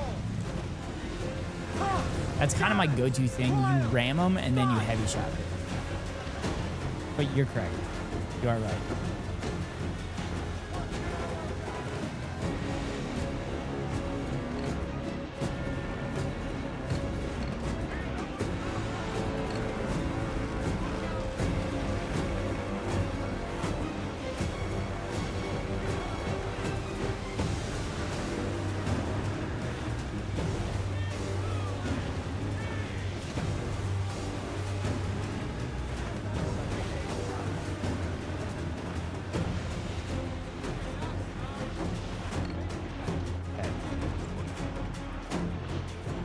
Oh, they're running, chat. They're scared of me.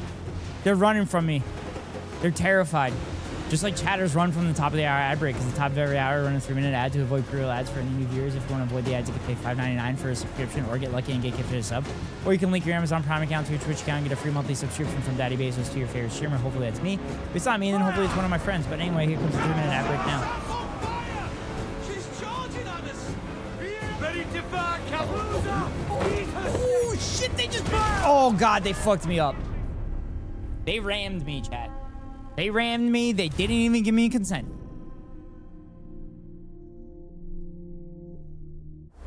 I didn't even give them consent. All sails loose and stay tight!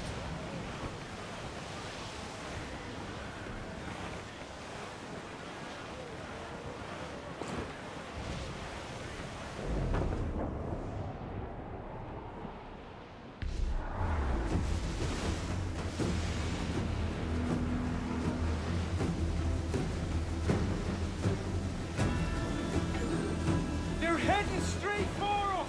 We're outnumbered! Head off! Find your slugs!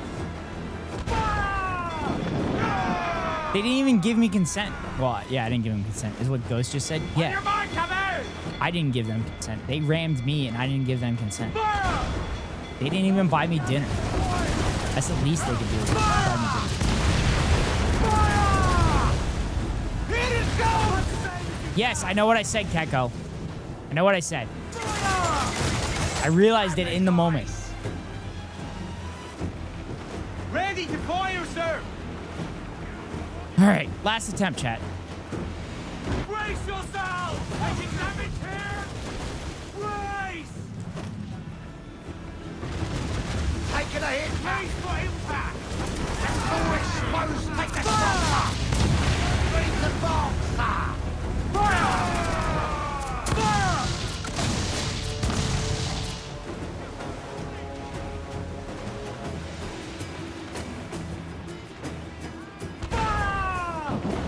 Ah, they ran into each other. Round it all on! On your mark, come out! Fire! It is fire! Brace yourself! Ramming. Rammed. They're rammed.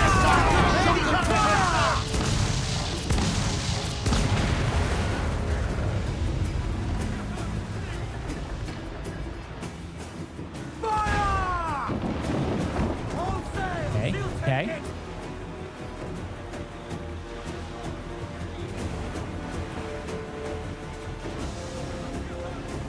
All right.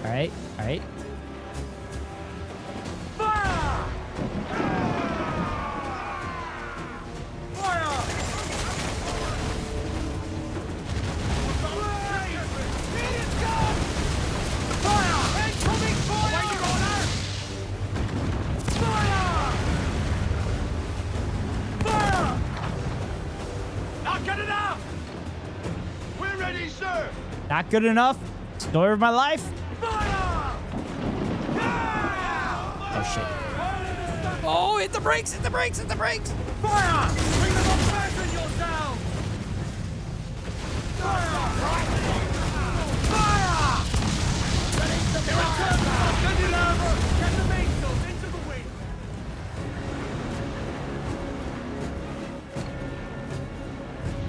Fire!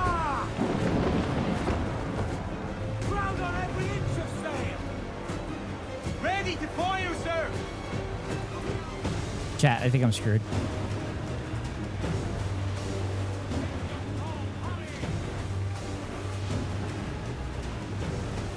Chat, I think I'm screwed. I think I'm fucked.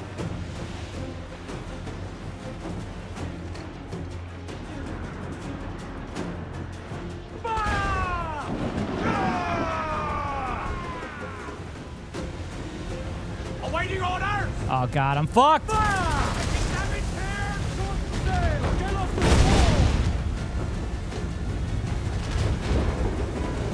Loose all and trim shots to the wind! Fire!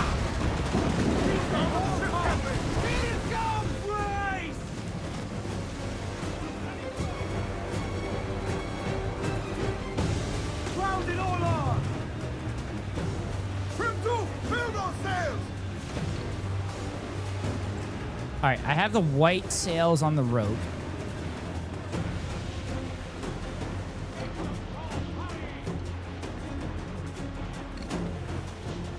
Alright, I have them on the road.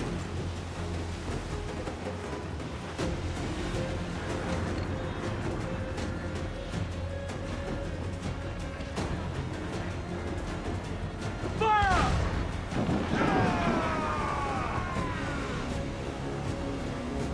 On your mark, Commander! Fasten yourselves! An unreachable powder cap! Brace yourselves! Hold in! Okay. Alright, alright, alright. We got one down. One down, we gotta get the other one. We've been hit! No way! I'm way too far away for those heavy shots. That's crap. Fire! Almost ready!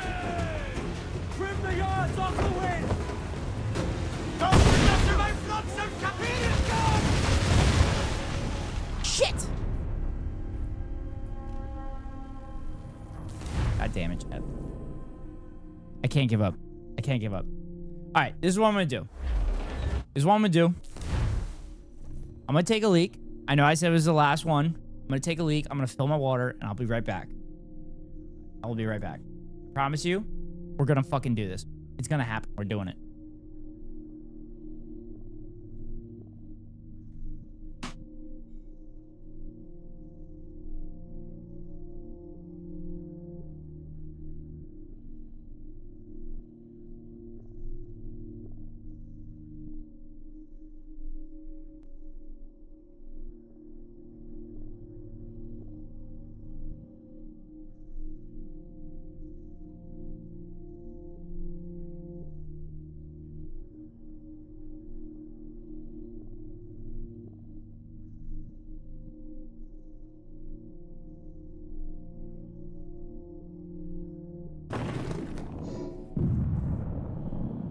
Ay, chinga, chinga, chinga. How cool is it that Plank's election day is on the weekend? Yeah, dude, that's so fucking sick. You know what? Not only that, it's hot. That's a very hot thing.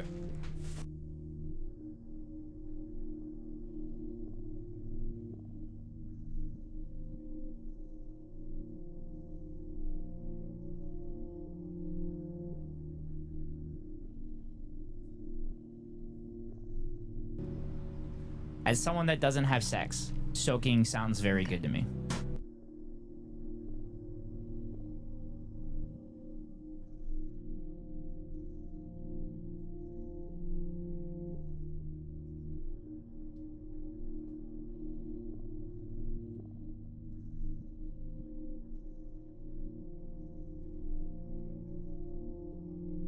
Did you shout myself out? Did you shout me out? What the hell just happened? Why did you shout me out? You shouted yourself out and then you shouted me out in my own fucking channel? Dude, I'm gonna take moderator away from you. Look at him act like I just shot a dog. You basically did. You are Christy Gnome. I might take the mod privileges away from you.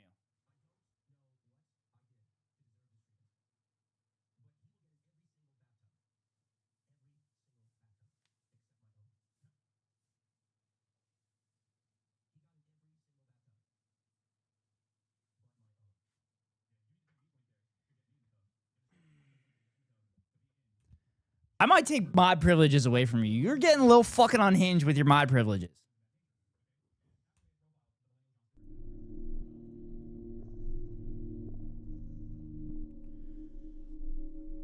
Rude? Rude? Bex, this has been going on for a long time. The clip was, as someone who doesn't have sex, soaking sounds great. Great clip. Fucking great clip. I need to make that clip. I need to make a short of that clip. Because that clip would go viral. Look how he treats me, chat. What? You bring this on yourself. After I brought you joy?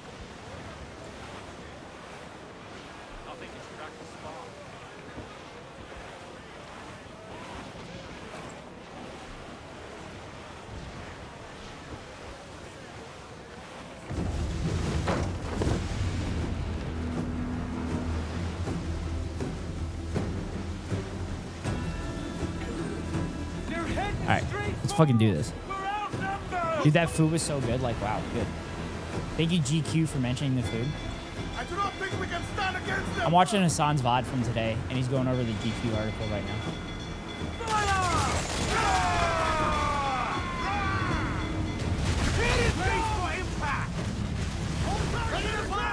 Ramming. Fire! Away, ease off the wind!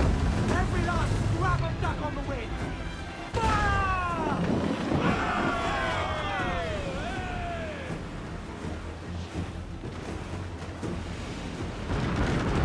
Batten yourself! Incoming fire! Close up! Eat her sticks! They're about to attack! Fire! Raise! Hit cap! Enemy firing! Now fire! Okay. Fire! Shit. No!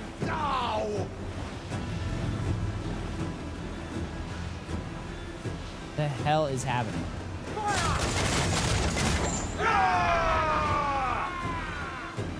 On your mark, come out! Brace yourself!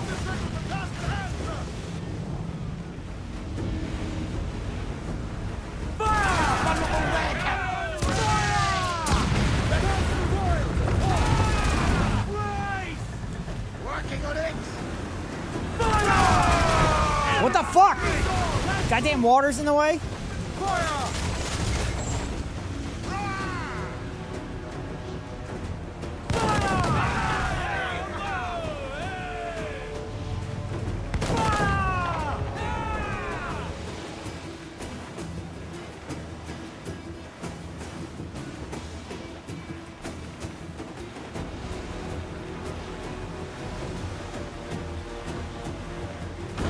Batten yourselves!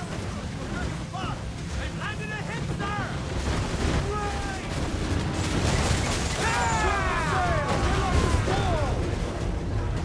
Awaiting order! Already exposed. Take this fire! On your mark, Captain.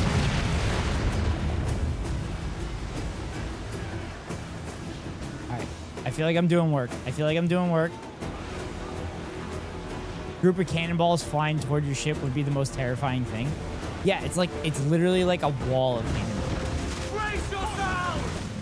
And when you duck down, there's like, you get hit less too, apparently.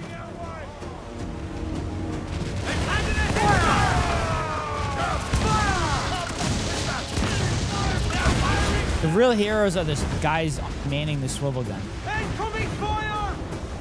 Oh, they hit their own ship.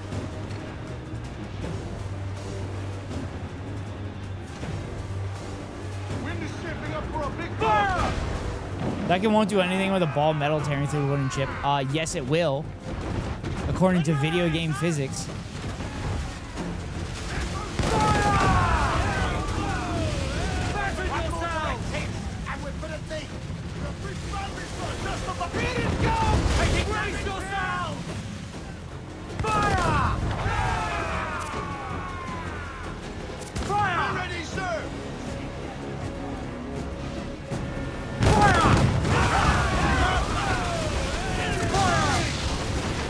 Damn it! Damn it! Son of a bitch! Motherfucker! Fuck! Chat, I'm tired.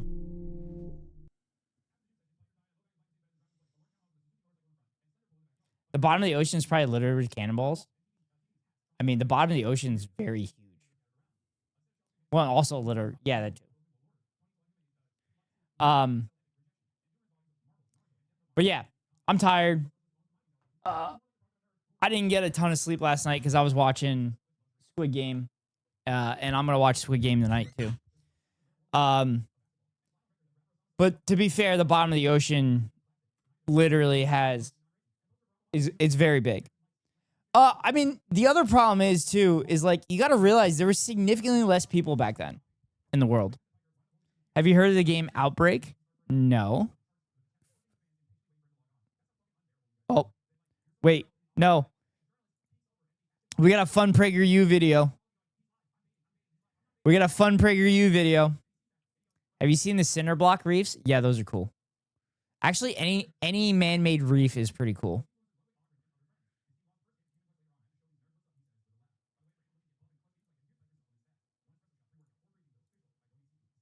Donuts, the most famous baked good.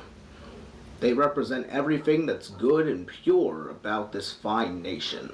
But like most things, the left is trying to ruin donuts by forcing their progressive values upon them.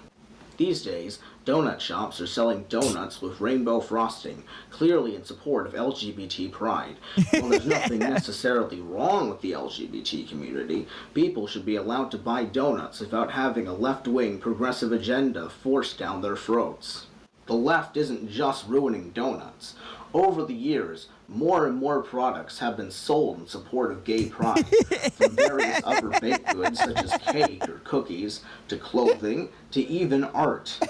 If you're still not convinced, on days after it rains, there's a rainbow in the sky, showing that the left's influence is so strong that even the Lord God himself has abandoned his Judeo-Christian values in favor of pandering to a leftist society. Oh, God. Things have gotten so bad that when I use the mist setting on my garden hose, it too produces a rainbow. I haven't left my house in 2 weeks, and while my vegetable garden is slowly dying as we speak, it's better off that my tomatoes live and die. I couldn't tell if he was being serious or not until the rain comment. And succumb to a leftist agenda.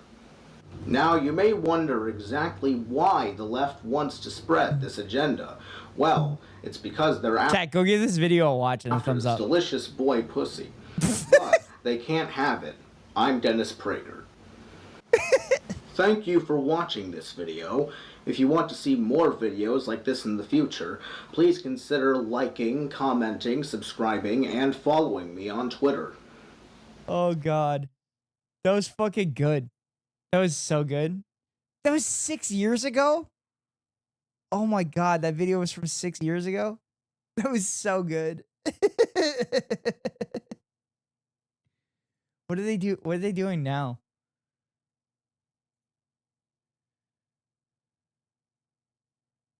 I feel like I've seen this. I feel like I've seen this person before.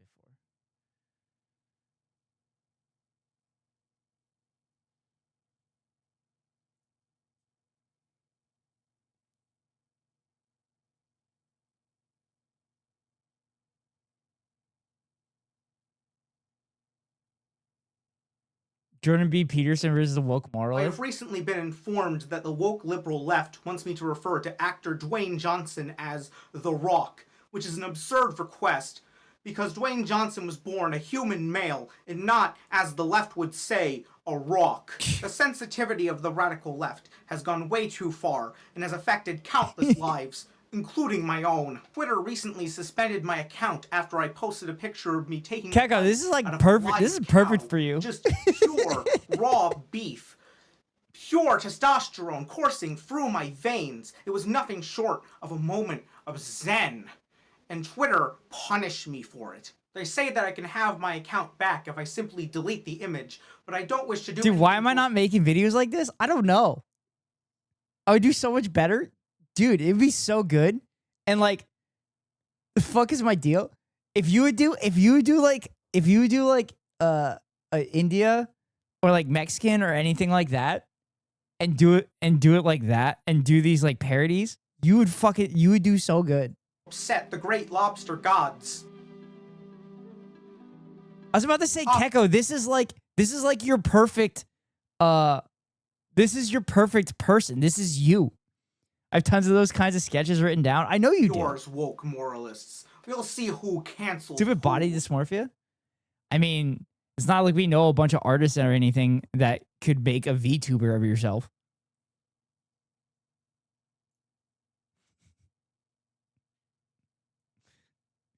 That was cool. That was a cool channel. Jamie Palpatine. I like it. I like it a lot.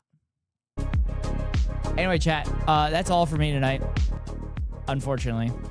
I will be back tomorrow. I'll try to go live at my normal time, but I'm working in the afternoon. So I don't know how long the round's gonna go. It's a new group, so we'll see how fast they are. But I need to send you somewhere.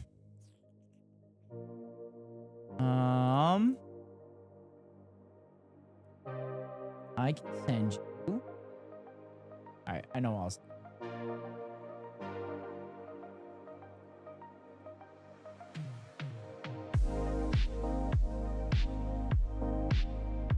Actually, chat, because we like crime here, because we're leftists, we love crime. I'm gonna send you to Potato, who's doing a crime simulator, and we haven't rated Potato in a while, so we're gonna send y'all over there. Anyway, chat, here's the rate messages. First one are those that are not subbed. Next two are those that are subbed. Thank you so much for being here. I greatly appreciate it. I'm going to wake up first thing tomorrow morning and study for my check ride. And then I'm going to go to work. And then I'll be back here ready to go live for all you wonderful people. Maybe we'll do more React content. I'm not sure. If I find some stuff, I'll do React content. But I don't know. It seemed like y'all like want to do React content. But mentally, it fucking kills me.